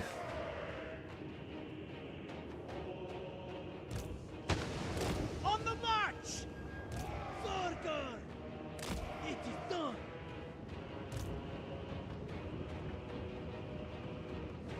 Go with honor! Taking position! Spanish used it first. The Italian wars of the Renaissance were the heyday of pikemen and Doppel soldiers. Oh, have you seen that sick Spanish one with Spanish movie with Viggo Mortensen in it? That movie is awesome. It's in I think it's in Spanish, so probably most people wouldn't have seen it if you're not a Spanish speaker. But it's fucking really cool. Like top level historical, like gritty, but also with this cool kind of like Spanish romance kind of machismo thing going on, and like fucking so good. The full movie's on YouTube as well.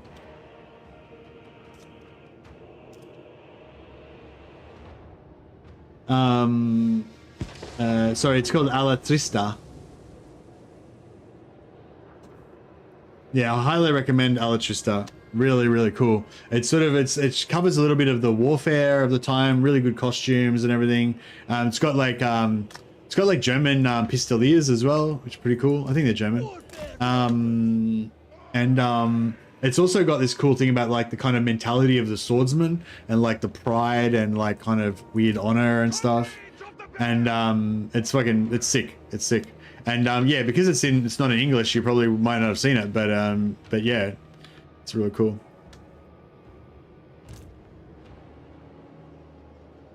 Our duty, son. Indeed, the motherland's finest. Indeed. Well, nice of these guys to wait while I set up my perfect formation. If you're a dwarf player, then you love this shit. Just spending like an hour setting up like the perfect formation. I think I'm a dwarf player in my heart of hearts.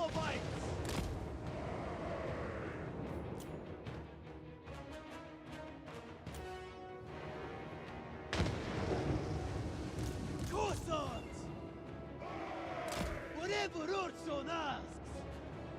Yeah, we don't need to checkerboard that back. We don't need to checkerboard that back line. So be it.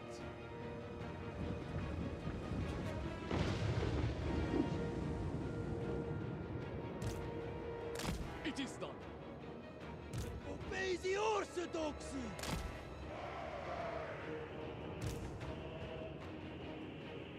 For the throne. March with pride. March for Kislev. There's no click and mess up the formation. Yeah, I know. Defenders of Kislev. Sagard! Kislev sends us forth! But yeah, I highly recommend Alla Trista. If you can put up with subtitles, or if you can speak Spanish. Well, if you can speak Spanish, then you should have already seen it. There's no excuse. But if you haven't seen it, if you haven't don't speak Spanish, then yeah, you can be excused. I just realized we're not going to be able to activate them unless I sacrifice. Feels to me like if you did a cavalry charge, you wouldn't come back out. Yeah, well, they had pistoliers, like they ride around and just shoot. And they ride up to the infantry and shoot them, and then like ride back, reload their guns, and ride back up and shoot them. And yeah, that's pretty crazy as well. Like, there's not really much you can do about it if you don't have a gun. And the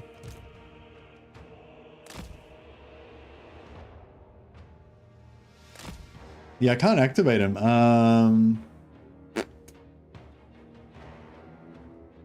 I could sacrifice a unit of. I could sacrifice a unit of Cossars maybe. But I feel like the dogs might just kill him.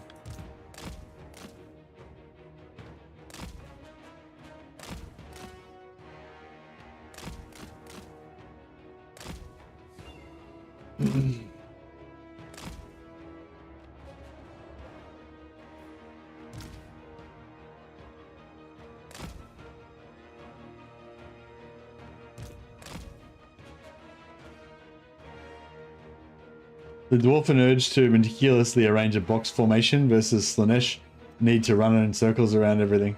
Yeah. They're both there. They're both strong urges. They vie.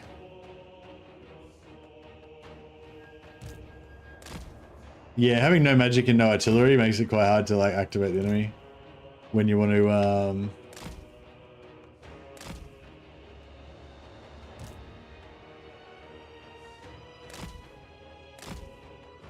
I don't want the dogs to like run out and kill them. Okay, they're gonna keep yes, this is the problem. They're gonna keep like rotating around.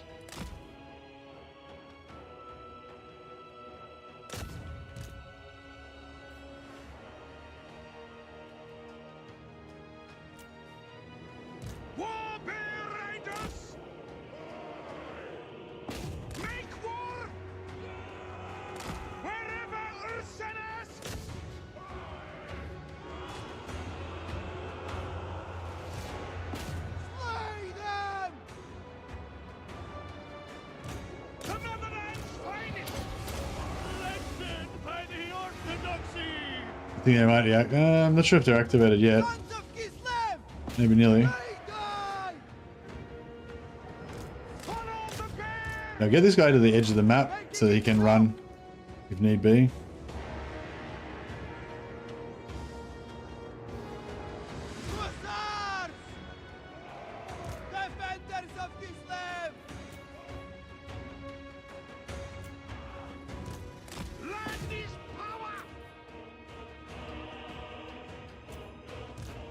I don't think we activated him still.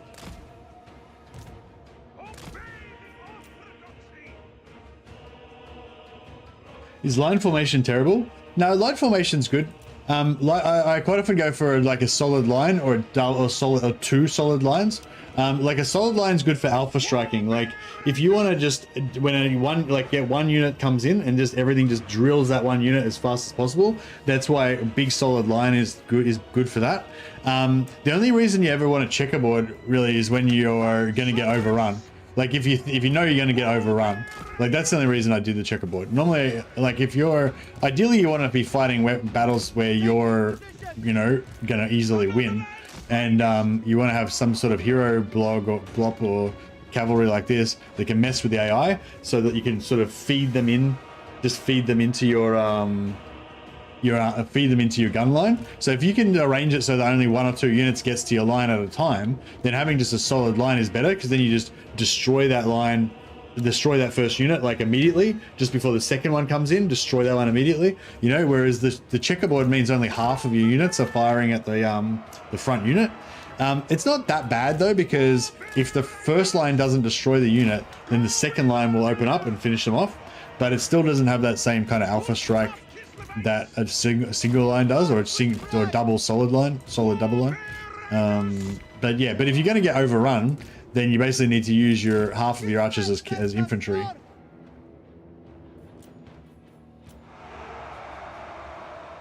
That's why Legend always uses line. Yeah, exactly. Yeah, I think I prefer line or double line most of the time. Checkerboard you only use when you're going to get run over.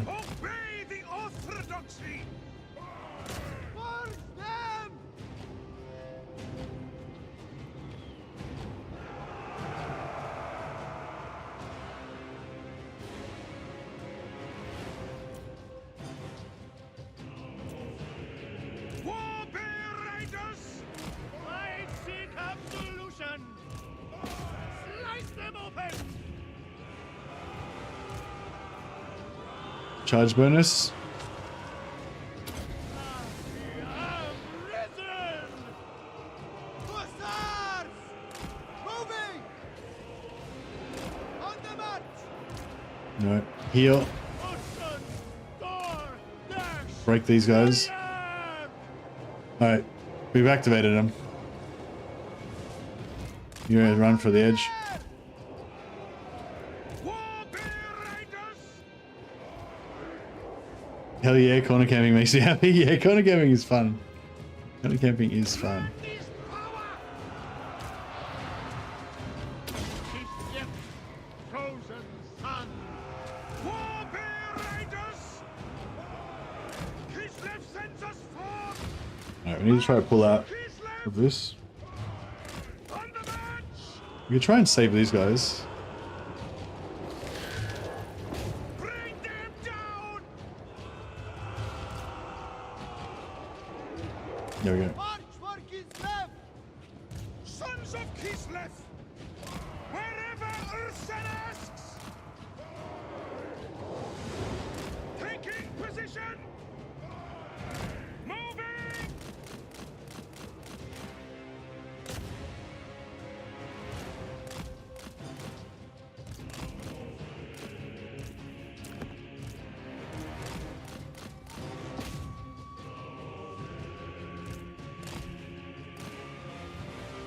Oh shit.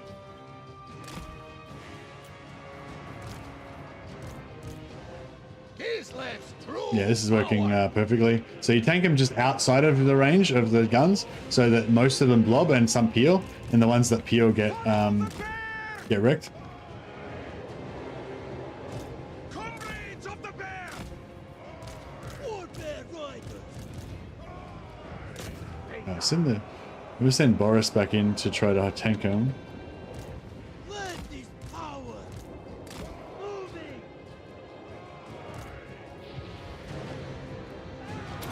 Servant of the bear! Boris Ursus!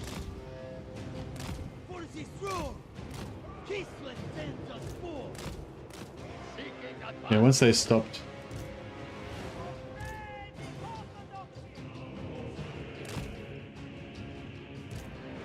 Taking point! I am needed here! Yeah, I'll let myself get a bit caught. Boris Ursus! Father bears might! Warbear riders! On the march! Taking position! Ultra Kislev! Attack, comrades! Warbear riders! Seeking battle! Sons of Kislev! The motherland's finest! Motherland's finest! I will gut them! Yeah, this is on legendary very hard, yeah. Yeah, just sort of exploring. It's a bit of a sciencey stream. I mean, I haven't restarted yet, but I was planning on restarting if we didn't find a good strategy straight away, because I wanted to try out some different starts or whatever. But this start seems pretty good. So I move! So yeah, I'll probably just play it on. Over!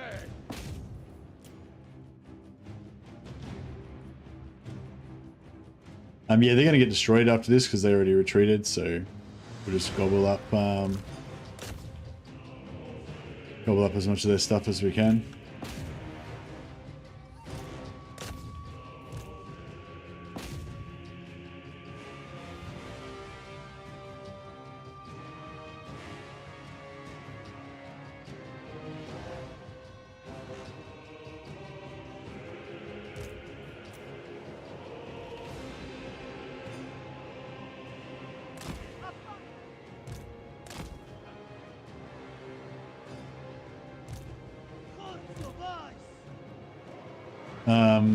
Yeah, I think they only have to be under 10% to get wiped out.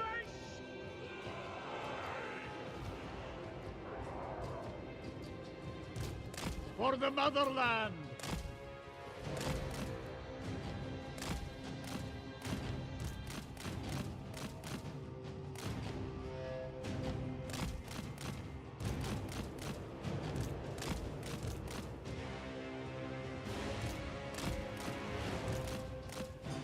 Spellcaster would be juicy. It would be, yeah.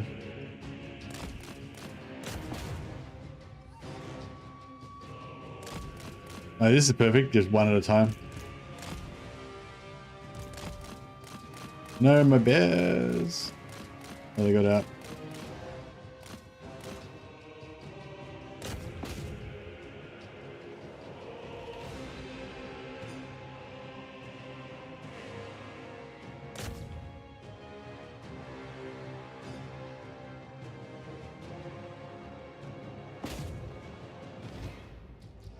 They've become unactivated again because they've got smashed so hard.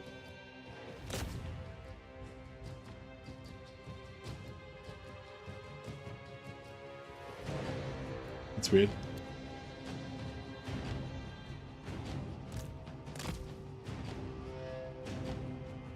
Oh yep, we can get them.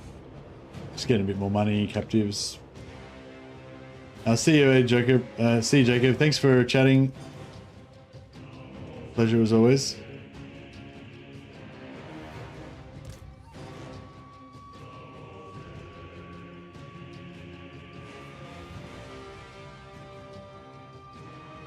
Swords. I know. Don't mention swords to me when I'm streaming. Can't resist.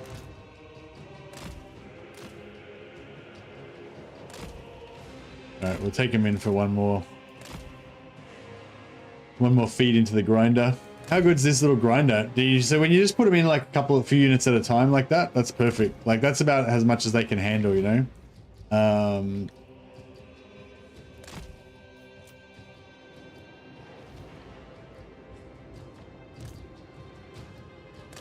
fine strategy. It is done. Let's reload the front rank.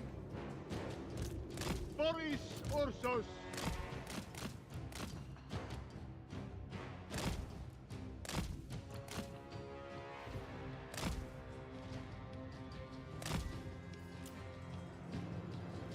Urson's right hand.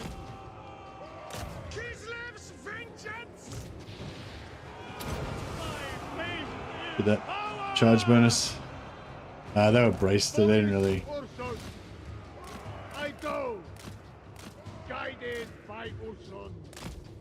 We might lose an entity here. Battle.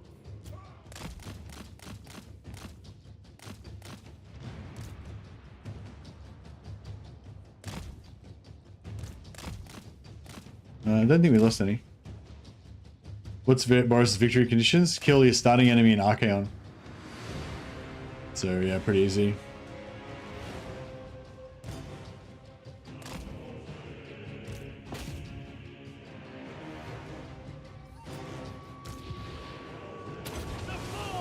Let's buff that. This has 36% extra charge bonus and extra leadership. Father bear prophet. Boris, go. Trying not to lose any more entities if we can. East of Kislev. Right, we can. Following Urson's footsteps.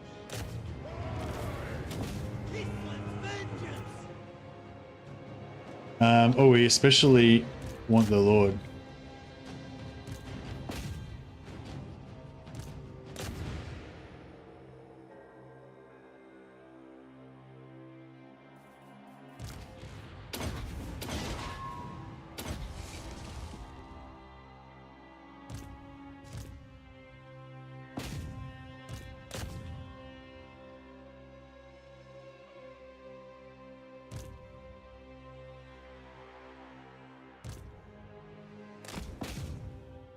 Done.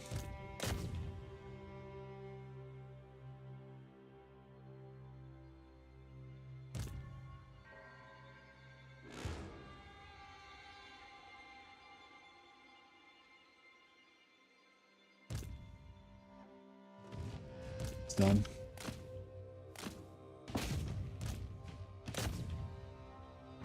We should get like 100% wipeout except for the dogs. That's under 10%. I think so. We're cool with that. It's wiped, and the whole army is going to get wiped anyway. But I want to get credit for killing, so I get the money and XP. Not that it makes a huge difference, but it's, I don't know, it's satisfying just destroying them utterly. Imagine being the Ever-Chosen and being slapped down by some dude on a bear. Indeed.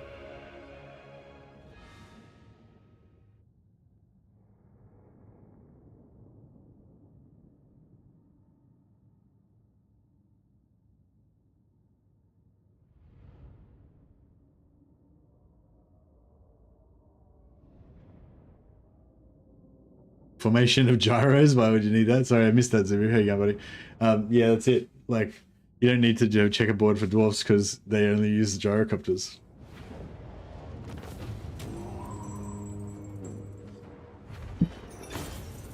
Yeah, so this is the battle. This is the actual battle resolution screen, right? And that's what we killed. So we get XP and gold and everything from the shit that we killed, right? After the battle's over, when they go to retreat, they're going to get destroyed because they've already retreated. But that's afterwards. That doesn't count anything towards the battle, right? So what it's only what you actually kill that actually counts, right? So we got our 1800 gold, 2700 experience. Plus the extra lords got 50% of that, so they get like 1380 XP each. And obviously the units only get the XP for what they actually killed. But yeah. Kind of want that replenishment actually. So even though the replenishment's only showing on the main lord, it actually applies to these guys as well. And I'm pretty sure 15% is enough for us to get bears back. So we should get these guys back to 16 and get one more bear on them as well. Fetch my lash. I hope. Boris. Yeah, nice. Got his bears back.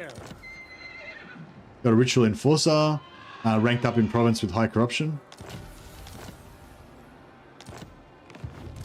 Boyar. Yes. My lands expand further. Boyar.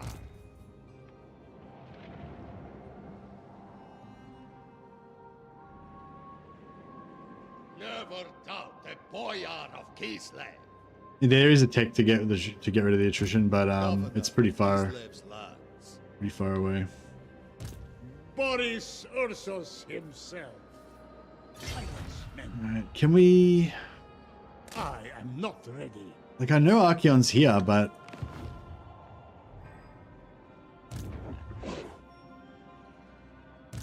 Bow before me.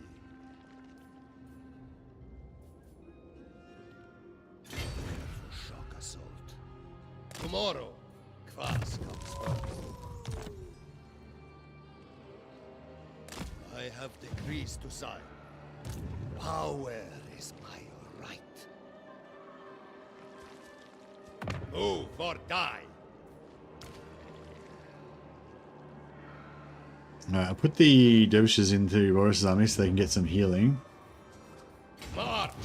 Pain is irrelevant. Put these guys in this army so they can be invisible. My There he is. assured. Beautiful. Okay. This will be the toughest army that we've faced probably so far. But hopefully it's still going to be fine. This is not for the Ever-Chosen. Man, not being able to see how far things can move is such a penalty. Highborn son, Lord of the provinces.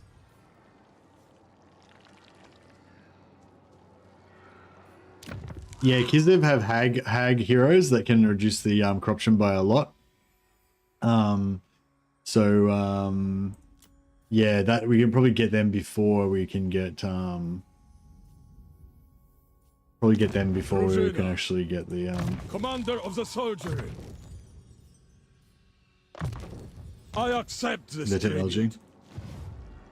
Playing as Archeon. Are you playing as Archeon in your own campaign? Oh, nice. Strength We're are enemies this respected day, by Harry. us all. Perhaps another day we'll be friends. Hear me roar. Man, I want to watch Alatrista again now. That movie's fucking cool.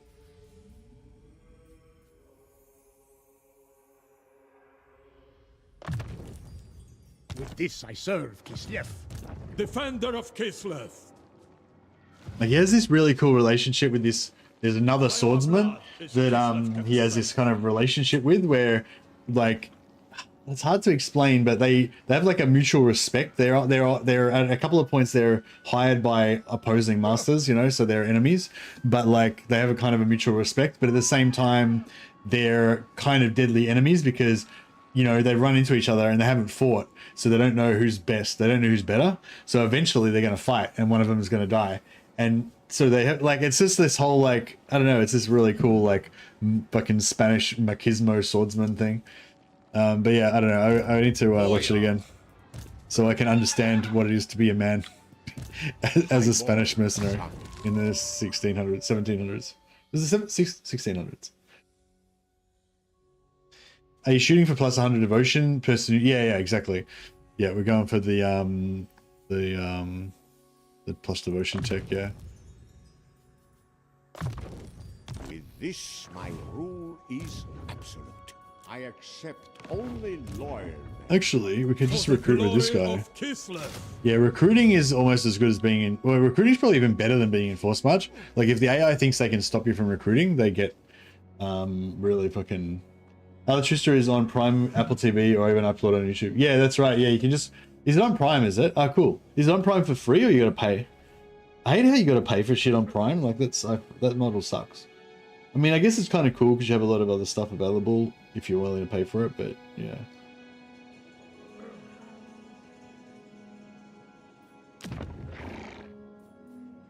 All right, this I think we're going to keep this land. So I'm actually going to build growth here, and we'll make Writhing Fortress our capital, or our sort of outpost type capital.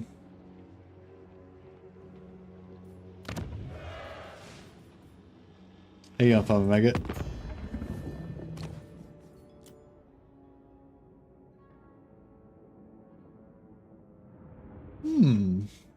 We could piece out with the cool. That's interesting. That'd save us a few turns. That'd save us some movement. A timely arrival.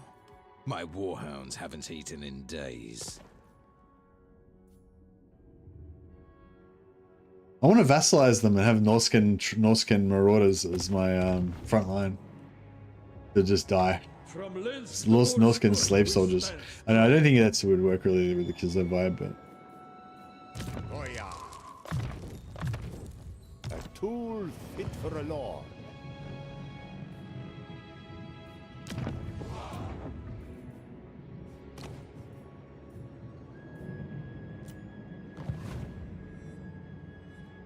A legend amongst all Kislevites. No! Drużyna. Under new management, yeah.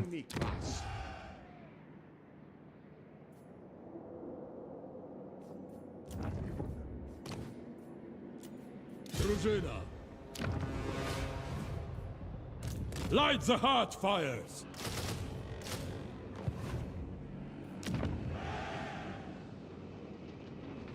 Monolith of Festalang. Do you reckon we'll be able to hold Festalang? I don't know, maybe. 2600. Nah, I'm not going to invest that much. We'll just keep Monolith. We'll be happy with burning Monolith. That's fine.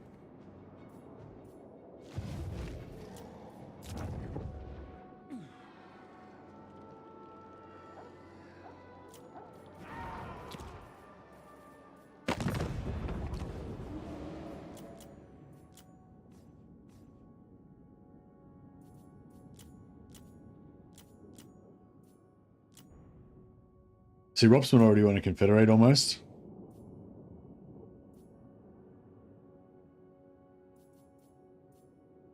They are two strong links in the chains that shackle disorder. Yeah, I kind of want to confederate them and sell their regions to Katerin. You have friends in high places now.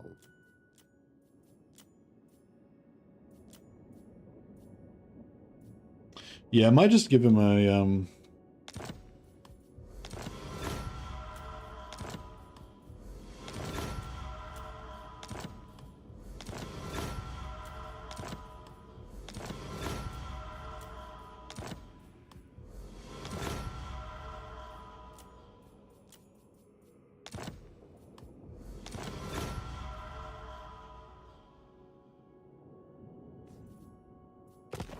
Just trying to get a quick boost of relations there without spending too much money.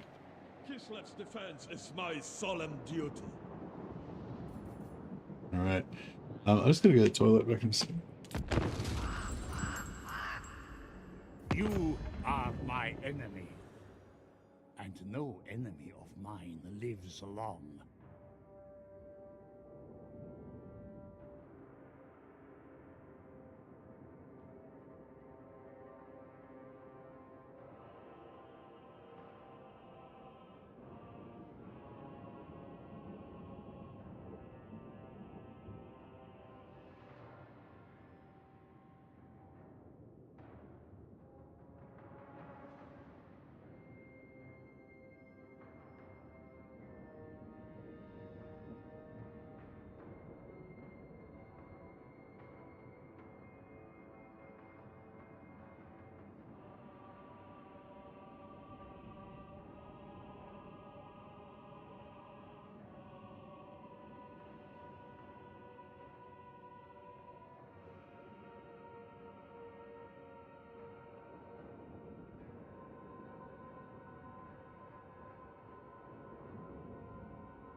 Ooh, sorry about that. Abal. Oh my god. Damn.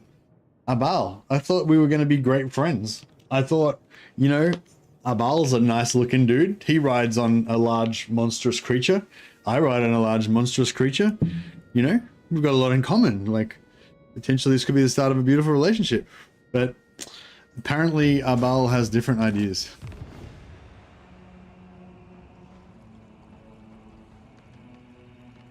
I feel like Abal's a lot scarier than Archaon.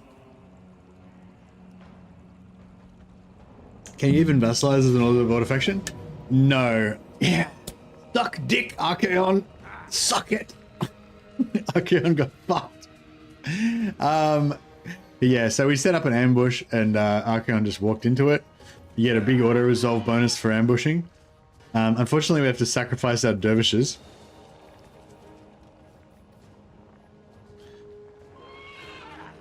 For Kislev! For the motherland! Indeed. Yeah, I'm going to take the auto because it's very clean. Why on such a tiny horse? It's not so much the horse is so tiny, it's just the Boris is such a chad. We always knew those dervishes were going to die. Yeah, that was pretty good auto resolve actually, and we're in home territory, so we get replenishment after this. So that we get complete wipeout, which means we get 100% of the XP, 5.7k. We get, 5.6k, 100% of the gold, 5.7k. Although we don't get many captives. So if I had fought that manually myself, we probably would have gotten like 1,000 captives or something like that. So this gold here might have been a little bit higher, maybe. I don't really know how it works with the captives for money, but yeah. But it's still pretty good. Looks pretty good. We could take the replenishment.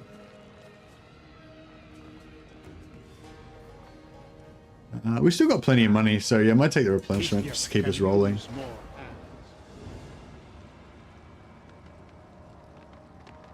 Boris is so powerful. I like his campaign very much. Yeah, that's right. I mean, he's supposed to be a hard campaign, but I don't know. It doesn't seem that hard to me. Your bravery and strength are respected by us all. I think a lot of campaigns are hard.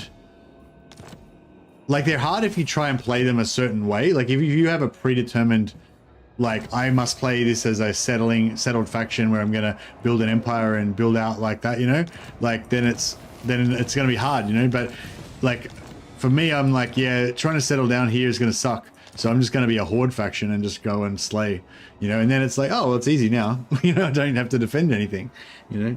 So I don't know. I feel like a lot of times it's like a bit like that. He's definitely easier after the rework too. Yeah, that's it. True. He's like gonna be a lot stronger with the rework. Yeah. But I feel like even before, like the same thing holds true. Like if you try to just play as a normal settled faction, it's a lot harder to get started with Boris, I think. Like, whereas if you just region trading for massive cash inflow, yeah, actually that's a good point. If I didn't have that extra 20,000 gold, then I would be acting a lot different probably.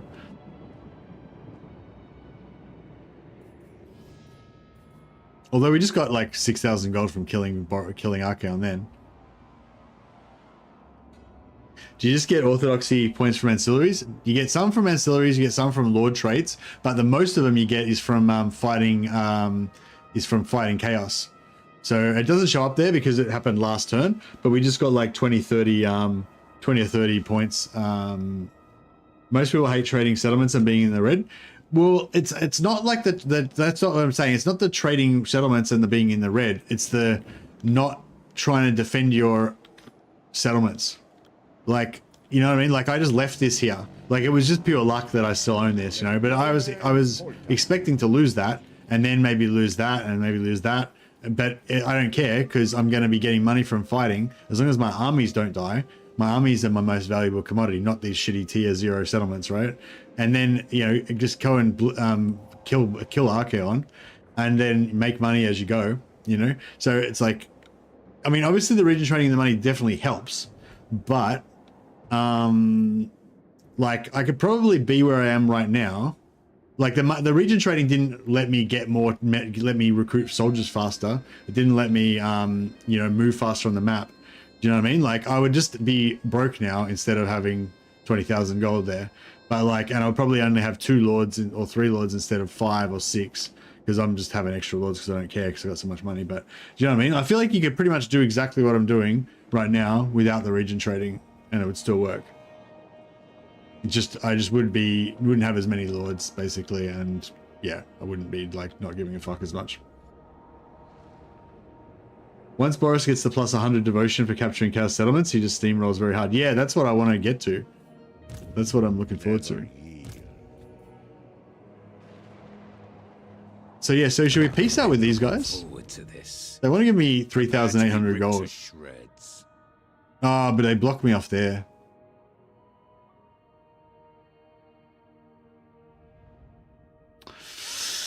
Oh, man, I kind of want that 3,800 gold.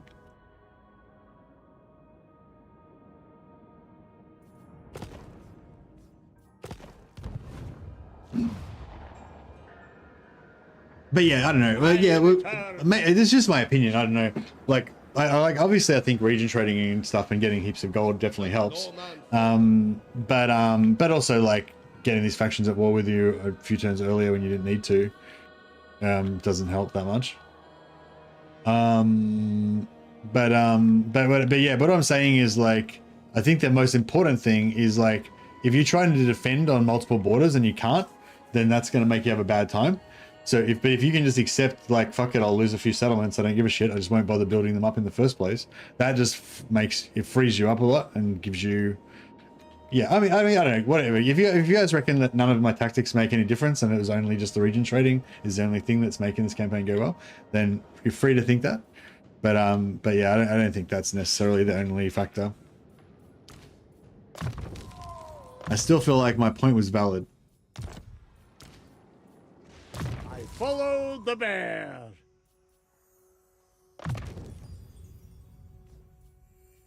Oh, actually, shit. You know that. Where it's time for us to. get our population and extra movement.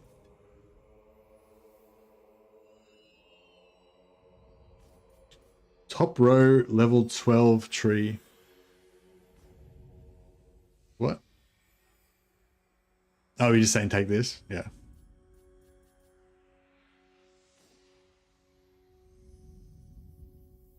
Trying to save me from going rally? Yeah, yeah. I do want to go rally and get my red line skills eventually, but yeah.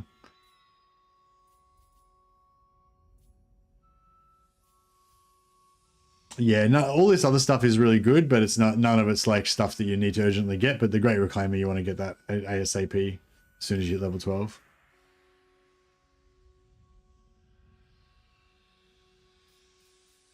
Instrument against chaos.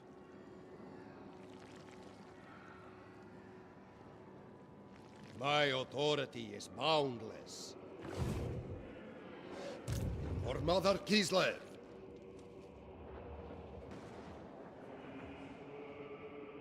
Leadership is my duty.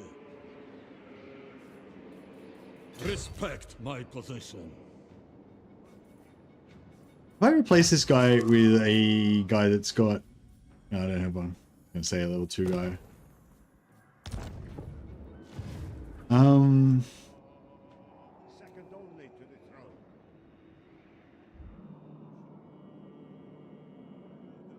I suppose I don't need... I just... Knowing that they'll give me 3,800 gold for peace treaties just make... I can't get out of my head. Like, it's like, I want that 3,800 gold. Fuck it. Ursun's disciple. We must praise Ursun first. Drużyna ready. We make camp here. Bow before me. Approved.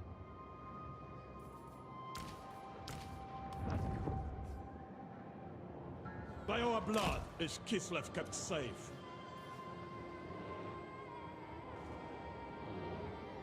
I should have From respect. Lent to Urskoi, we stand strong. Drużyna stand ready.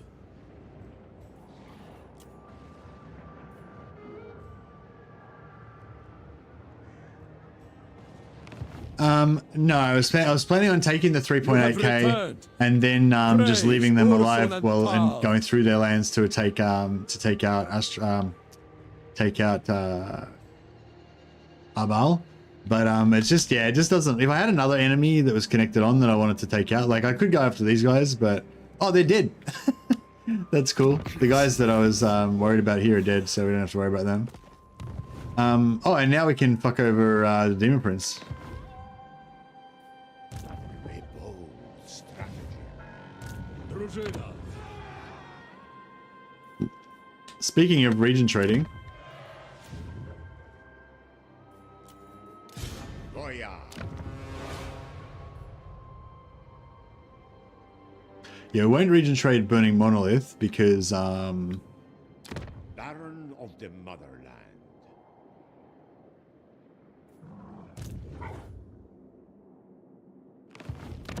Lord of all.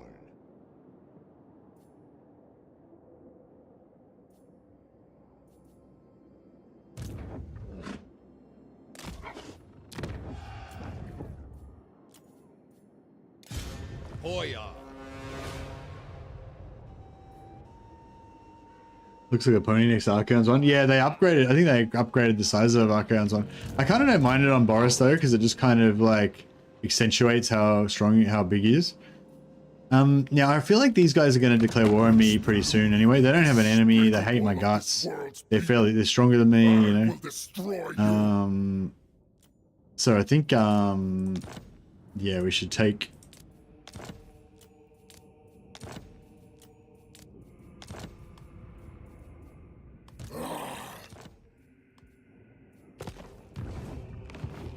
Crystal Spires.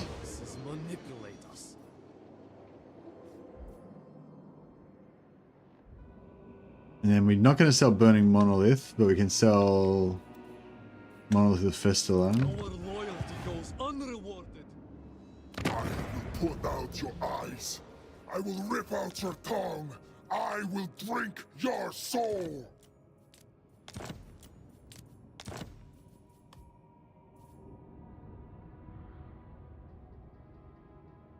So we've got Monolith of Pestilon. Yeah.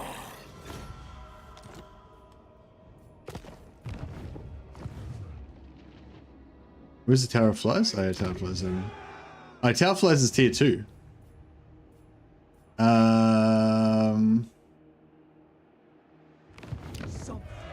So we can recruit another lord there.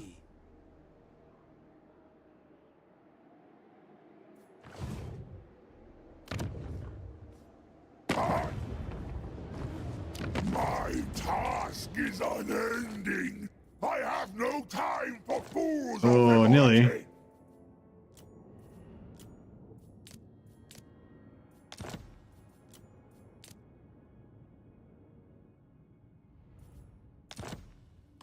Alright, I'm gonna sell. I'm going crazy on the region trading. Yeah, I'm gonna sell his region to those guys. Stranger things have happened.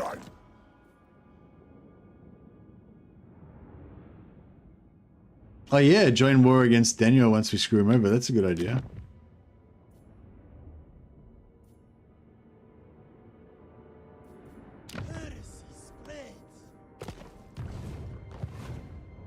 I don't know if this...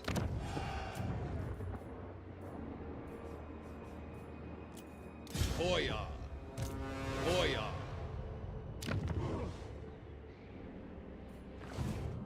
What else can we sell to him? Oh yeah, we sell him Writhing Fortress. I will subject you to a panoply of torments. You will beg me for death. Board of Secrets as well. Glorious. When I play Boris, I never sell settlements to Chaos Faction. It's more like role playing. Yeah, no, good call, Carl. But when I do it, I trick them. I sell them the settlements, but I like lay landmines in there and blow up their faction. But I do appreciate your hatred of it. That's good.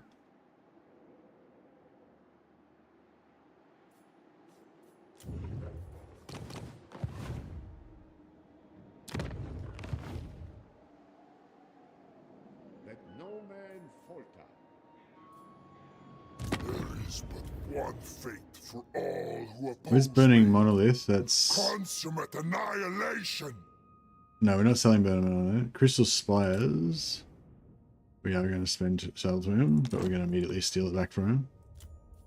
Alright, so we've completely taken all of his money. So, Then we declare war on him. far beneath me.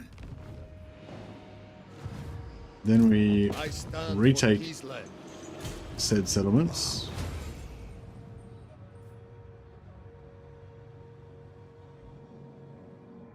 My authority is boundless. I order their death. Our taxpayers execute. The boon that gives you 0.4% HP when you are below 25% only works on boyars. Oh, it doesn't work on... It doesn't work on the bears and everything? Champion of Kislev. Never yield. Our taxpayers. Excellent. Yeah, didn't lose anything there, so that's good. Okay, cool. So now we're at war with them. And then this guy... You hold little interest for me.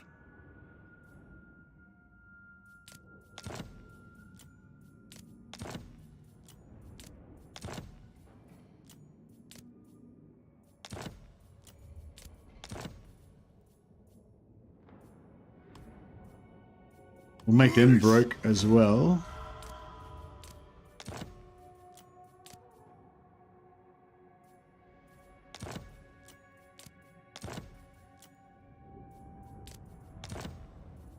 Now we can make them go to war with him. Reliability is still high. Yeah, it doesn't. You don't lose any reliability.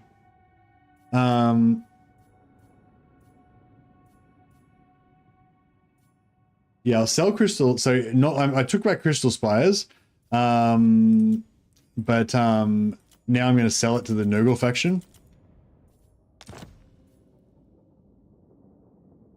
How on you? So we've just used real estate. We've just used the real estate trading to basically steal all of the money of the Daniel and put him in debt. Steal all the money of the Nurgle guy and put him in debt. And we stole all of Daniel's land, except for his capital. So he had 4 regions before that. Now he's got no regions. And I sold all of them. Right to rule. Yeah, I took over all of his regions and sold them all to Nurgle, who he's not at war with, so he can't take them back. Do you know what I mean? Like, he just conquered this, and now it's theirs. He can't take it back because he's not at war with them. Just conquered this, now it's theirs. Can't take it back. Not at war with them. Also, he can't move through the settlement using 0 movement because it's not his settlement anymore. Lord of all.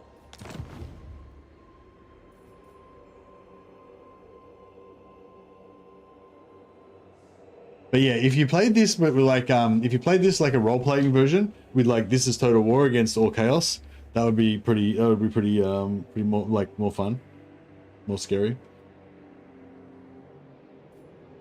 Kislev's chosen.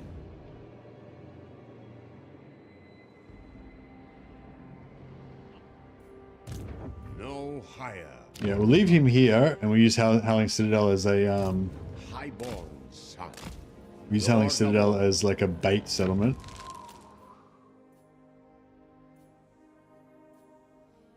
I still haven't got a single, or maybe I've gotten like 1 lord that gives you plus. I haven't really got many lords that are giving passive. Drużyna, leader of Kislev's warriors.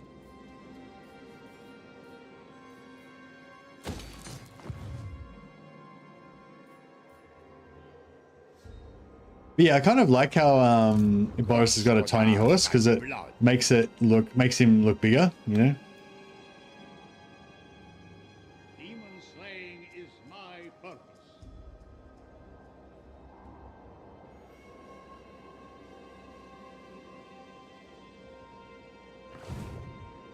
Champion of the mother. I'll move to here and we'll I we'll need recruit only the best. again. How fares my Get more recruitment. Why are we so mistreated? Yeah, so we're not selling Burning Monolith because that one's the one we're trying to get patriarch capacity in. Bow to me. Boyar's right. Noble of the Oblast.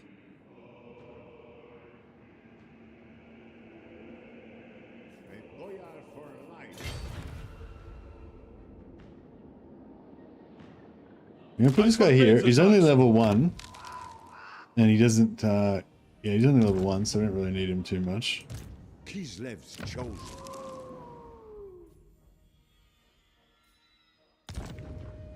These guys are armor piercing because they're. Oh no, they're not. I thought with the axe they'd be armor piercing, but they're not. Oh no, they are. They are. Yeah. Nice.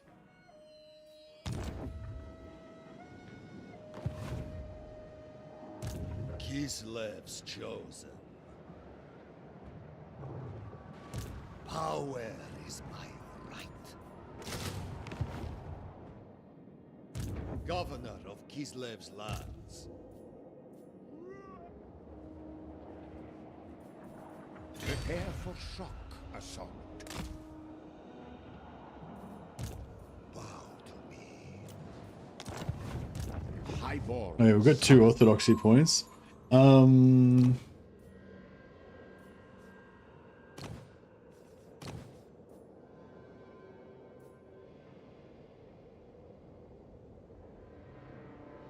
know if I should go for the. I should just save now that we've gone this far. We should go for spiritual conquest, eh? Mercy economy right on track. Exactly. Bring me kvass. Drużyna stand ready. A symbol of my power. Never yield. With this, my rule is absolute. Quite surprised, but all patriarchs have armor piercing. I speak for the What do you mean? Oh, you mean on their bears? Yeah, it's the bear mount. Yeah, the bear mount's got armor piercing, Carl. To the throne.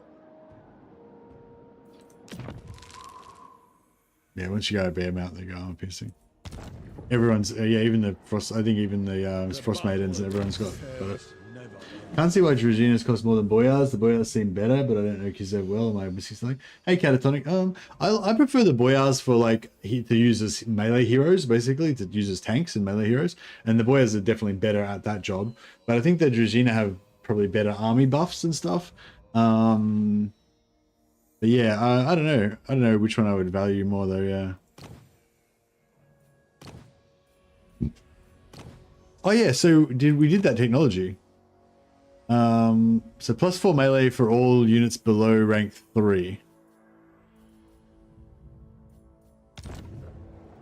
So these guys.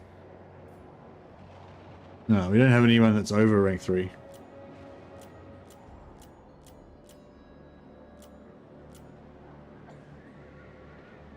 Yeah, we don't have anyone that's over rank 3.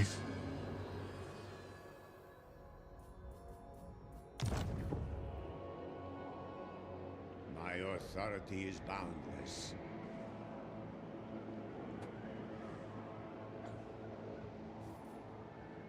But yeah, I guess all of our guys are. Yeah, you can't see where the bonuses come from, but yeah. Once we get some guys to go up to rank 4, we'll see if they lose their buffs. All right, cool.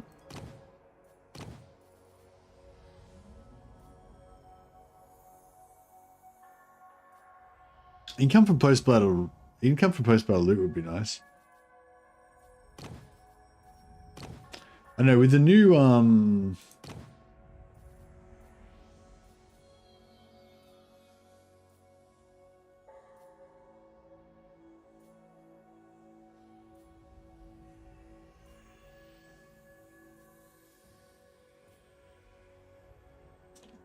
I don't know. What do you think of any other ideas about text? I kind of want to just go down ice until we get the Ice Witch Lords. A boon to our great state.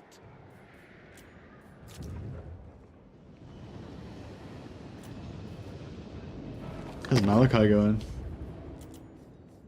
All right. All right. A friendly face is always welcome.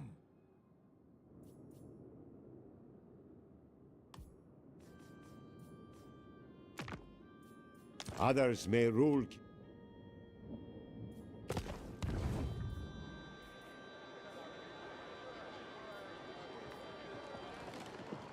Yeah, I forgot. I want to get that alliance with the dwarfs.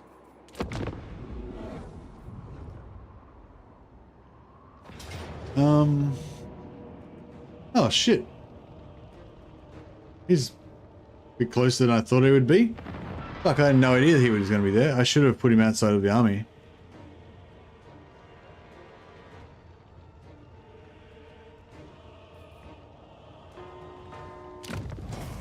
He's only a level 1 lord, but yeah, I should have put him outside the settlement. It is to die. I want you to know it too.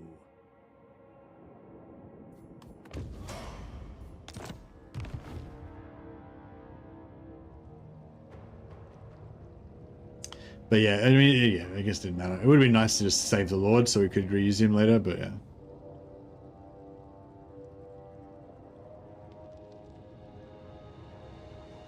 And then we could have maybe baited them away from burning monolith.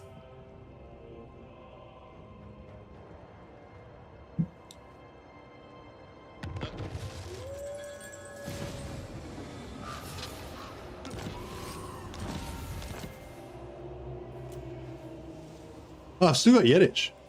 I forgot about Yedich. Our loyalty goes unrewarded. Fear not. You stand with the boyar of Kislev. I guess we'll keep Yedich. Because we're about to confederate. Resentment grows. Probably about to confederate Robsman clan. A boyar knows an ally. Good timing. Could you pass the double flange sprocket, please? Oh, he's at war with that bar as well.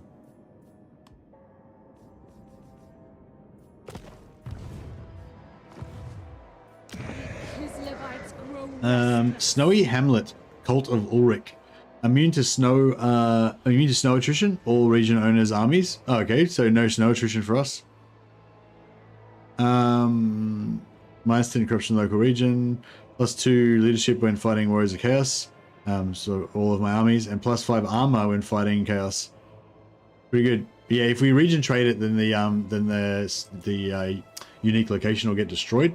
So we need to keep it alive. We want to keep it. I kind of want to play some Bannerlord today, and I'd normally be switching over to Bannerlord now, but I normally would have started the stream like, you know, 2 or 3 or 4 hours earlier, so it's a pretty short stream.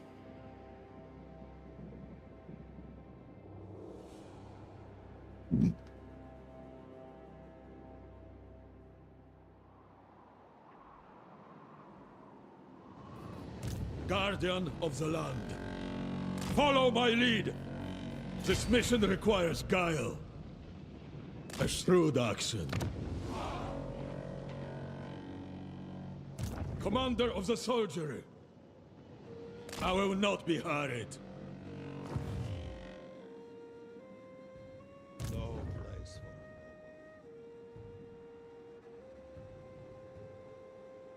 for What about making a video about Confederation cheese? What do you mean, like instead of streaming Bannerlord now? it cements my power. No, that wasn't one of the options, Carl. It was like either keep playing this or play Bannerlord. Leadership is my duty. Lord of all. Hear me roar! Baron of the Motherland. What about if we cap Monolith? By our blood is Kislev kept safe.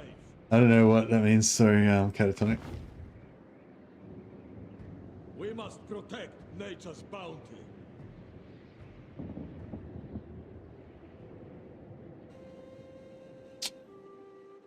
Kind of want to. I'm not gonna. I don't want to protect, but if he's heading towards burning Monolith, I'd like to like send somebody to like distract him or something. But I think we'll probably just let it go. High Priest of Ursus. I will impale them. Drużyna ready. Anything for Kislev. Leader of Kislev's warriors. Madness! No! Champion of Yeah, I might to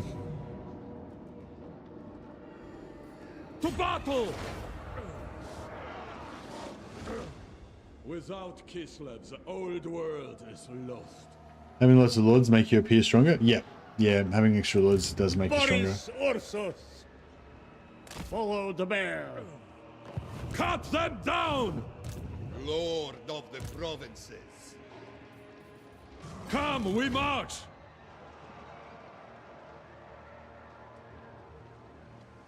We are the land, and the land is ours. This land is ours! Fight for Mother Kislev! Noble of the Oblast, go with caution. The wrath of Kislev! There will be no sleep. Roll out!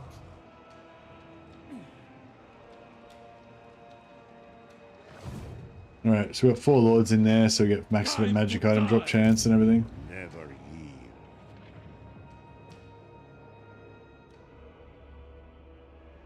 Reborn to serve Father Bear.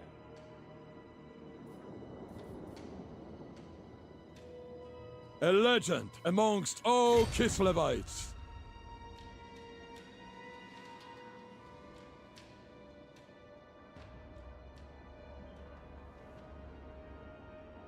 We must consider our options.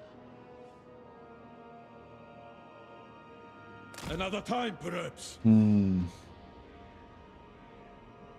we know yet what Boris's devotion bonus and chaos waste is? Yeah, it's like +9. I don't know, +6 from climate. Okay, so it's different depending on climate +3.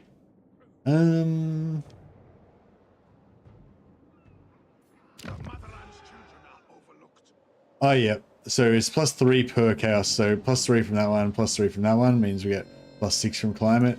This one's only got 1 chaos place, so it's +3 from climate. Yeah, 3 per settlement.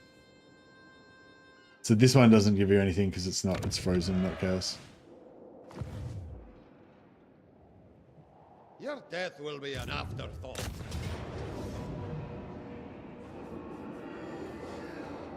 Right, yeah, I might leave him in and just chuck a heal on him in the manual battle.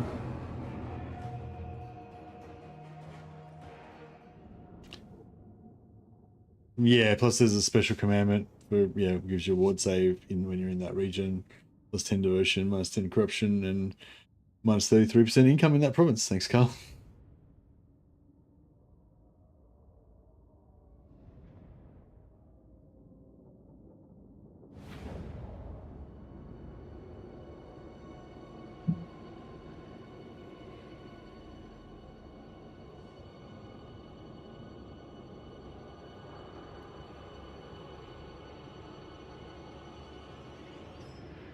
In case you're curious, I did some research on how Bannerlord's auto-resolve works. It turns out that only the tier and whether the unit is a hero, whether the unit is mounted, and terrain bonuses matter, plus skills and perks. Okay, cool. Ready for... Defender of Kislev!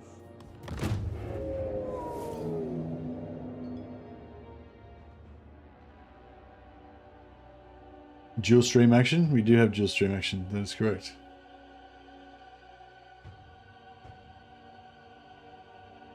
So a max level foot hero with best armor would fare less than a level 1 hero on a horse if they had the same weapon type. You reckon that applies to tournaments as well? Because yeah, I thought the knights were better at tournaments, but I feel like my glade captains are doing just as well. Of course they're on horses and everything as well. Prestige beyond compare. Showing the way. Warbear Riders! Sorghum! Yeah. Well, yeah, the Glade Captain, the Bretonnian Knights, and the White Kings that you get for the vampires, I think they're all highest level. Although, actually, the vampire heroes are pretty high level. Actually, I don't know. Or maybe. I think the vampire heroes and the warrior priest, maybe they're like 2 levels lower or something. Blade Captain's proficient in the bow, so they have more combat skills that are better. No, the Bretonnian Knights are proficient in bow as well. They just don't use them. I'd be curious if you stripped them before tournaments and tested if they still... Well, yeah, that's what I'm saying. They do. I had my Glade Captains basically naked because I was going like a whole band of like savage forest denizens or whatever, barbarian war dancer dudes, and yeah, they still won the tournaments just as often with no gear on.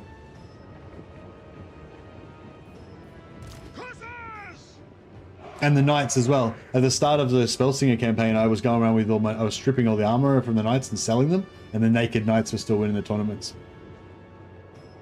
So yeah, I actually showed that on stream. Yeah. So yeah, gear doesn't matter. Confirmed. Pretty well. I haven't tested it like, you know, to death. I haven't tested it like hundreds of times, but you know, it was enough. Like they were winning tournaments multiple times while naked. That was enough for me to be convinced.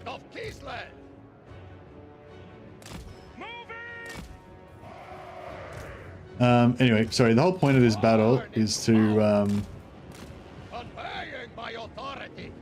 just to heal these dudes. Advance! For Kislev!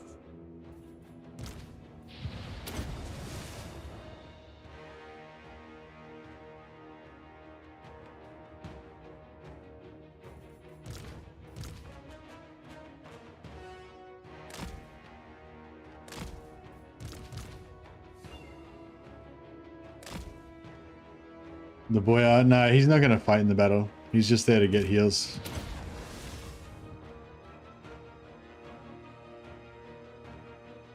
What I meant was you got to play Total War and Battle at the same time. New challenge for you.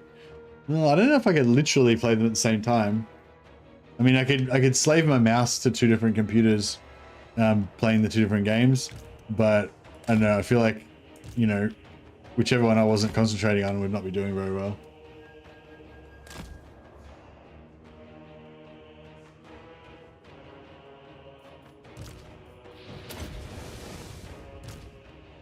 All right, now we can leave.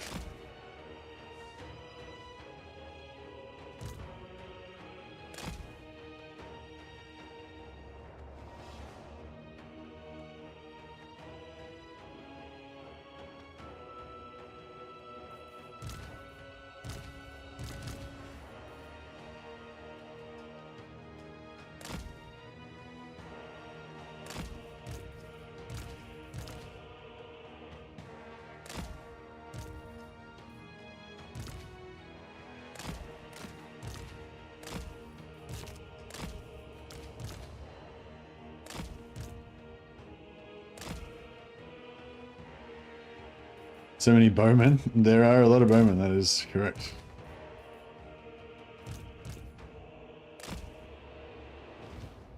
Oops. Got a little bit too close there. I thought they were going to rotate, but they did not.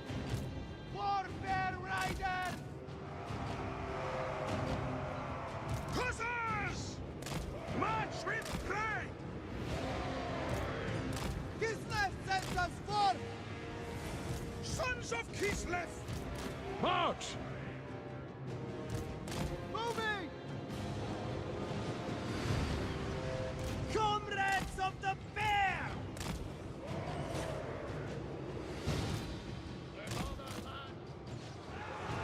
Warrior and leader!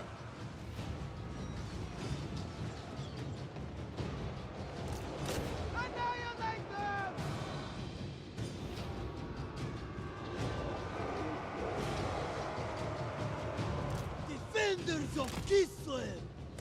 Whatever Ursus asks! Cut them down! Servant of the bear! Drusilla! At the double! Moving out! No hesitation! Drusilla! Ready! Drusilla! The motherland's finest! Armored Hussars! Go with honor!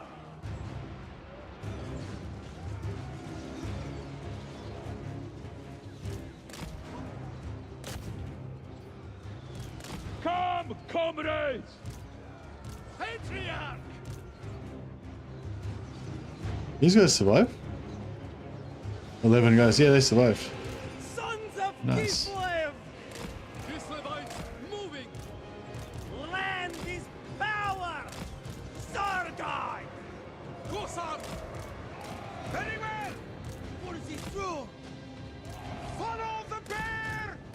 With honor! Follow me! Sargai! Hussars! I can't believe those dervishes charged and didn't die immediately.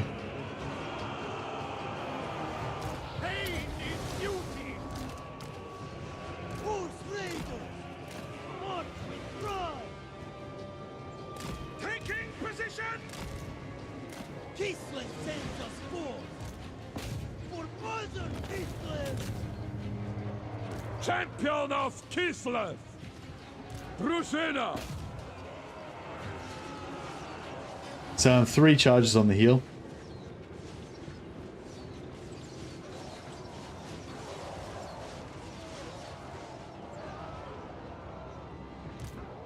Land is power! So be it! Wherever Ursus asks! Slay them! To battle! Hussars! Sons of Kislev! Alright, Kislevites that's moving! enough.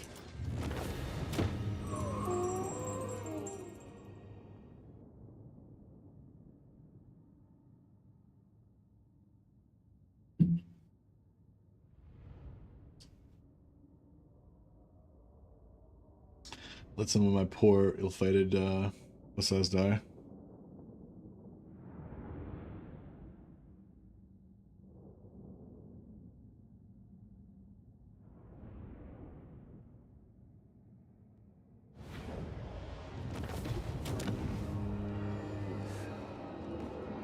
The motherland widens! Drużyna!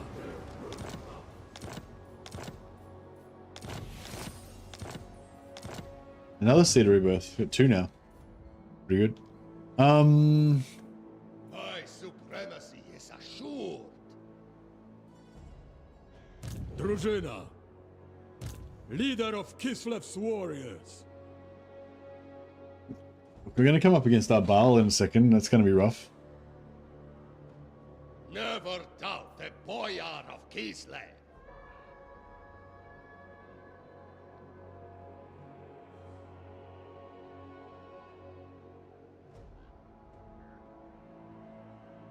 But it might be another time for some more Elvish heresy.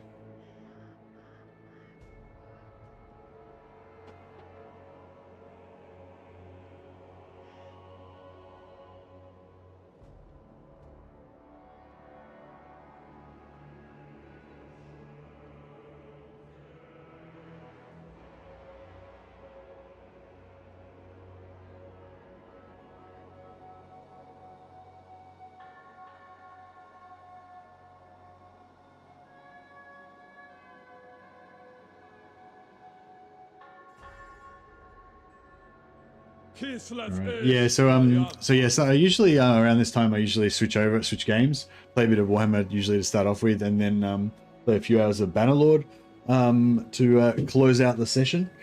So if you're not interested in Bannerlord, then might have to say goodbye to some of you guys. But I'm playing Old Realms mod for Bannerlord, which is a Warhammer total conversion for Bannerlord, so you can play in the Warhammer world. So if you're interested in that, it is more Warhammer sort of. So I'm going to chuck that on. So I'll punt you guys over to the new stream. If you're I'll just try and for anyone who doesn't get the transfer, I'll pop a link there for you. Just click on that link and that'll take you over to the new stream. For now I'm done with playing Warhammer, so I'm going to play some more Warhammer. Exactly, that's correct. So just click on that link and that'll take you to the new stream, which is about to start. Should be starting in a second. And it takes a little while for Bannerlord to load up.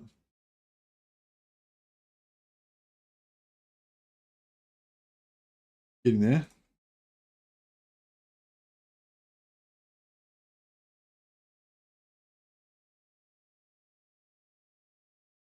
Yeah, it's still going.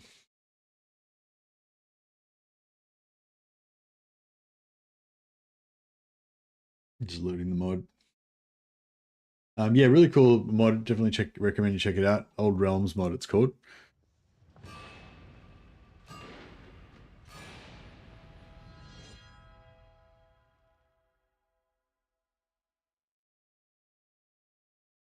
That's not the right thing. Okay, here we go.